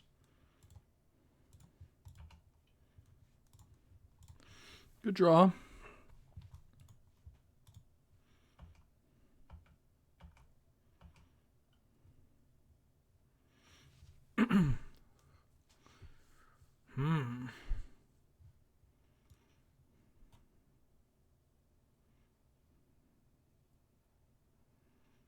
Like this Nantuko, Springheart Nantuko is kind of interesting, but it's these cards don't do anything for me. I think I got to go any order, and I need to try and hit something bigger. You know.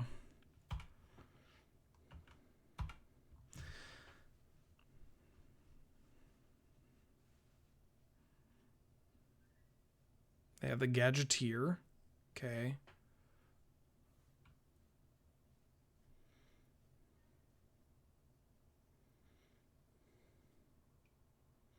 My favorite Omen Dragon. I don't know. They're all kind of boring. I like the Kodama's Reach one. I gotta move this microphone so I stop hating it. I like the Kodama's Reach one. Might Stone and the Weak Stone, baby. Interesting use of their mana. This Lion Sash was such a pisser. That Uro was like my whole game plan, and I just could not get a card off this Narset to save my life. Like, you just suit up this Mentor and just end my whole career, right? Or that. I mean, that's okay.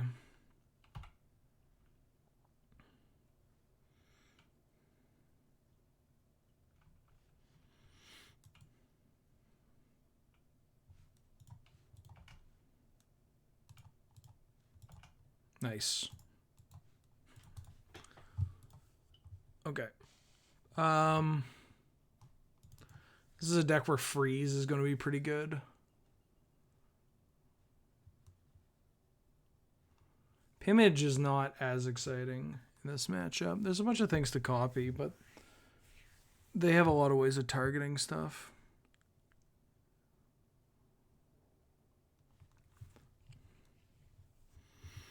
Okay.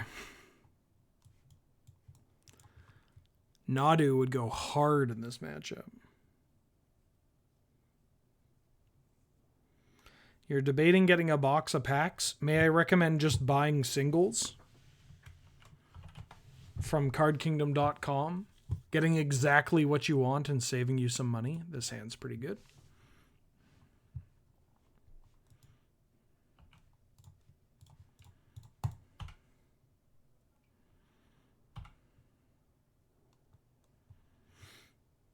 I mean, if you want to open packs, you know, then you can. I'm not going to stop you if that's how you want to have fun.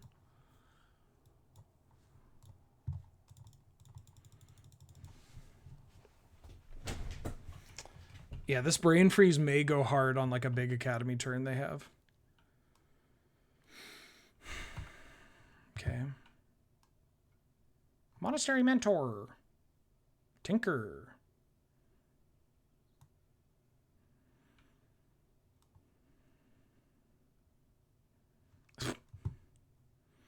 I shouldn't have laughed.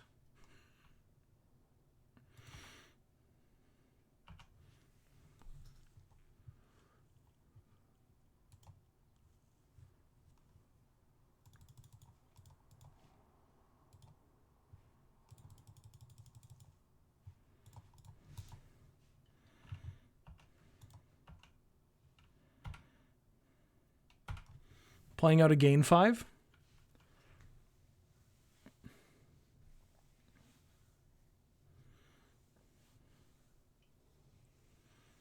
Mindstone. Ocelot Pride. Their deck looks really cool, but it also... it's got big... big, like... I slammed 2 decks together vibes.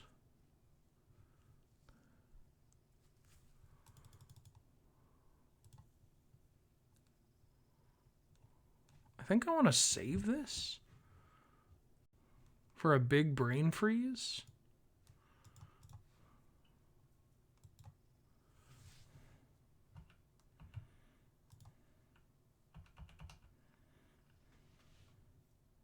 I mean, I could also just do it now, but I kind of want to do... I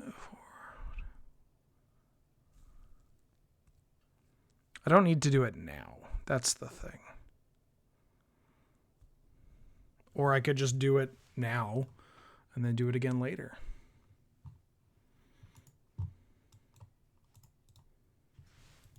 Yeah, I'm going to hold. I think it's better to do it later. Try and double spell it.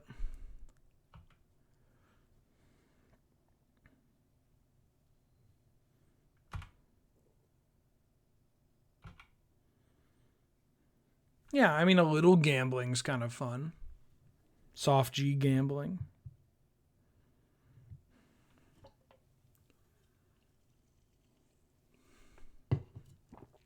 Yep. Take 5.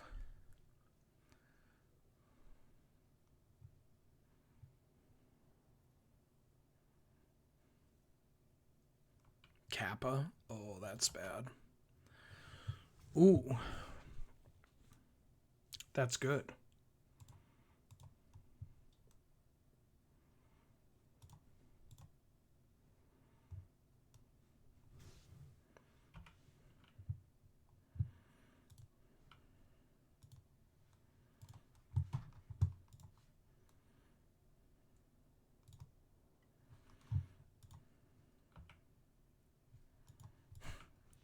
Make my otter grow.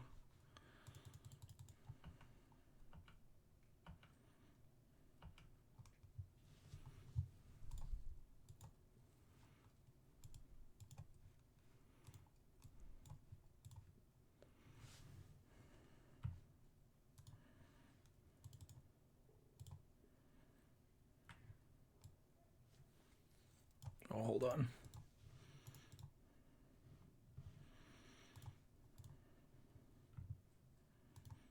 Oh, wait. Yeah, it doesn't matter. It uses the same mana.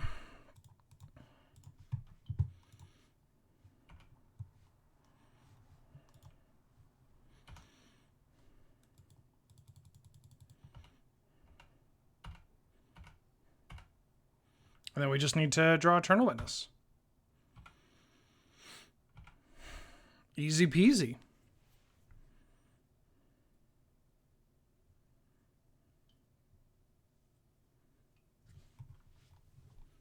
They have double on-color mocks? Holy shit.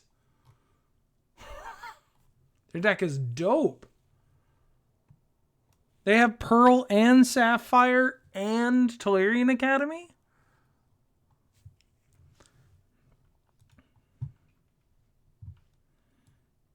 No, I would not like to play 2.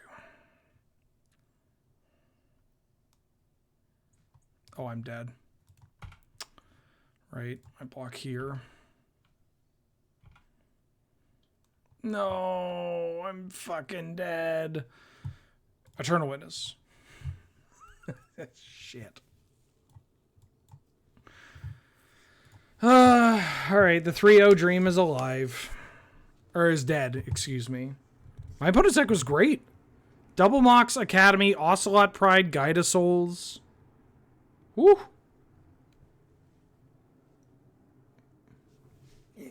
Excuse me. New budget Eternal Witness? Isn't Eternal Witness a budget card? That card's like $3. I mean, budget means something different to everybody. But also, this card is, yeah, Eternal Witness is $1.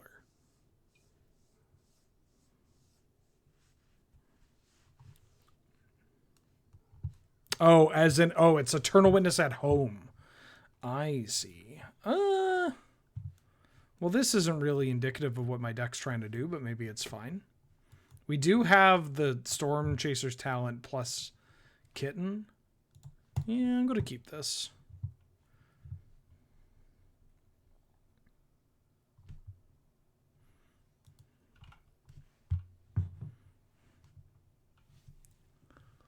I would like to do at least one real draft.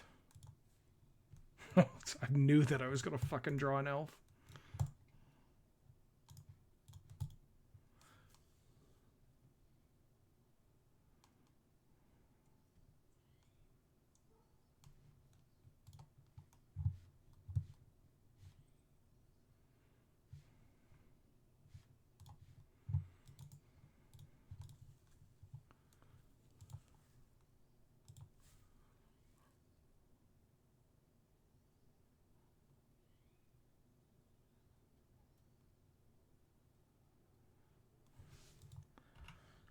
Uh-huh.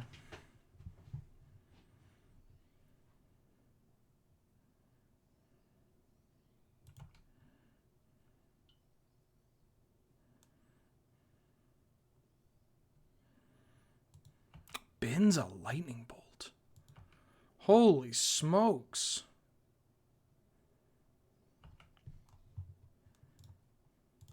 I mean, I think I do this for the sake of tempo.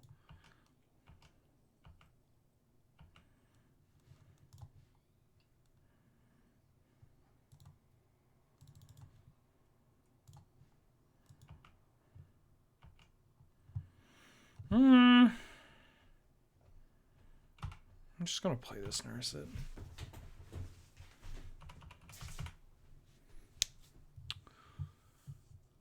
I could have bounced the Jite. Gives him another buy on the Dragon's Rage Channeler, which is a bit awkward.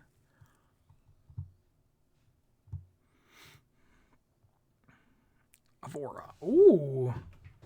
Fucking Goblin Bombardment.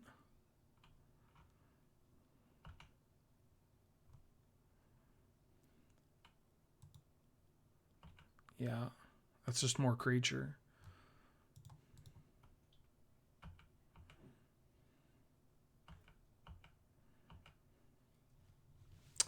That's funny.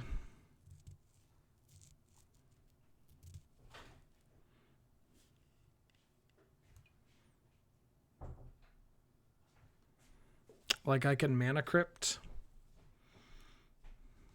Do I want to say, well, crypt lets me kitten.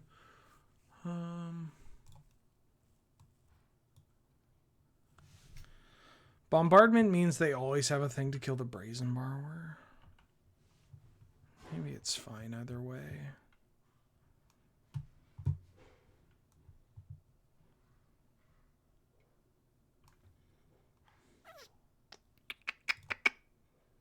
Yeah, I think this is fine to use. Okay.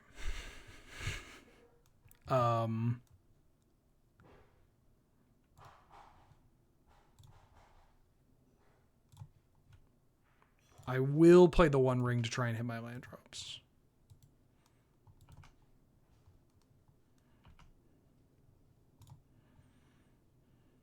Okay.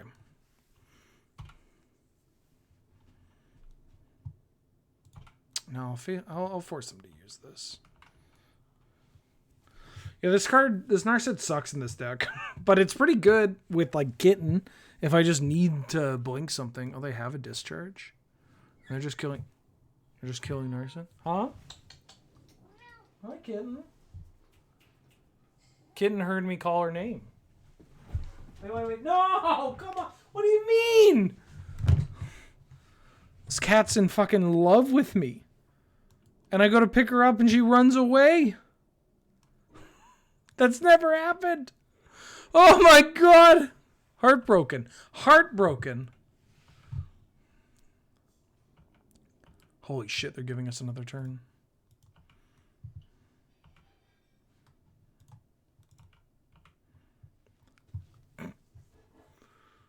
Nice.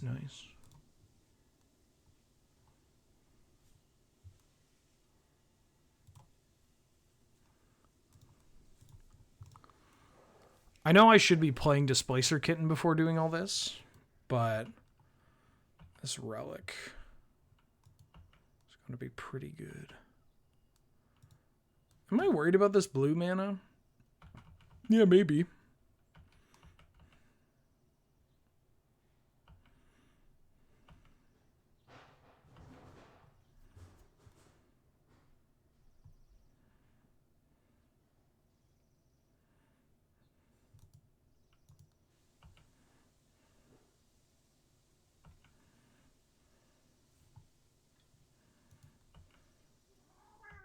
Now you're back. Hi. This wasted value, you act like I'm not going to get more. Okay, now can I come say it? Wait.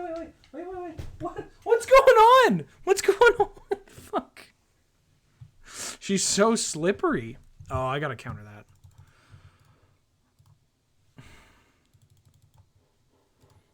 This cat doesn't love me anymore. Interesting. I'll remember this kitten when I'm trying to fall asleep and you're interested in hugs and scritches. I think she does want to play. But I want to play Magic the Gathering online.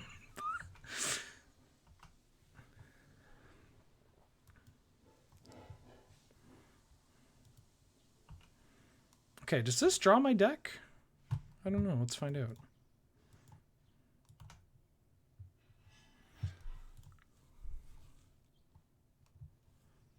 I mean, that's pretty fucking good.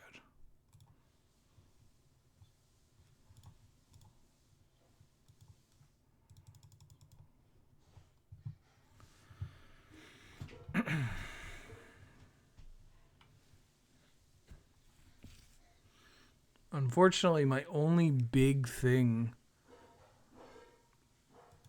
I can't even double dip with this.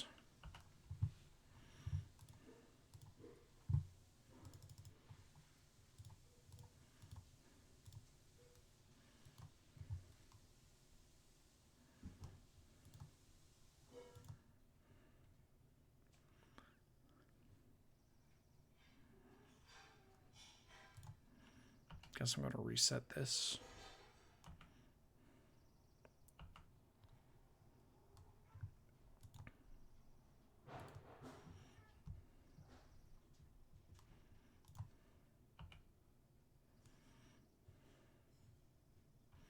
I could have blinked this and then activated my Storm Chaser's talent to return the Cryptic command, but it doesn't do anything. Do I have a 2-mana artifact? No, right? I mean, I don't need to do this now. Oh, so you are back.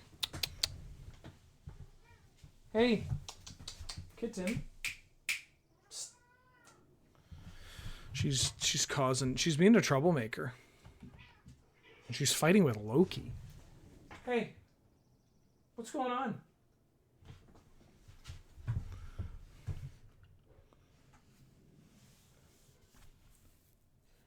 Is this the US of Cube? I am in the United States of America, if that's what you're asking.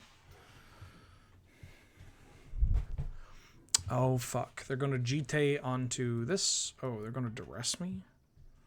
Sure. I mean, they could GT onto the Dragon's Rage, hit me, and then... Hi, Loki. Hit me, and then... kill off the kitten. Yeah, maybe I should have untapped the Relic of Sorrow. This has to attack.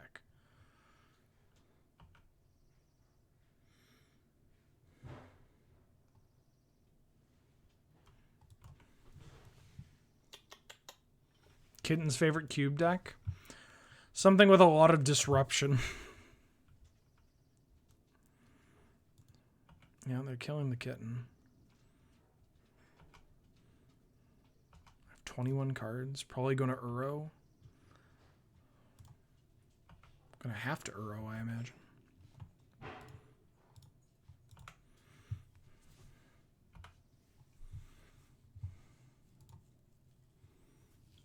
Ooh, Pimmage.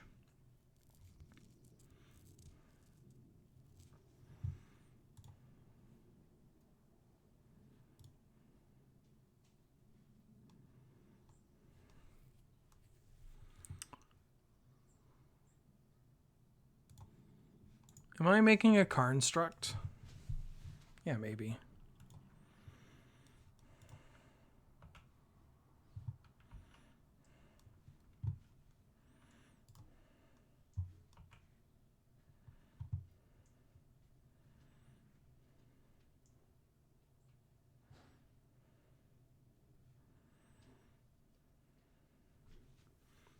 I can construct with those, and then I have 1, 2, 3, 4, 5. I mean, I can play a Brazen Borrower.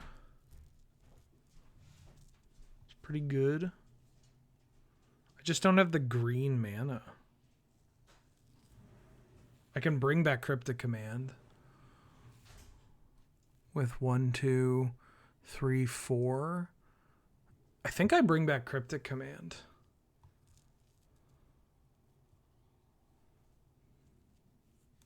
Play a land here.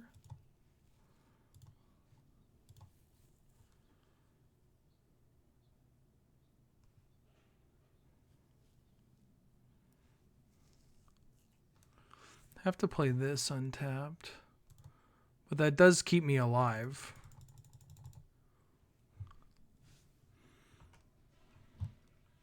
One, two, three, yeah.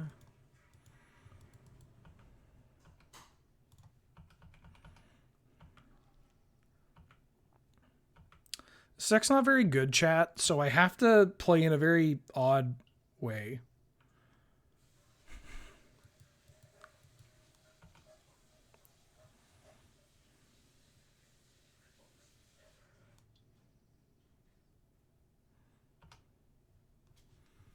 Beginning of combat. Blue, blue, blue, and 1.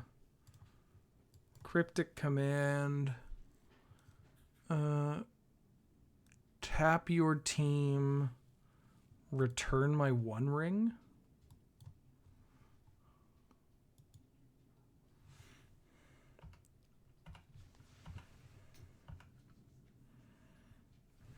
I actually don't know how they got so many cards in hand.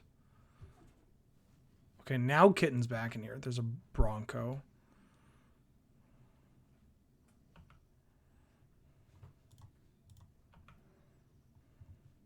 I don't think I make one. Holy shit, please.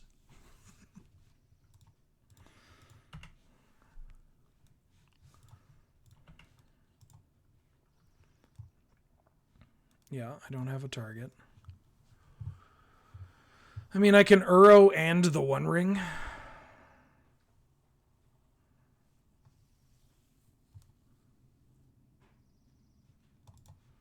of want to start with a Ponder.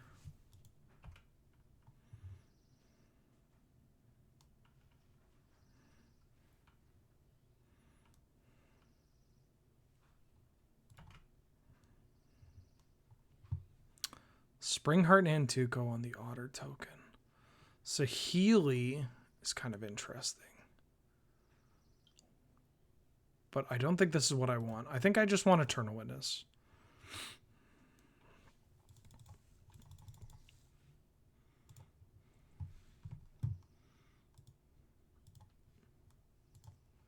Oh, hold on.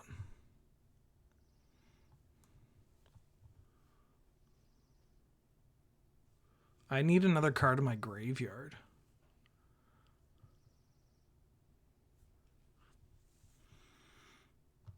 Unless I'm okay with Cryptic Command or Kitten being exiled. I think I'm okay with Kitten being exiled. And then I just go for Eternal Witness, Cryptic gameplay.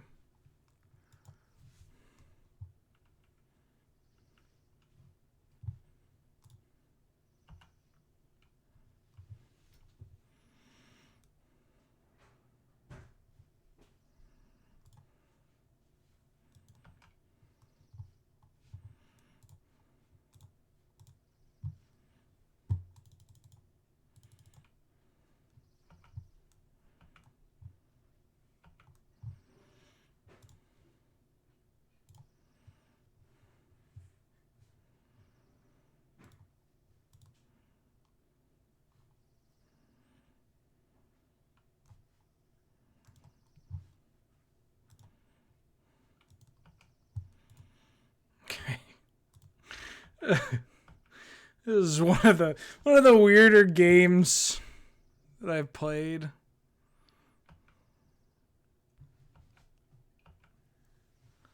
We have the One Ring right now. We have protection from everything. Cracking a blood token.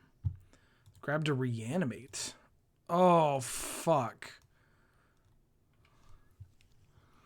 It's pretty good. Which means I need to find my Eternal Witness.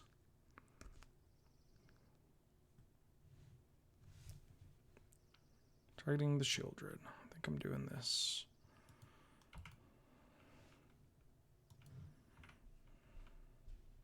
I mean, I can Phantasmal Image their Shieldred. Put them to 4. If I draw Eternal Witness, I think I can kill them. No, you have to attack.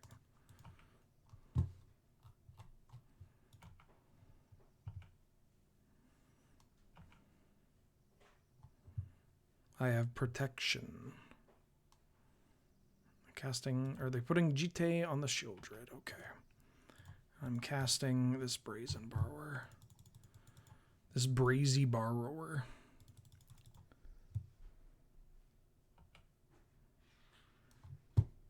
And now I really don't want to lose a flip. I won the flip. Great.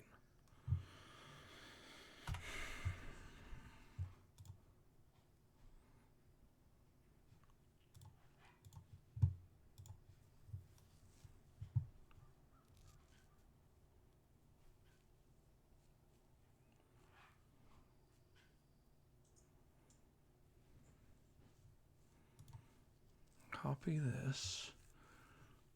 Tap this. Oh, fuck. Come on. Come on, dude.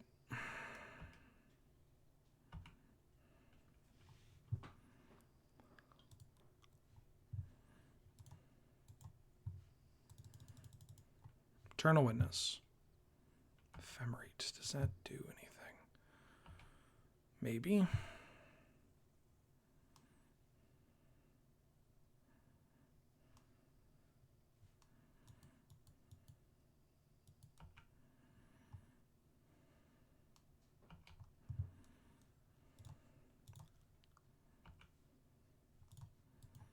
I think I attack.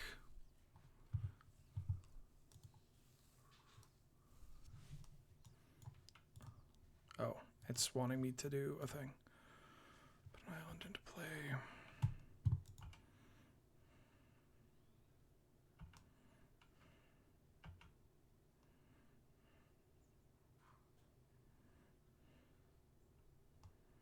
Bronco.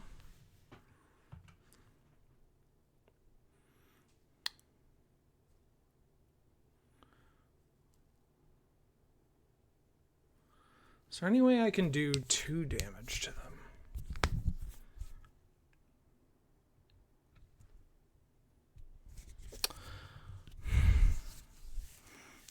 I can ephemerate my Uro, which gives me a redraw. And I can activate this relic, which also gives me a draw.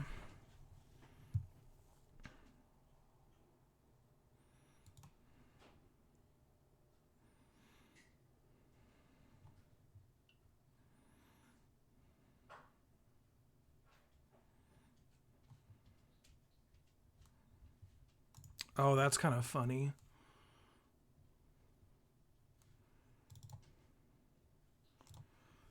I'm going to play Saheeli. I'm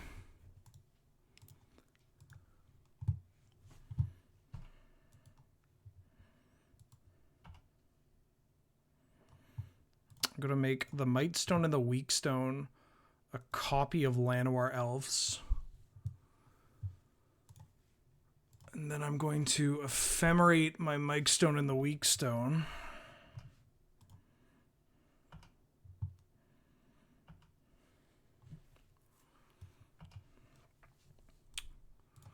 And then I'm going to kill their Shieldred.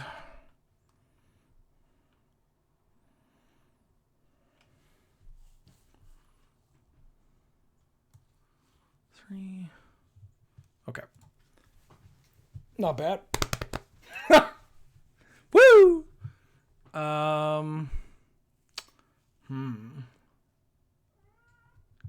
don't think I'm brain freezing them. I think I may need to bring in this touch. And cut this Narset. Let's try that. Oh yeah, you could do it. That's why Saheeli's one of my favorite, if not my favorite planeswalker of all time. It's fucked. A mulligan. I think I need... Honestly, this isn't that bad. I mean, maybe I should go to 5. Going to 5 in this matchup seems terrible.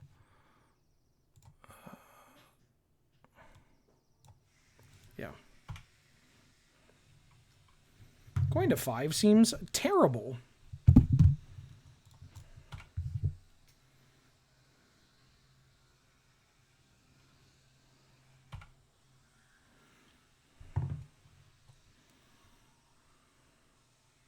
Bucking Bronco.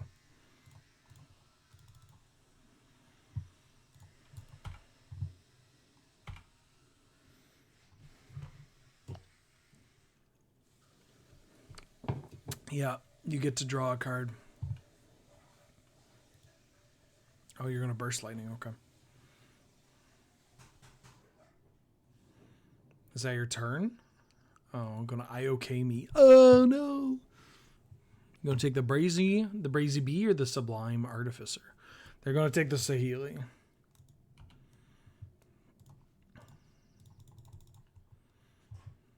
Uro, Titan of Nature's Wrath. I missed a land drop.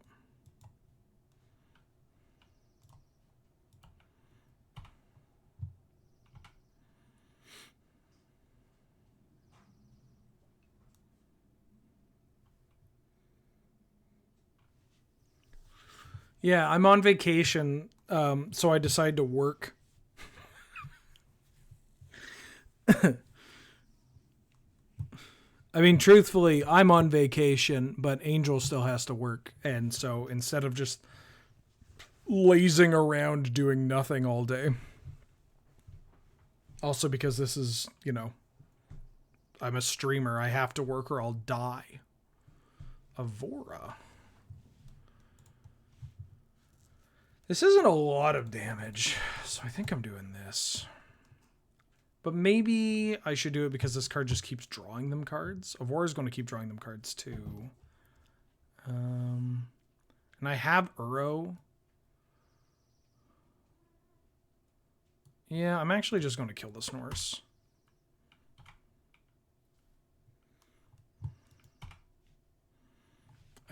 I think my game plan is get Uro online. And survive until then. And like if they're missing land drops, then I want to try to deal with some of their card draw. And at least Avora is like cycling. They may have a Psychic Frog in their deck too. Somebody said that the Watery Grave was in there for the Scalding Tarn, and I was like, that's a good idea. That's a reasonable idea, but Watery Grave's a bit of a hard sell. Like, that's the thing you do for an Underground Sea, not a Watery Grave. That's a good draw. And now that they play Dark Slick Shores, I think it's got to be Time Walk or Psychic Frog. That's basically it. Draw a card. That's a good Magic card. Don't need it yet. I don't have much clock as well, so I need to be a little careful here.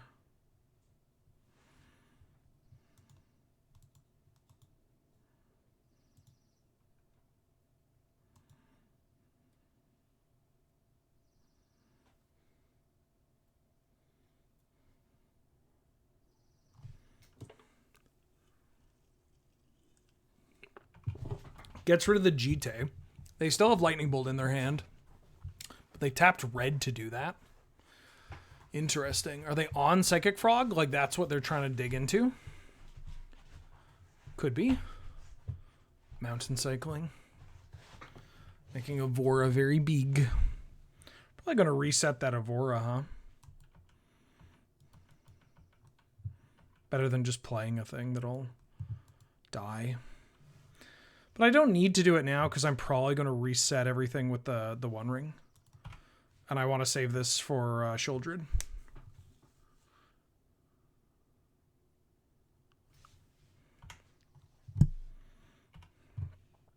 Ooh, Springheart Nantuko. Nadu would go ham against this.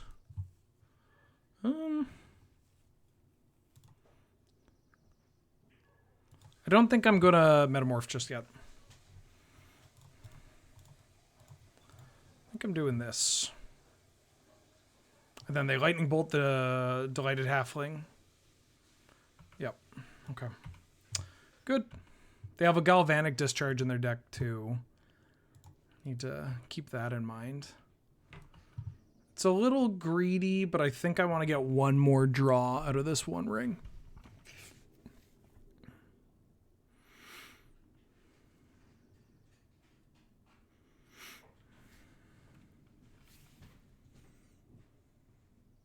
Shout out to the owl plushie. No, this is I believe it's technically a possum, but this is a Rapthew plushie that was given to me at CubeCon last year.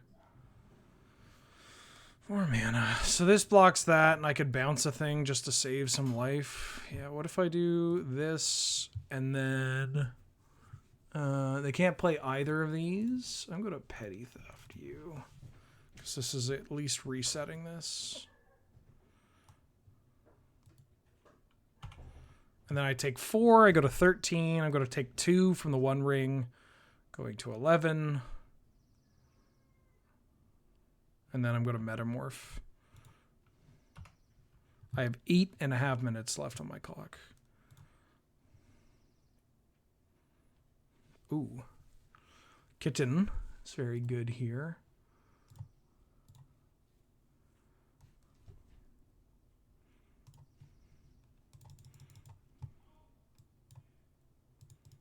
Oh shit, I'm casting the wrong card. Yoink. Who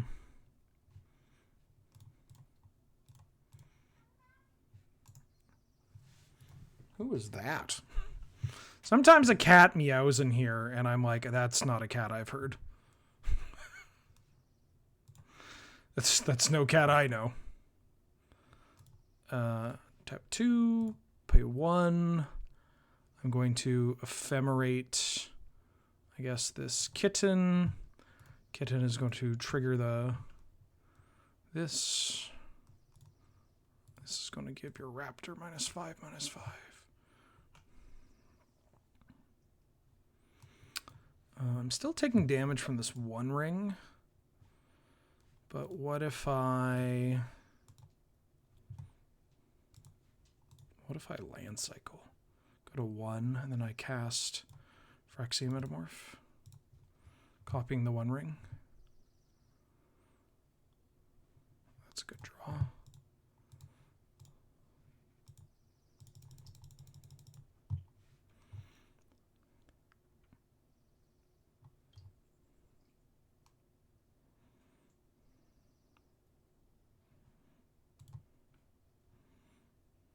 to keep this one ring. Gain protection from everything.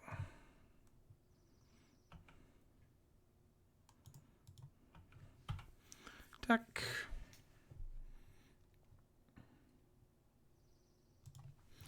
They're fetching. Getting a watery grave. Yeah, they definitely have like a Time Walker, a Psychic Frog. Maybe Fallen Shinobi. That is Vax. Actually, maybe both of them may be in here.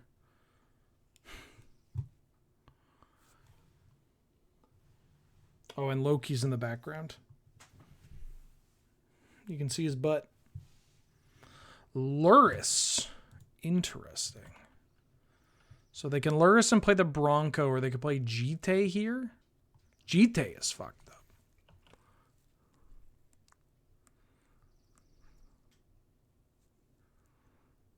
But this Cryptic Command should let me go the distance.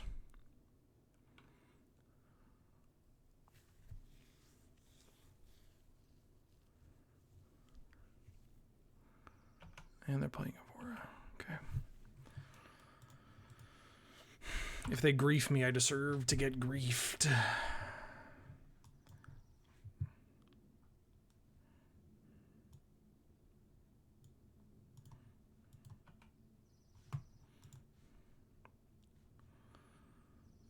I don't know. This is going to trigger to target that.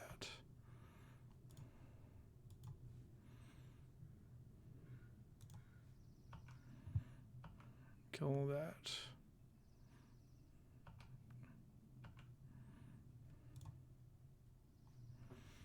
Ooh.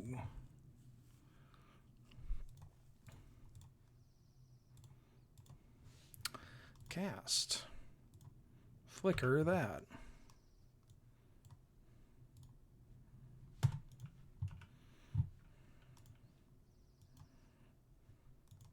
Oh, we 2-1 with this fucking deck. Oh, I take that. I take that to the goddamn bank. Yeah. Lock me in, brother. Lock me in. We take that. Ooh, yowza. This deck was a stinker. It was so fucking bad. Oh shit, that was bad. Okay, before I start the next draft, or before I need to see if I can start the next draft. Give me 1 second.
I can do one more draft.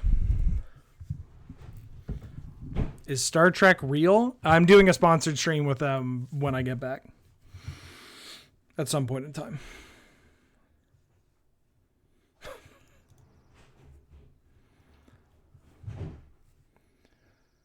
I have time.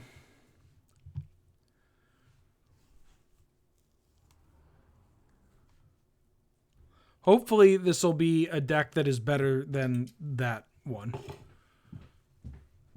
Is Ancestral Recall. That's a good start.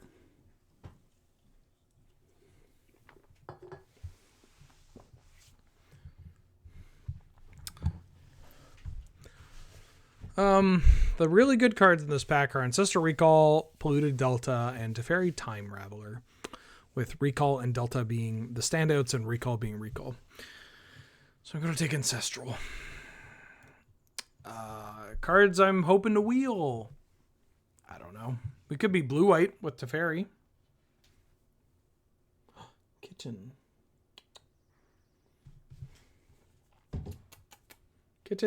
Okay, never mind. Fuck me. Chopped liver.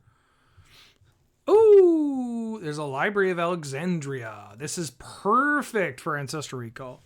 There's also Fractured Identity, Guide of Souls, and Time Twister, as well as Mox Diamond. But Ancestral Recall Library of Alexandria is pretty phenomenal. It's just kind of what you want to be doing.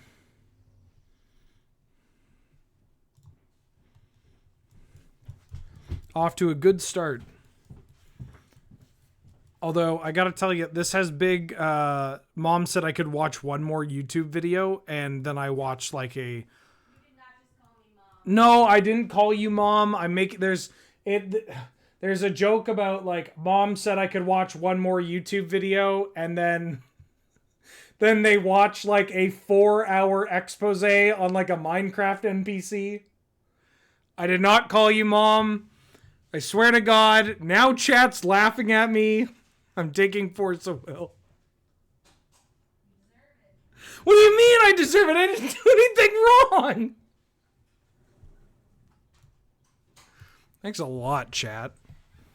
Ooh. Eternal Witness Ephemerate? Well, I'm taking this Eternal Witness. Eternal Witness Ancestral Recall Ephemerate? Ooh. Don't yell at Angel? I'm not yelling at Angel. I'm taking Snapcaster Mage. It's really good with Ancestral Recall.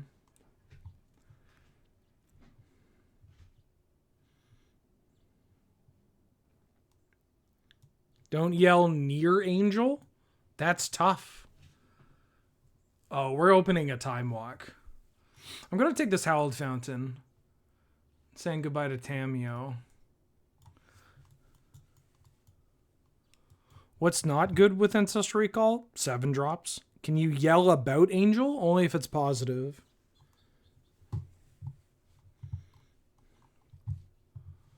Time Warp. Holy shit. Alright, I'm taking Time Warp. Okay. Alright. Everybody calm down. I know what it looks like. It looks like I'm drafting my favorite deck.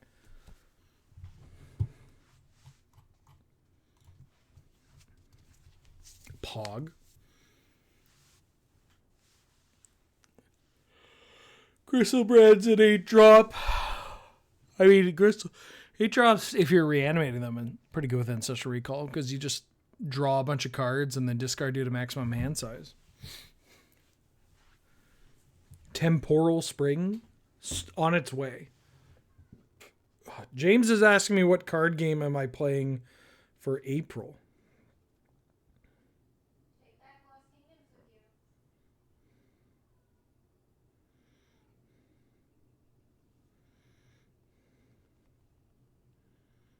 Holy shit. I'm going to take a Verdant Catacombs. There's an Abhorrent Oculus. The Akiway. I'm going to take Catacombs though. Fuck. Teferi came back. Oh, that's so good. Yoink. I mean, I don't know if I'm playing any of these cards. Maybe I'll take this Eidetic Memory.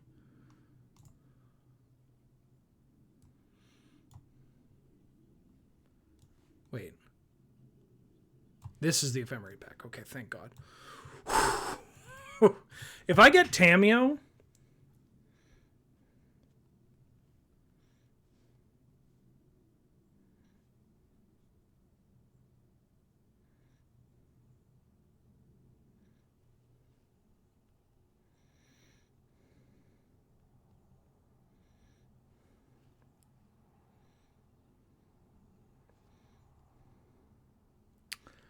Lost Kingdom?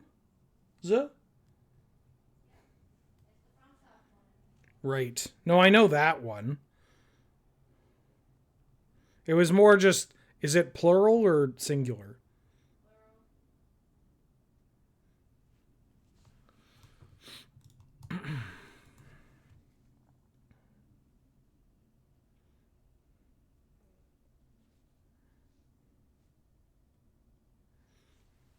Ooh, the Bring to Light too? Tamio didn't wheel. But here, we're gonna open Time Warp or Time Walk. The good one. The good one! Ooh. Flash. Swords, Misty Rainforest. Bless you. You don't have to apologize, you sneezed. Flash is kind of hot. Misty Rainforest is so good, though. I think it's Misty Swords and Flash, obviously. But I also passed on the Bristly Bill. Is it early enough to take Flash? I haven't seen a Trax Boltborn Tyrant. I'm going to take Misty Rainforest. Ooh, Titania. I think I want Fanatic of Ronus. I just want mana if I'm going to be time warping. Malcolm's also quite good for exactly this kind of deck. But mana is so important. Oh, and the Flooded Strand. Let's go. Let's go. Let's go.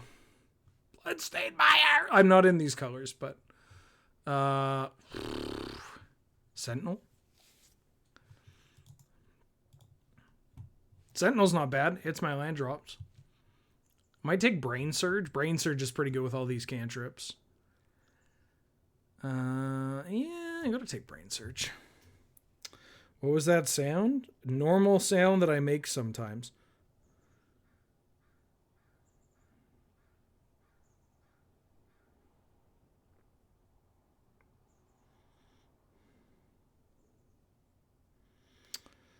Playing Lost Kingdom.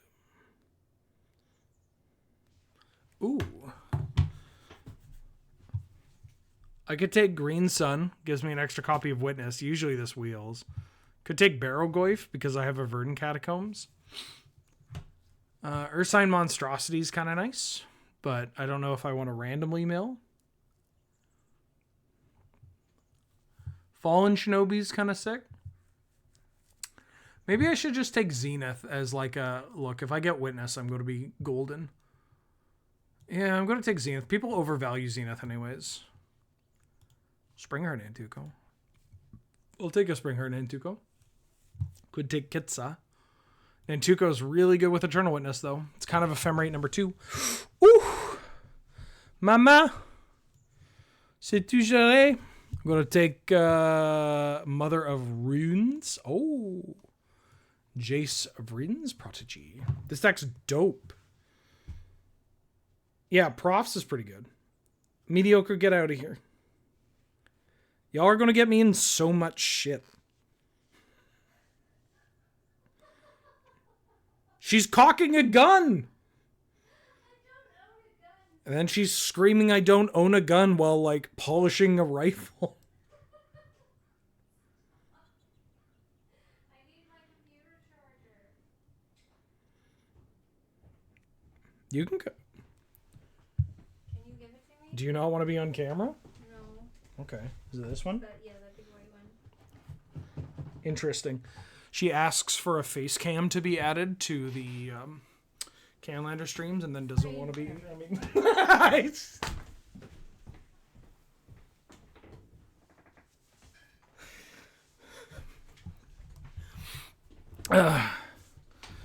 kind of want to take this... kind of want to take this Overgrown Tomb. Maybe I take the Talon Gates? Overgrown Tomb... Yeah, if I get a Demonic Tutor or something. Ooh, or a Metamorphosis Fanatic. Yoink. Didn't mean to yoink that hard, but here we are. Cauldron's kind of dope.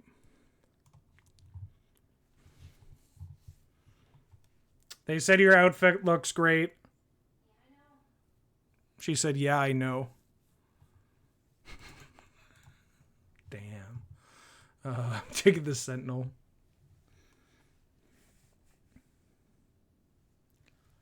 Backstreet. All right.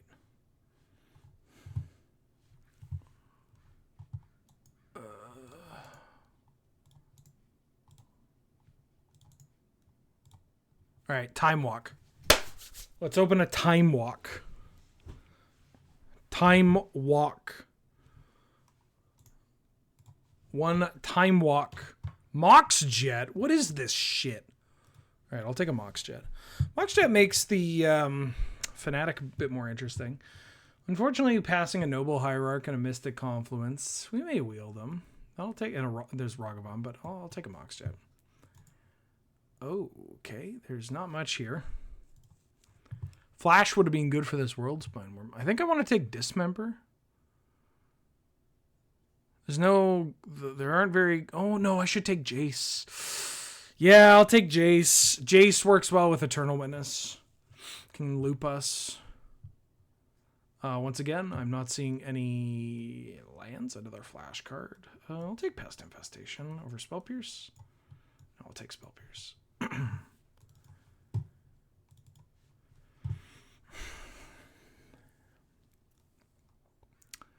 Jace is good with Metamorphosis Fnatic. I guess I want this out here. That's a Tundra. Ooh, that's a Psychic Frog. I don't have a dual. Do I have Held Fountain? I have Held Fountain. There's also Savannah.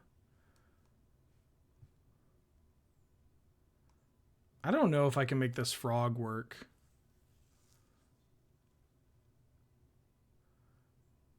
Especially because there's also Felia. I think I'm taking Savannah, trying to wheel Felia. I want to make my mana base work here. I'll take a Mana Leak over Sylvan Library. Mystical Tutor is a great pickup here. Mystical Tutor for Ancestral Recall, Mystical Tutor for Time Warp. I don't know if Ellie is necessarily going to wheel, but, you know.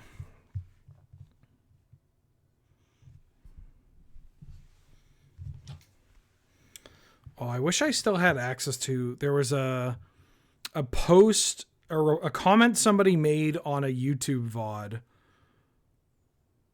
Where was it? There was a comment somebody made on like the draft VOD where it was Graham and I for Lure MTG.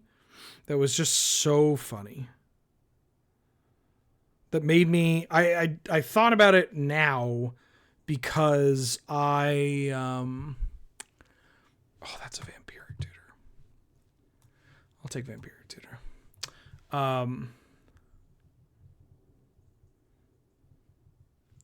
Thought about it because mentioning that Felia will wheel, even though Felia is like absurd. Wish I could find it. Let me look for it. It's worth a gander. Interesting. Lure MTG VODs don't go up on the Lure MTG channel, mods? Wait, do they? Oh, they do. I don't fucking know. I just work for this company.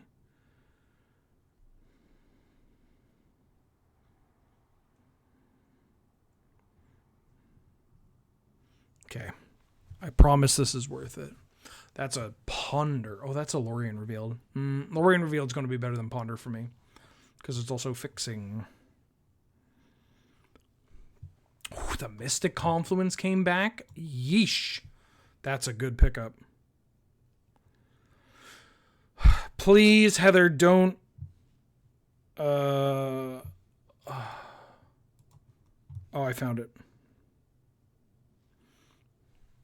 This is good. Why did it come around? This card's so messed up.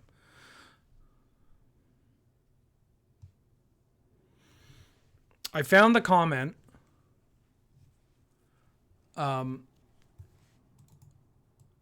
It's very funny. I may have read it on stream before. This is in response to Graham and I doing a draft on Lure MTG. And I believe it was the draft where I was on a medium red deck. And I was explicitly saying, like, yeah, let's dick around and have fun. It's interesting for me to watch this because I pretty strongly disagree with a bunch of picks, and that surprises me. I say this with nothing but respect and affection. I personally feel that City of Traders in Big Red is not particularly strong.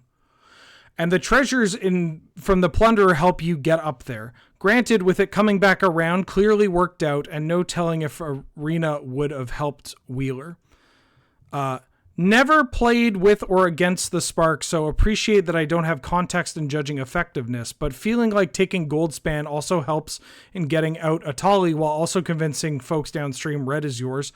But oof, that second pack. Anyway, speculating on draft picks after the first 8 picks is La La Land. Thank you for your time and content.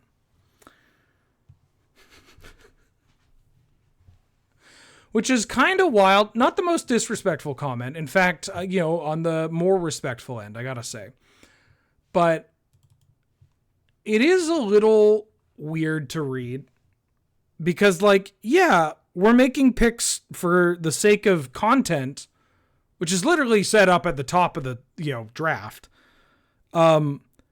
I made these picks saying that this is going to wheel and that I am always playing this in my deck and not always playing this thing in my deck. And you can spec after making picks. I guess I'm not specking on cards coming around if I don't ever see them again. But that's cute. That's cute. You spec on your picks. You go I'm going to pick this with the idea that this is going to wheel. If that's not the case, then I've learned something about the table, which can then mean that I can use that information to inform decisions I make down the line. Very weird. Am I playing this Vampiric Tutor? I might be. The fact that this Lorien Revealed cannot find what do I play Concealed Courtyard? I could actually just rock this 17 land plus Mox. I don't hate that. I have a library. I'm a very mana intensive deck. I don't actually hate just doing this. Loot in the Cauldron.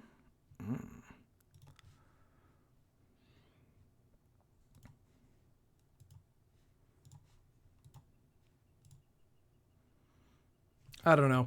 That's one of those comments where I read it and I'm like, it's one of those things where it's like, dude, just call me a slur, right? I don't want to read all that. And I don't want to read all it to be the fucking rally of big fan of what you do usually. But this is terrible.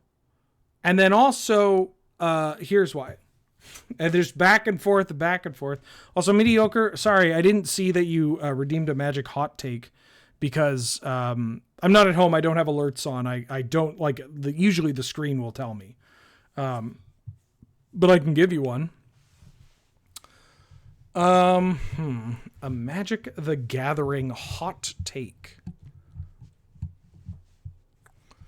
A Magic the Gathering hot take.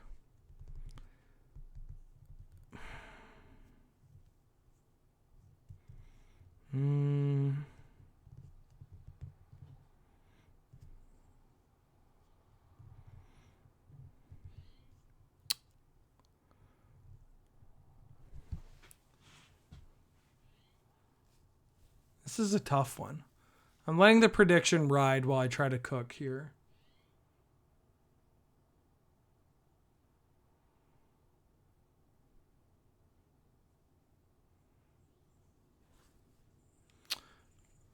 Okay, I'll give you a hot take. I believe that the fixation on cards printed in the first 10 years of Magic the Gathering is one that is ultimately negative for the broader conversation of the game, as well as just not, like, it's a very odd thing to lock into, you know? Like, is it that exciting to think about, like, there's a certain charm in other games, I guess you could say, for older characters, cards, playable game pieces or whatever, still being popular or powerful. But they're usually popular and powerful because they are outdated or designed in an era where they didn't quite know what they were doing. Right? Case in point, Ancestral Recall, Mother of Ruins, Mystical Tutor, very powerful cards. Very popular cards across the formats they're legal in, or they're like, they're what's the word I'm looking for? I don't know. You know what I'm saying. Like, they are something that people gravitate towards. They have an appeal, but their gameplay is rancid. And the only reason that they've stood the test of time is because they do a thing that modern design just doesn't let you do because it sucks. Think about it in Pokemon too, right? Pokemon, like, think about the Gen 1 Pokemon or Gen 2 Pokemon that are, like, competitively viable, and why. And it's something like Chansey, which is just, like, completely min-maxed, terrible gameplay. You don't get to fucking do a goddamn thing, right? Or Zapdos. Zapdos, a Pokemon where you also don't really get to, like, Zapdos is something that has always been very good, fell off, and then got better when they introduced an ability to it that says 30% of the time if you hit me, you get a status ailment that makes it so you can't play the game. Right? Think about older, like, League of Legends characters, where if one of them all of a sudden pops up and is relevant again, a lot of the times it happens because they're kind of just forgotten, or they do a thing that they no longer do on champions because it's just not okay, right? Or at least that's what it used to be. I haven't played League of Legends in God knows how long. And the same is especially true for Magic cards. And I'm glad we walked away from that. And I'm also glad we moved away from it from creatures as well, right? People joke about how these new creatures have all these words and they do all these things. But, like, Barrowgoyf is a fucked up Magic card that could possibly exist 10 years ago, right? It's not that shocking for them to make a Barrowgoyf in 2015. I could see that design showing up early. It's like, I don't know. I guess what I'm saying is maybe there is a group of players that gravitate more towards the Siege Rhino era, right? Like, that's their jam. I might just be playing this into a removal spell, but I think I'm going to Force of Will this and save my mum. I don't need this brain search. I'm gonna save my mum. Yeah, I guess holy shit.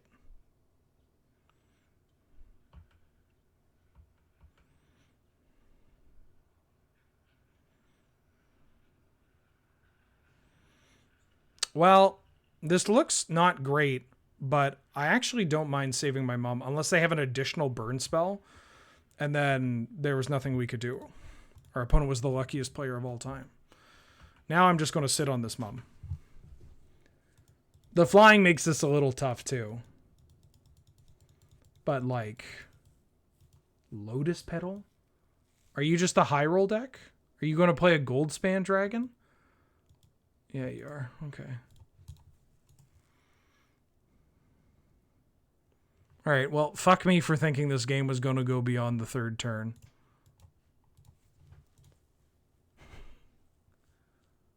Got it. You're up to bullshit. I could have brought in the Spyglass Siren. We also just didn't draw our land here.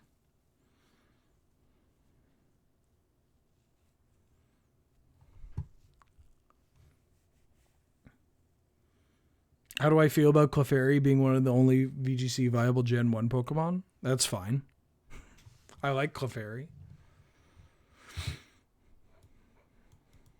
There's more than just Clefairy. Maybe some of the other ones aren't top tier, but...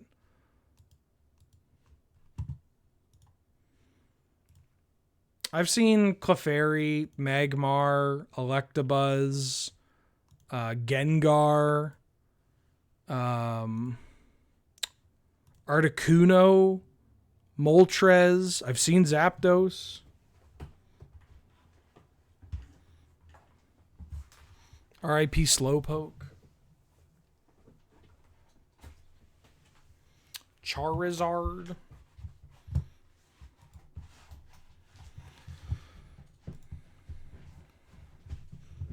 Okay, I think I want to lead on Spell Pierce because they have Mana Crypt.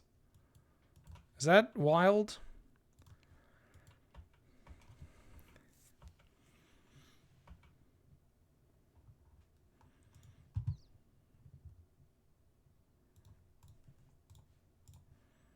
Holy shit, their deck's broken.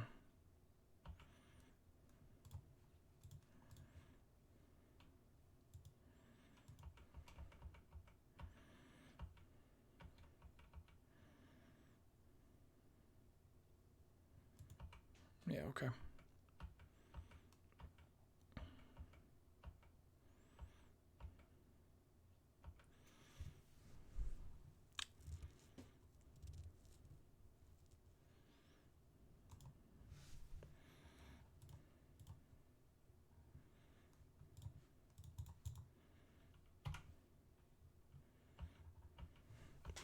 Blocks the S percent, no.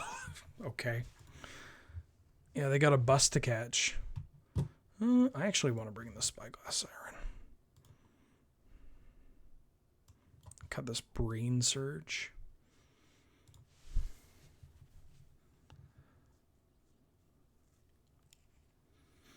I haven't seen the Altered Wigglytuff. Oh yeah, Ditto too. Placements this season.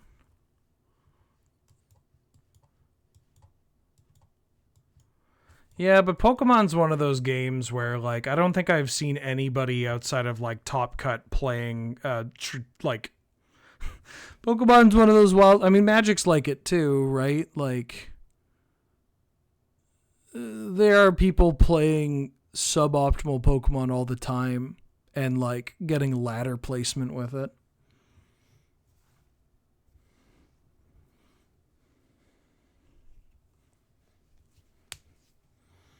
I'm trying to find something interesting to do in Commander with dragons so I can play my foil Dragonstorm. Any out-of-the-box suggestions? Dragon's Mill. Play some Mill Dragons. Yeah, give players.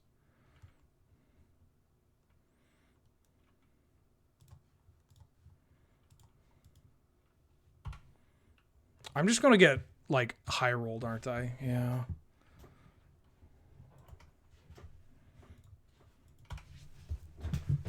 This person plays way too fast. So I've got big multi-queue vibes. What's her name? I Like Dolphins. Oh, don't open. No, don't launch another application of Magic Online. No! No.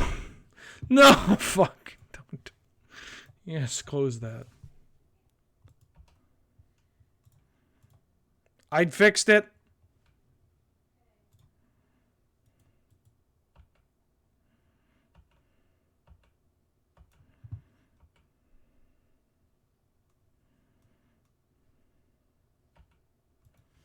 Yeah, I'm just gonna win. I'm just gonna lose to the fun police. I don't know what this mystical finds.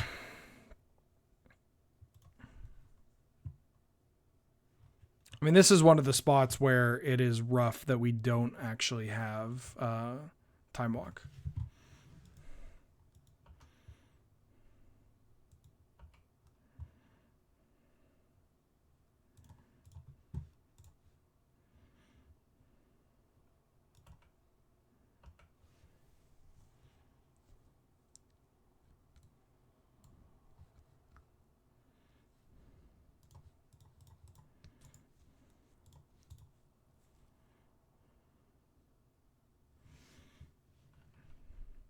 If they path it, that's pretty good.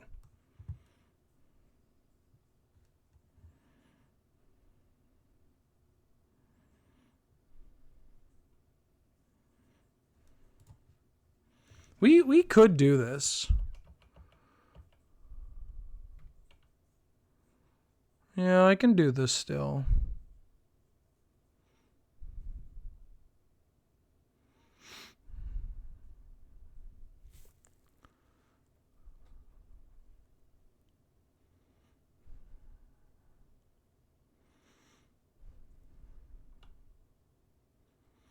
I have a savanna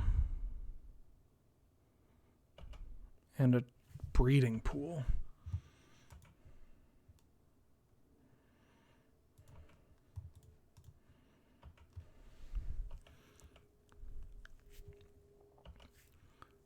I got to use both counters to kill it.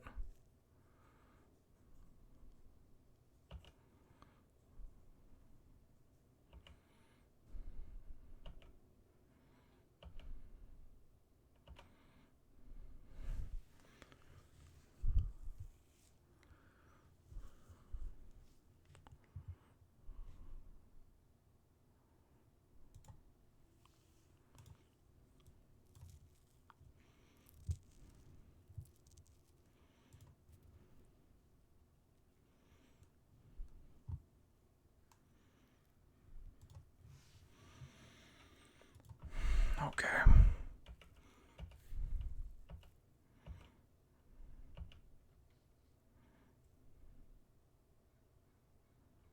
Yeah, I don't care about that.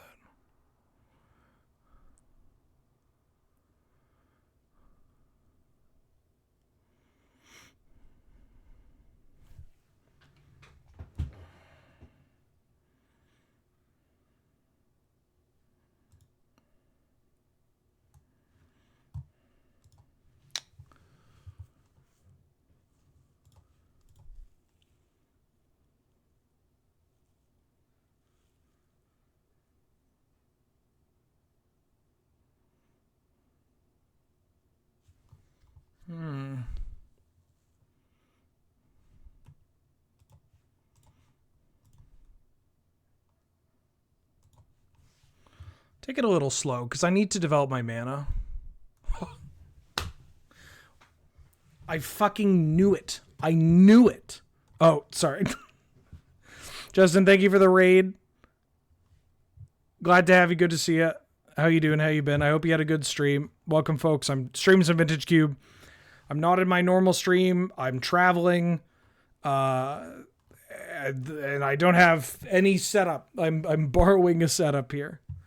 I knew that this person's a tilt machine. I think that's how I know them. Maybe. How do I know that name? Maybe it's from here. Maybe I think I played them and they tilted out against me. I don't know. If I'm not sure, then I probably shouldn't say. But like they conceded both those games super quickly.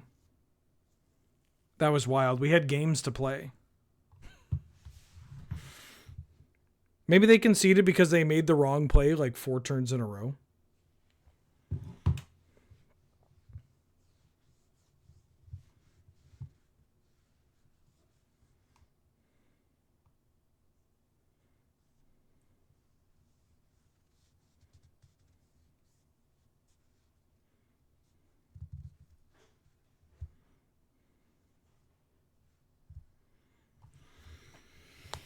I don't know, but we're 1-0 now. Oh, we have a sweet Bant, Eternal Witness, Ephemerate, Time Warp deck that has Ancestral and Library. Okay. It's a little slow, but Wingus and Dingus over here are so good. Especially if I can play out the Fanatic and keep up, or the Sentinel and keep up Ephemerate to protect it. Because this thing just doesn't die. It takes so much to kill this thing.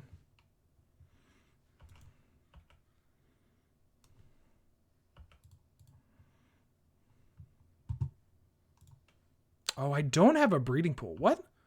Oh, I have Hallowed Fountain. Oh, that's what it is. I have a Hallowed Fountain. Well, I'm glad I used this Catacombs then. You don't want to daze this bad boy.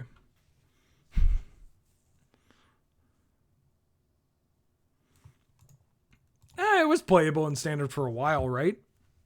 Not anymore. I kind of like that. Cards, they come into Standard. They have some gameplay. They're fun. They're powerful. We got the loop. And then they just dip. It's just like, yeah, it had its time in the sun.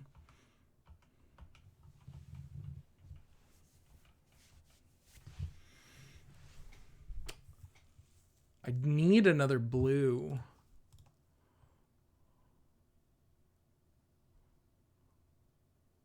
Don't Teferi 3 me. They can pending? Oko. Okay.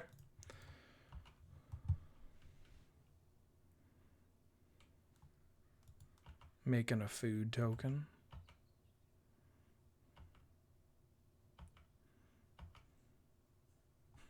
Little late.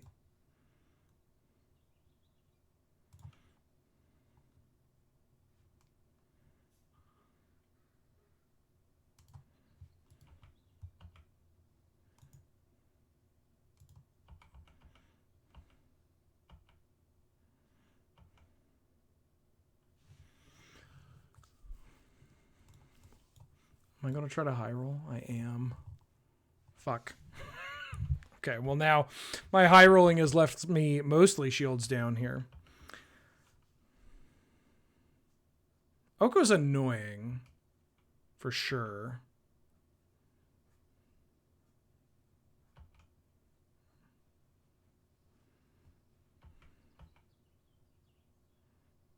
Interesting. A lot of lands.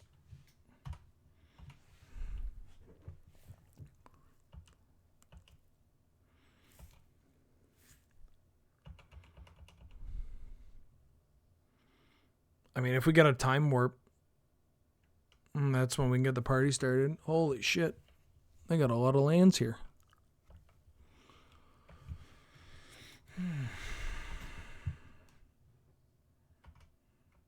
Yeah, they're not pressured to do anything. They don't have to... Oh.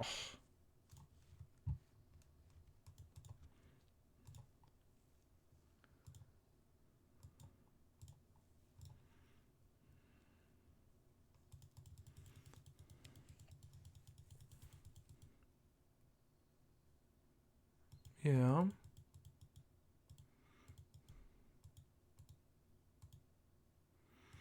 Just make an army of 4/4s. Fuck, that's really got me.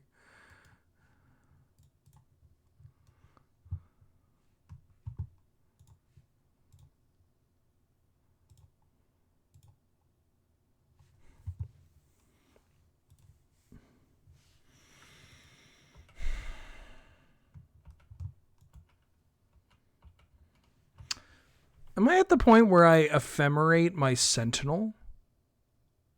I could ephemerate my Sentinel and then get some map tokens, and if I mill stuff, I can witness it. Really want to get into a fight. Oh, they're like a domain deck. Probably got a Field of the Dead.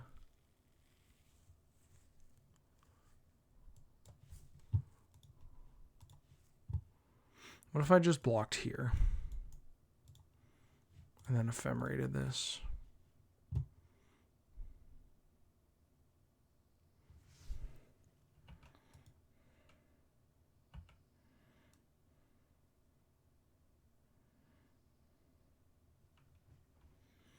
Yeah, that scared the hell out of me too.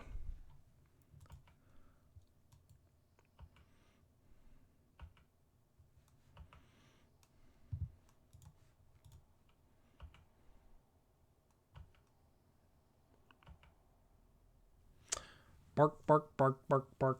Good against their They're food. Put it in my graveyard. Yeah.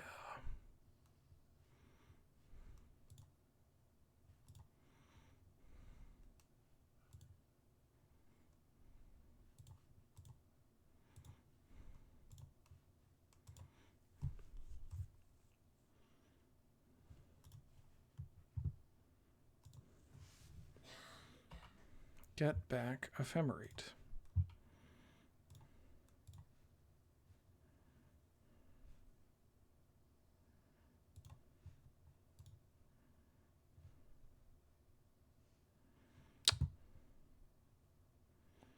I mean, I don't need to do it now. But just cast this Felia. I think I'm going to do that.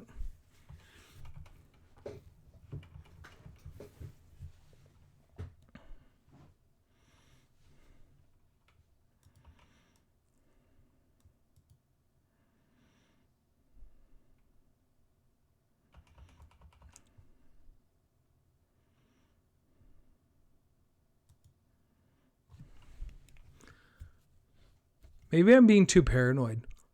They have 7 mana. They have Wooburg mana. And they just, I mean, they don't have to cast a thing. That's the thing. So Oko, they don't have to cast anything.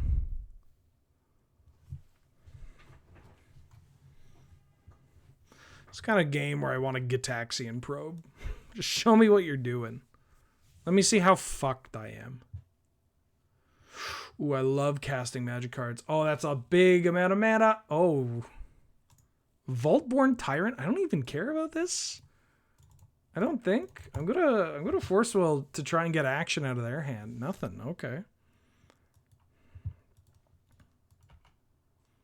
Maybe they just got a handful of Dumbos. I know what that's like. But they're not doing anything.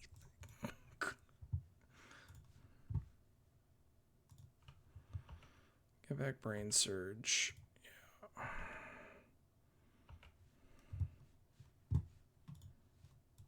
Yes, where? Oh, right. Didn't pop it out. Not at home. Get back Ephemerate. Yeah. Go to draw. Brain Surge.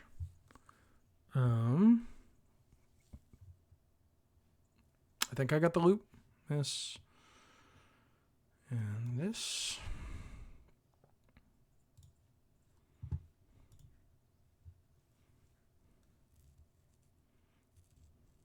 Find Time Warp.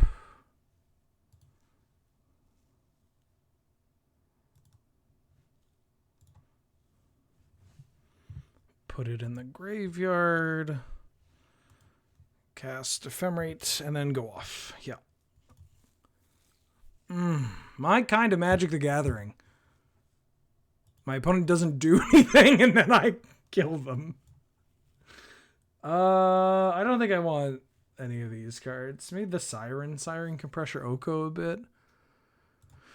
I don't know. Ooh.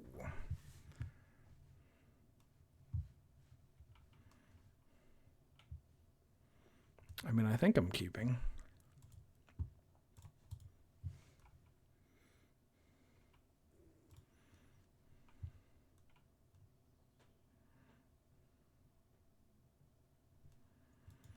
They were very passive that game. Maybe that will teach them, or maybe that'll teach them. Maybe they will take that as a lesson this game and they may get a bit more aggressive. I don't know.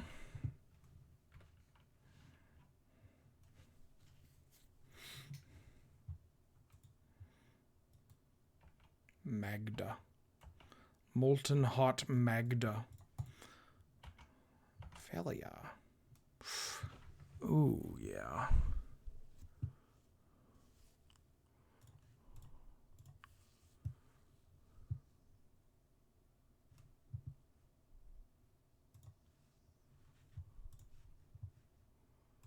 Fanatic Aronis is going to be really good.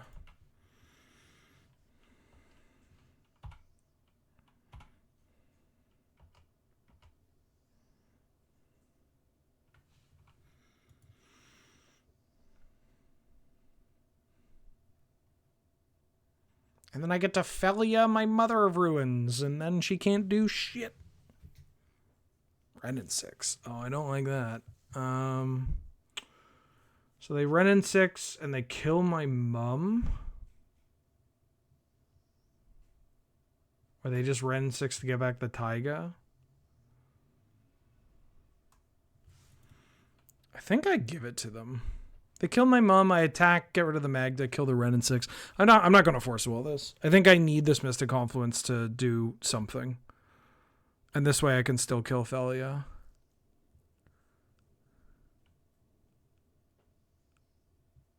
Unless they play like a Mana Dork. Or kill it with Felia. They get a treasure token.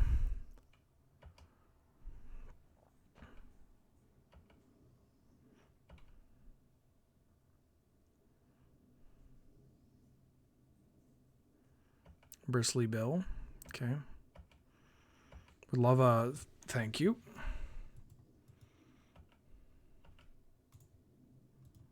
Attack Ren in 6. Like that.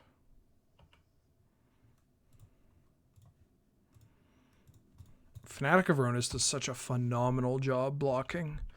Unless they have a fetch land. Fetch land's bad news. Shouldn't have said anything. This Mystic Confluence can maybe clear some stuff up. Also, Felia can reset. Smirt Monkey, welcome back for the 10th month. How you doing? How you been? Glad to have you. Good to see you. How you do? Thank you so much for the support. Just almost said same thing about 5 different times. We did win game 1. Yep. We looped some time warps. Ooh. Well, I get a free block here.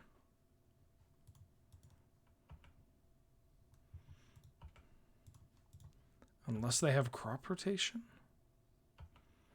They didn't want to push more damage. That makes sense. White. Treasure token. Omnath. Yeah, I think I'm going to Force of Will the Omnath.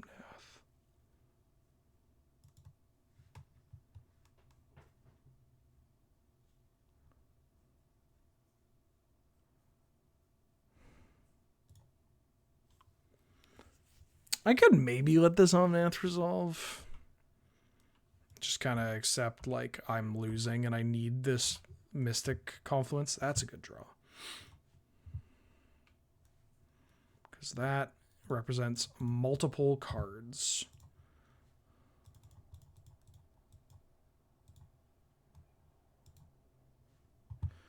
Green Sun for 3. Getting an Eternal Witness. Eternal Witness is going to get back Lorien Revealed. Yeah. And then attack you with Felia. Flickering the Eternal Witness. Ahoy, Mountain Forest Fox. Hope you're doing well. Oh. Do you have a Bolt? Your last card Bolt? Swords? No, they're just doing stuff. Getting that F6 equity. I hear you. I feel you. I feel you.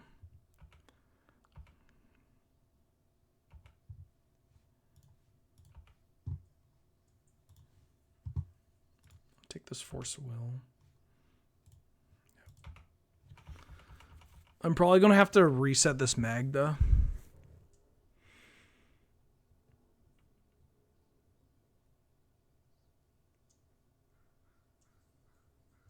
Smirt Monkey. I bet I would get along with an orangutan. Like, we could chill. I think we could bond. Both large, orange, laid back, wise. Wise. Motherfucker thinks he's wise. Yeah, you could do that. Dude, I'm going to do that. Did you get a land drop? I gotta be hoping for a land drop here. Drinking Waterloos on the porch with an orangutan? Yeah, I'd be into it. You think an orangutan's going to rip off my face? Chimpanzees? Sure. Oh, you're a Black Lotus deck. That's scary. Uh-oh.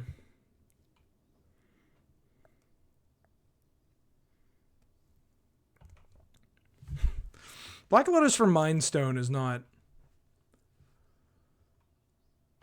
I mean, it gets the cub out. Yeah, that part's scary.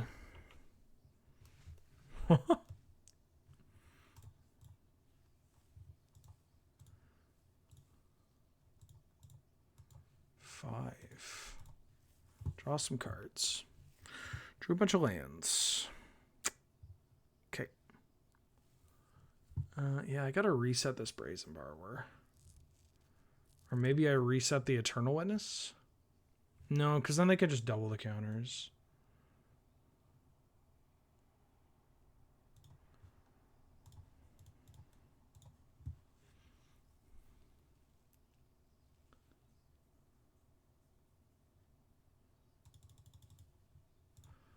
It may have been smart to actually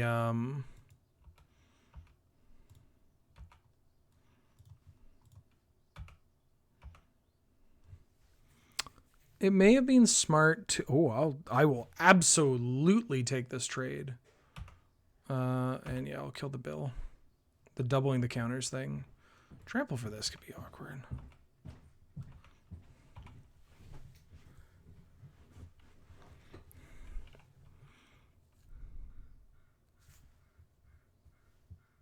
I forget what I was saying. Something about may have been smart.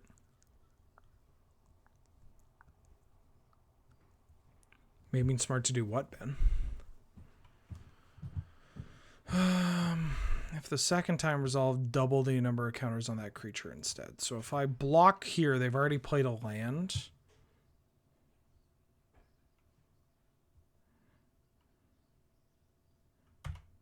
I lose my out of ephemerate.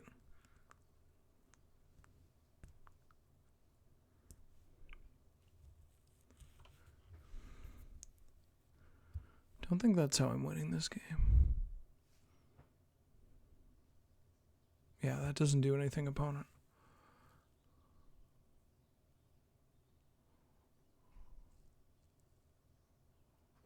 They've Vaultborn Tyrant here. It's pretty bad.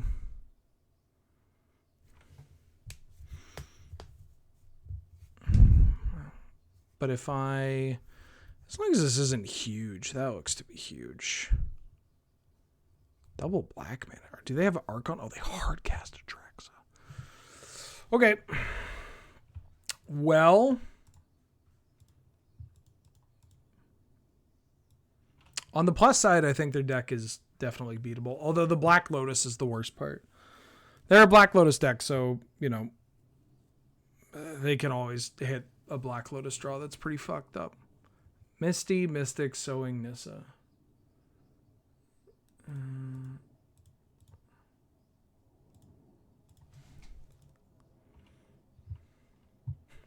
Right on time. I think I just need to go faster.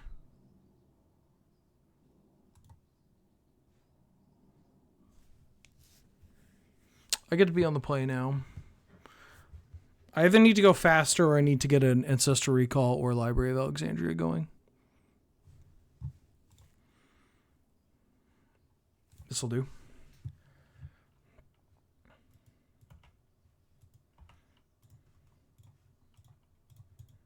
All right, one time no Black Lotus.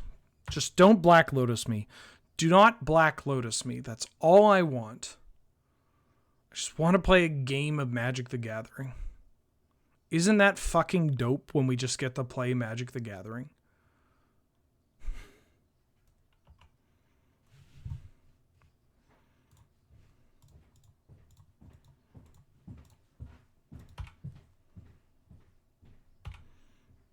I get a Sentinel of the Nameless City.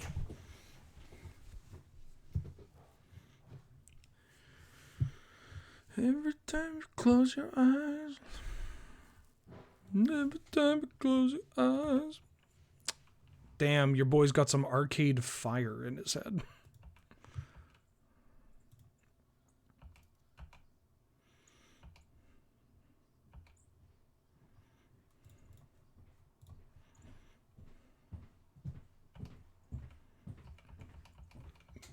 They could be a flash deck. They get Black Lotus and Flash. Oh, they're Brazen Borrower. Okay. Tempo Brazen Borrower.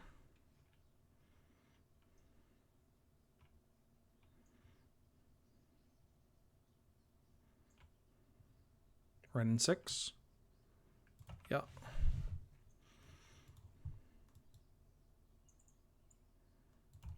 Get back that. Means I can kill Ren 6 with the Felia. If I get lucky on a map token. I should be clear.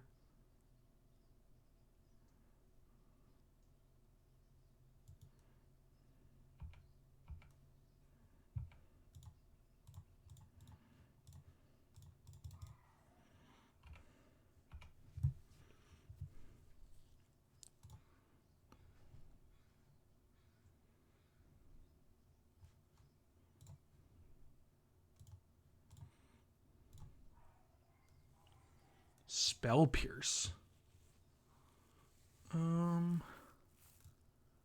Yeah, put it in the graveyard.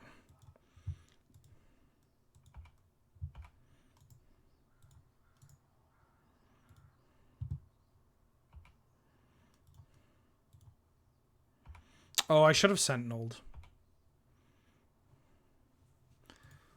I should have pre-combat Sentineled. Ah! Fuck. Would have had more maps. I was protecting my Jace. Hey, Peter. I was protecting my Jace. Omnath.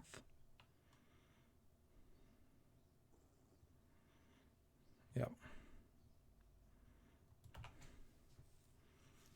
Ooh. I could try to power out this Jace.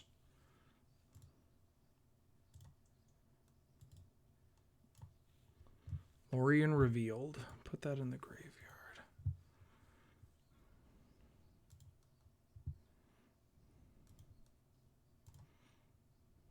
Drawing a Hallowed Fountain.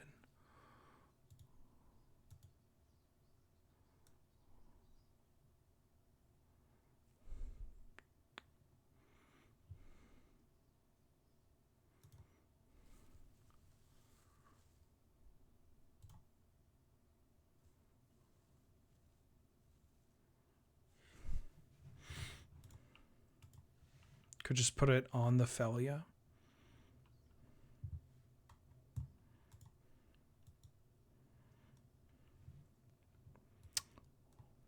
If they trade Felia for Omnath, that's got to be good. Right? Because I can't witness here.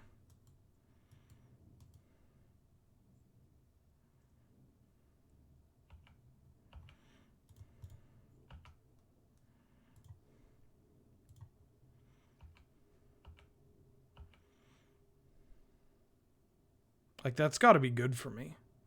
Yeah.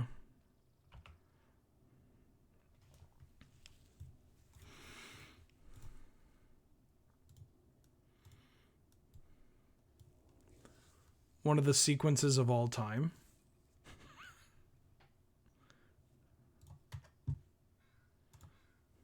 Just not sequencing properly at all.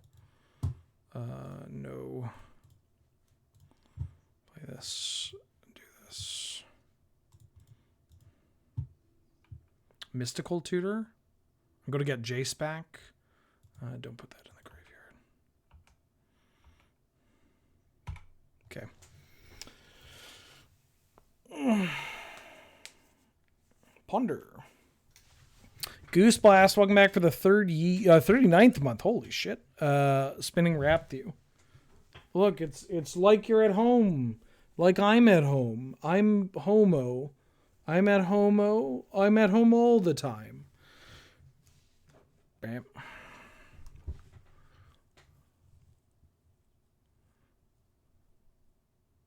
Yeah, I think I don't even need to get that tricky.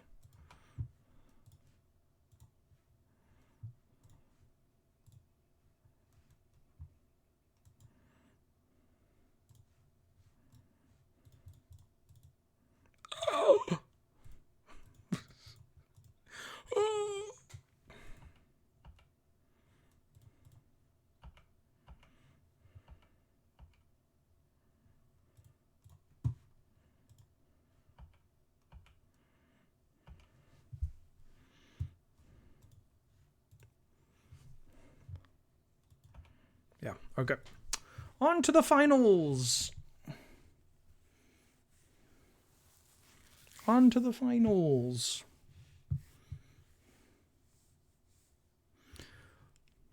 Can he get a trophy while out of the country?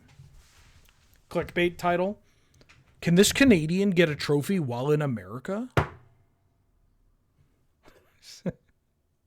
Oh! Oh my god! What? No way. No way. Can he? There's no freaking way, dude. There's no flipping way.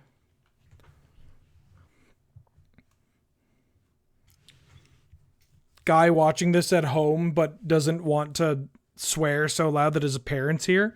No fucking way, dude.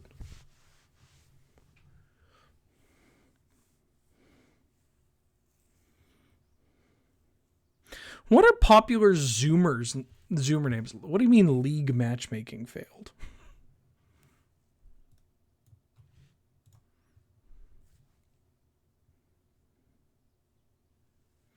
NYCMTG gifted a sub to the community. That went to Market Gaming. Thank you so much.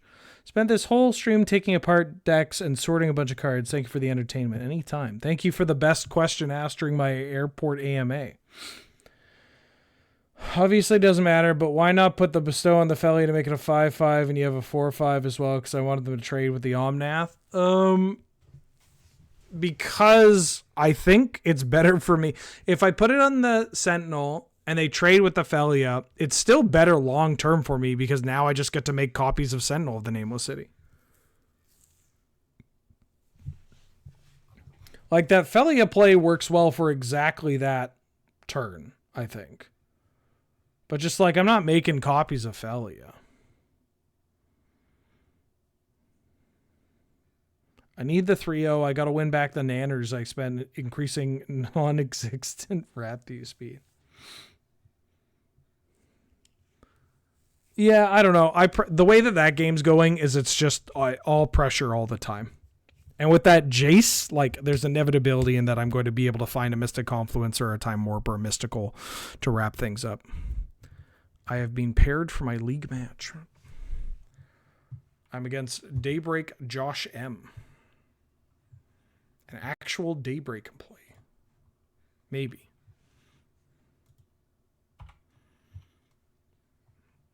Wait, they're able to hack my account. They'll figure out exactly what I have.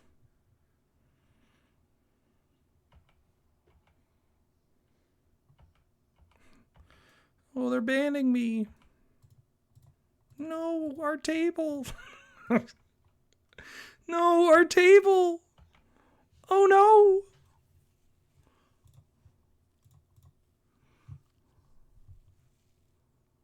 What are my other fetches? Flooded Strand. Oh, no, our table.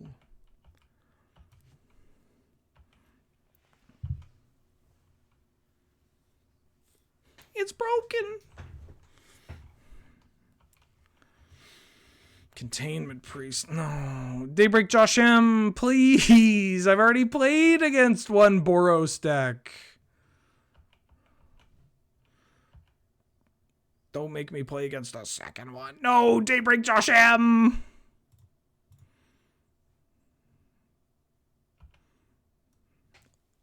I will vote for Containment Priest.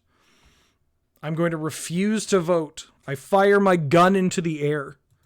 Directly into the air, mind you. Hitting this microphone. Hey, that's not bad.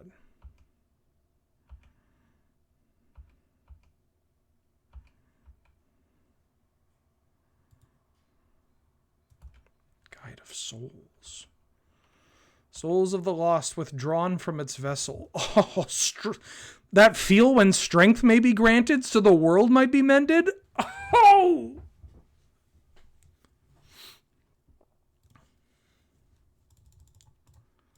I fucking love it when strength... I love it when strength is granted so the world might be mended. That's my favorite thing.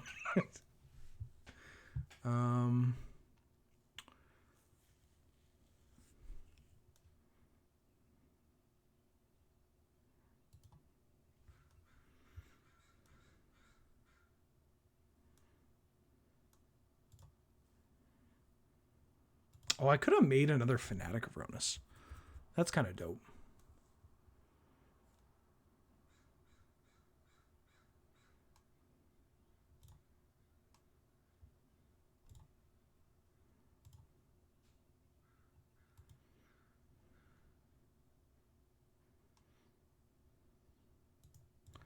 Do I just roll with the misplay?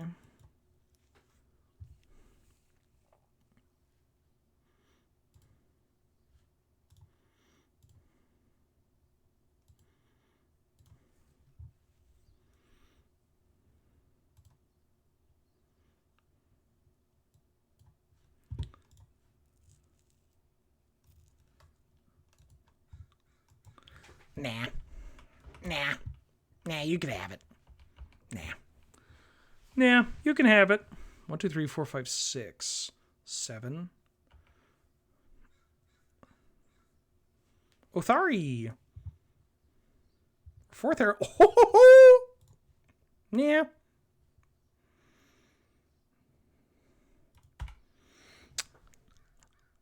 Had that covered. You better believe I had that checked.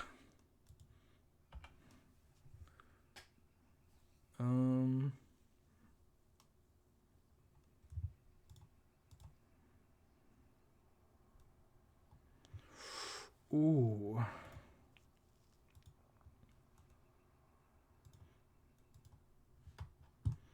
I mean, what if I just continue making my land drops and being a real big jerk? Because all I need to do is make my land drops.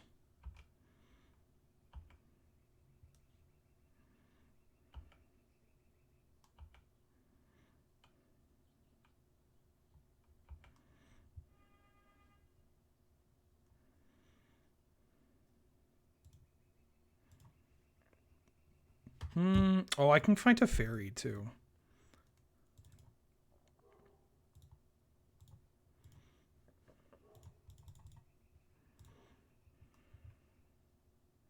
Yep. There we go. Okay.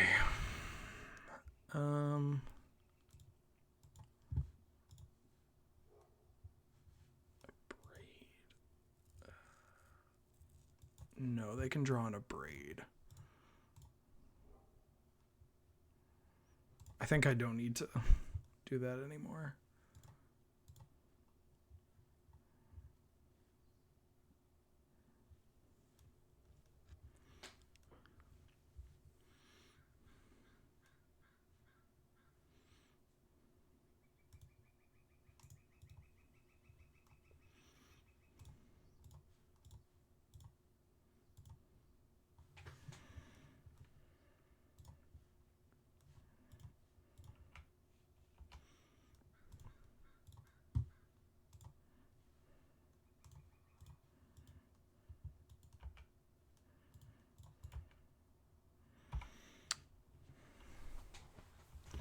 Okay, I know they're drawing a braid that incentivizes them to abrade my Mother of Runes. Good. Play land. Okay, I think I'm in the clear.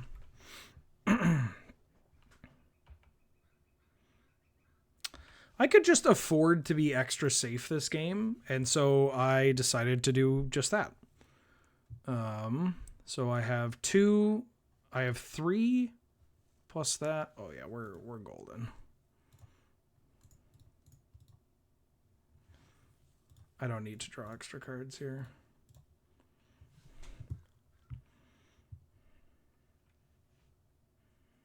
Yeah, there we go. Okay, on to the finals. I'm going to bring in the Spyglass Siren. And cut this Brain Surge. I can maybe cut Green Sun because I know about Containment Priest.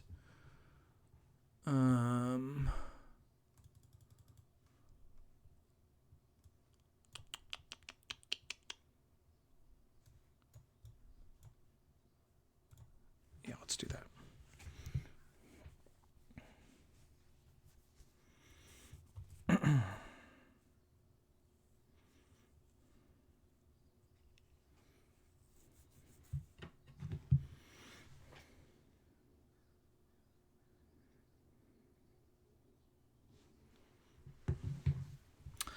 I will keep.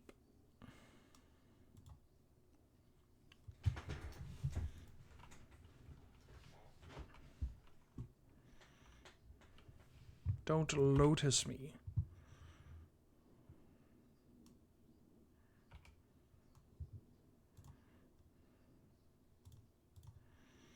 Savannah. Getting a mum down. Getting a mum down.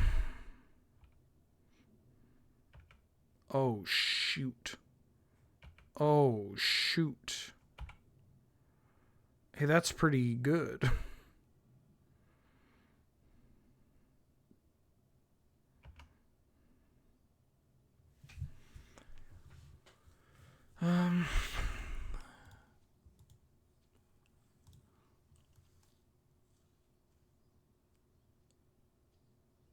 I mean, I'm not going to be able to Spring Heart Nantuko and, like, get double landfall. That's a good sign.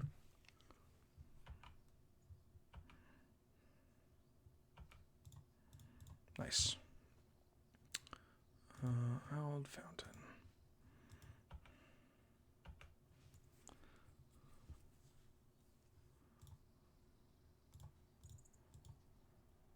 Oh, I don't even have the mana to do it.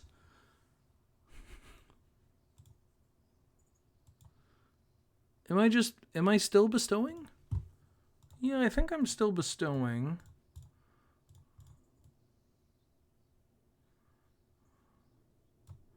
Because if they abrade, I'm not spell piercing. I'm saving the spell pierce for the 4th Aerolingus.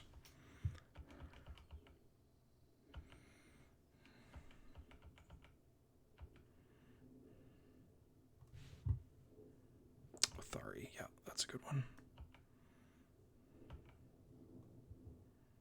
Oh, they're attacking with you. That's wild. I mean, I guess it's kind of a free attack, right?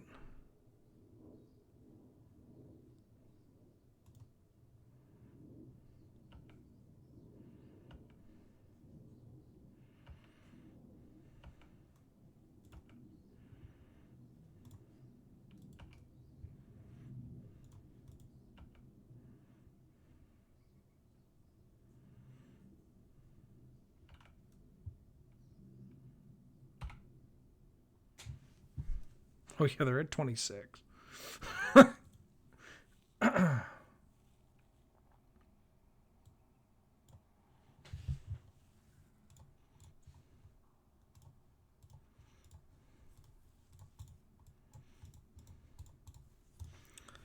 Bounce that. Draw some cards.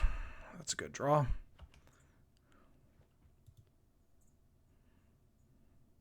They may want to play other things. Oh, Big Bunny. Yeah,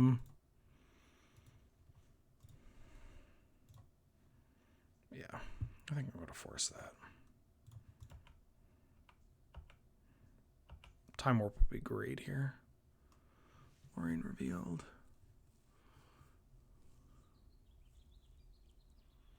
Because I can let them Othari. I think I'm on land. Oh, sorry. I keep hitting this microphone. I think I'm on land. Make a Delighted Halfling to keep developing my mana. They Othari next turn. I take 3. And then I get to Brain Surge, Lorien Revealed, and I can keep up Snapcaster Force Will or Snapcaster Mystic Calc, or Confluence, excuse me. Yeah, I think this resolves.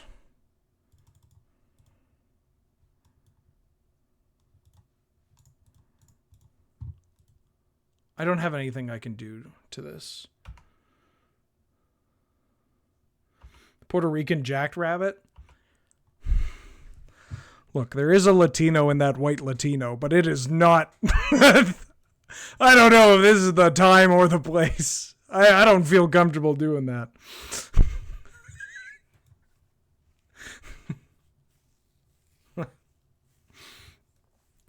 That is not my bit.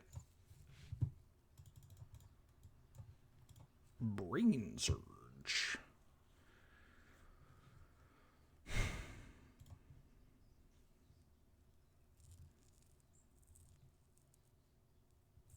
But if I put these back and just drew the lands, like what if I just drew all of these cards and just like hit my land drops? That would be so dope.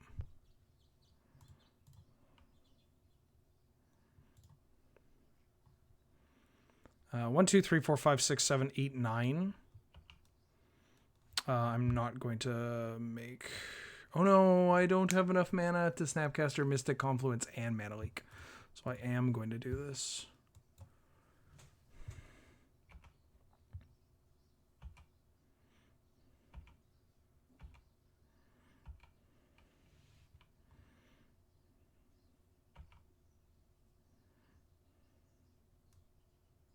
Council's Judgment.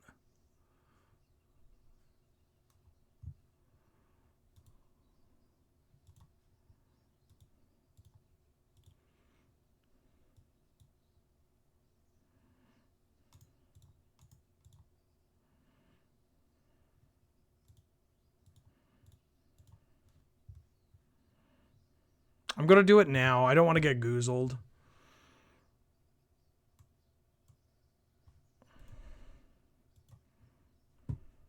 The timing on this is so awkward.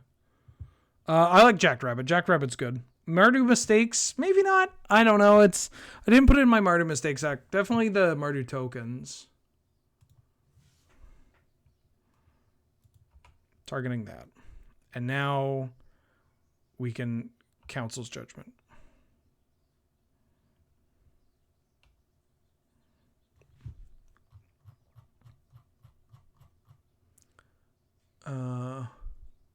Oh, Springheart and Antuco. Yeah, that's fine. I figured that might be the case, but I don't want to operate on an assumption and then get goozled. You know?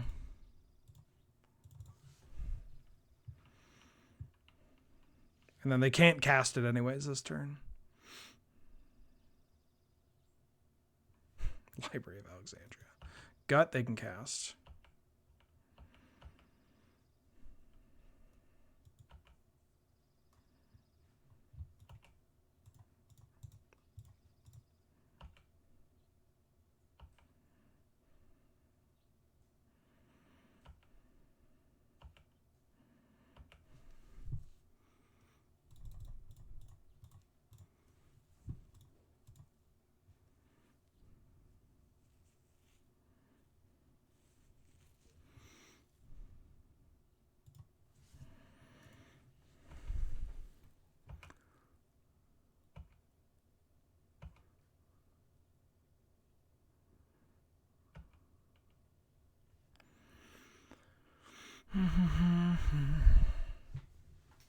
Upkeep. Sure. Why upkeep?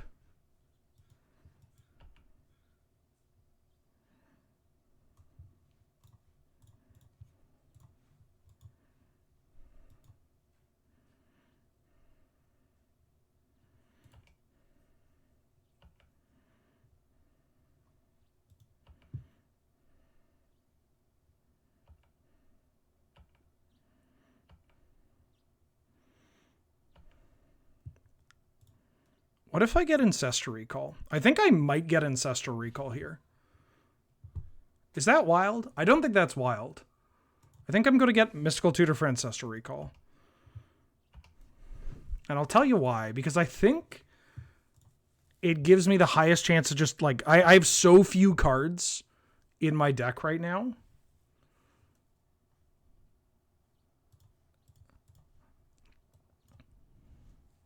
And so does my opponent.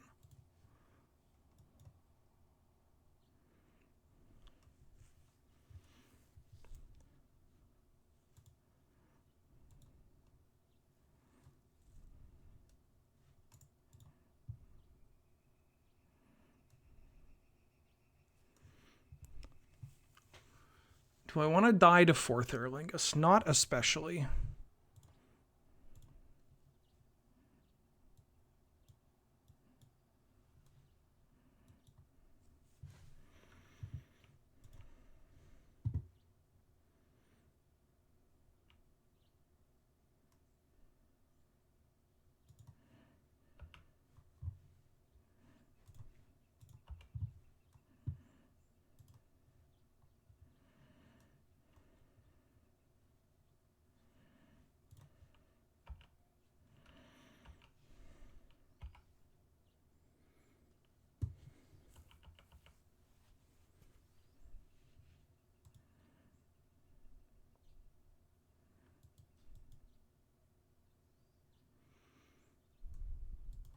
Play that.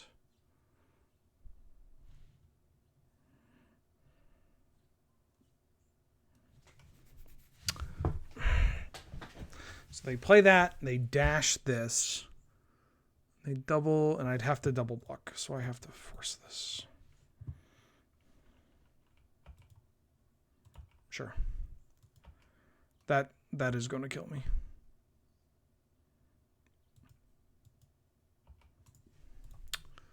Fuck. They had a double spell. Oh!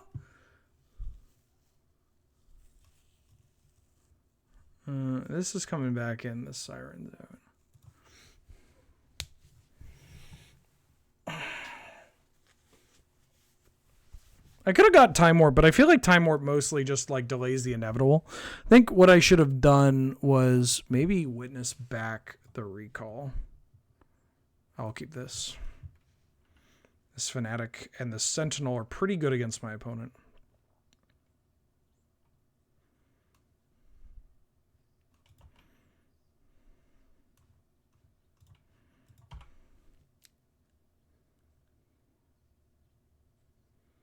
No, I didn't have a way to draw the... because I would need to... I could Mystical for Ephemerate. I guess I could have maybe set up a longer term thing with the Witness and Ephemerate, but I didn't have the mana to do anything, and I'd have to wait another turn, and that exposes me to Galvanic Discharge. And just, like, in my head, like, if I'm not doing it all in one turn, then I'm not doing it. Like, it's just not going to work. I think I could have won that game. My sequencing was a little sloppy. I'm not blocking. You have Bolt in your deck. And a Breed. I'll take the 1. They're cracking a clue. Okay. Or evoking a Fury. That's fine. This thing's going to be so big when I bring it back.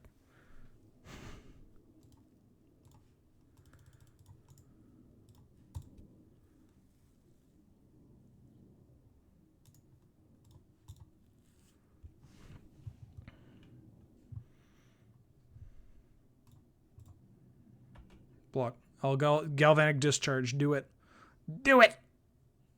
Makes your mana awkward. Do it! Yeah, that's fine.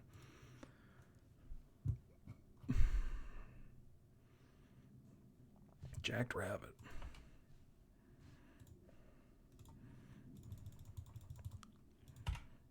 Okay.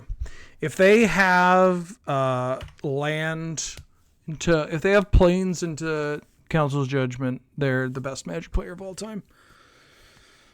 Okay. Annoying, not the end of the world. You dare sack the bunny? That's so fucked up.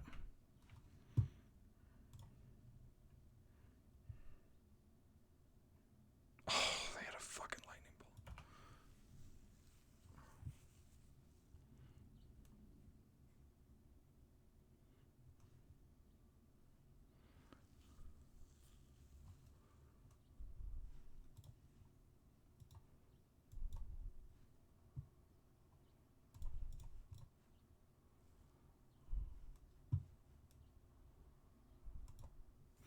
I think I lose this game, chat.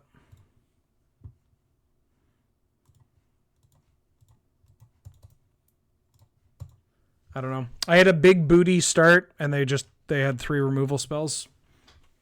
I blocked when I should have blocked, I think, and I didn't block when I shouldn't have blocked. They're down to 1 card, but if I can't get this gut off the table... Oh, and they have a Flage. Yeah, I'm done. I'm dead. There's not really anything I can do. That sucks.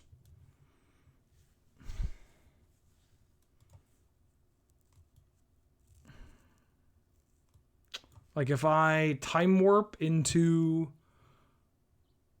Oh, I could have missed or Lorien revealed there. Am I dead? 1, 2, 4.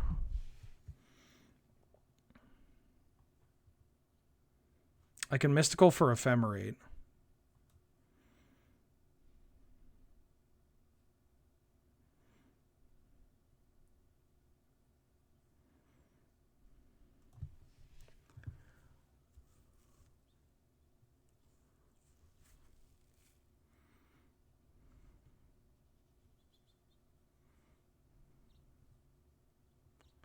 They don't have Flange.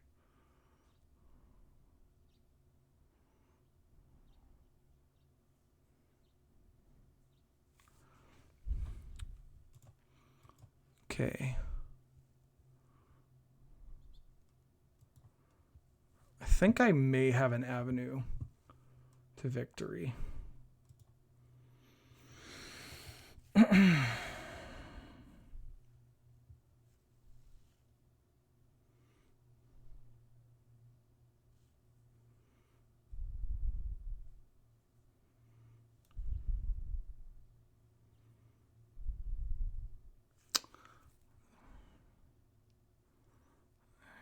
Flage.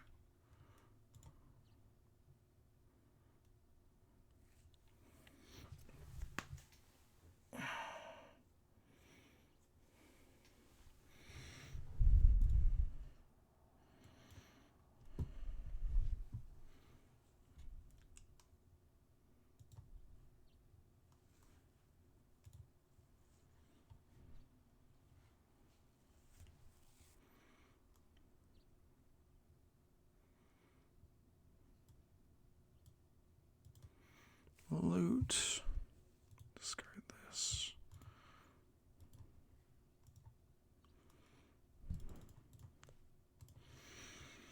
Play this. Get Ephemerate. Yep.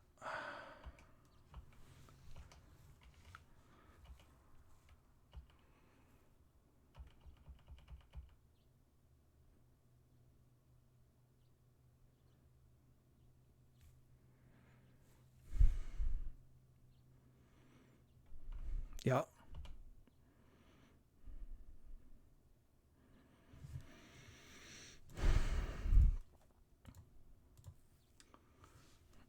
And then I flicker this. I get back Mystical Tutor. Yeah. There's no targets for that.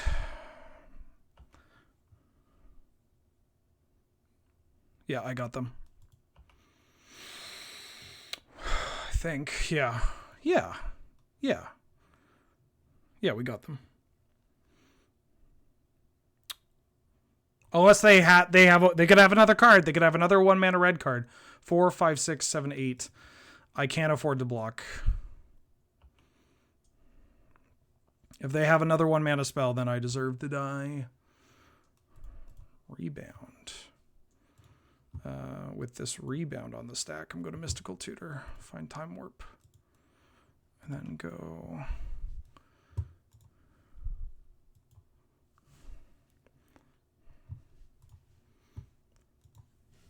I mean, I have to draw land, I think. Draw a Time Warp.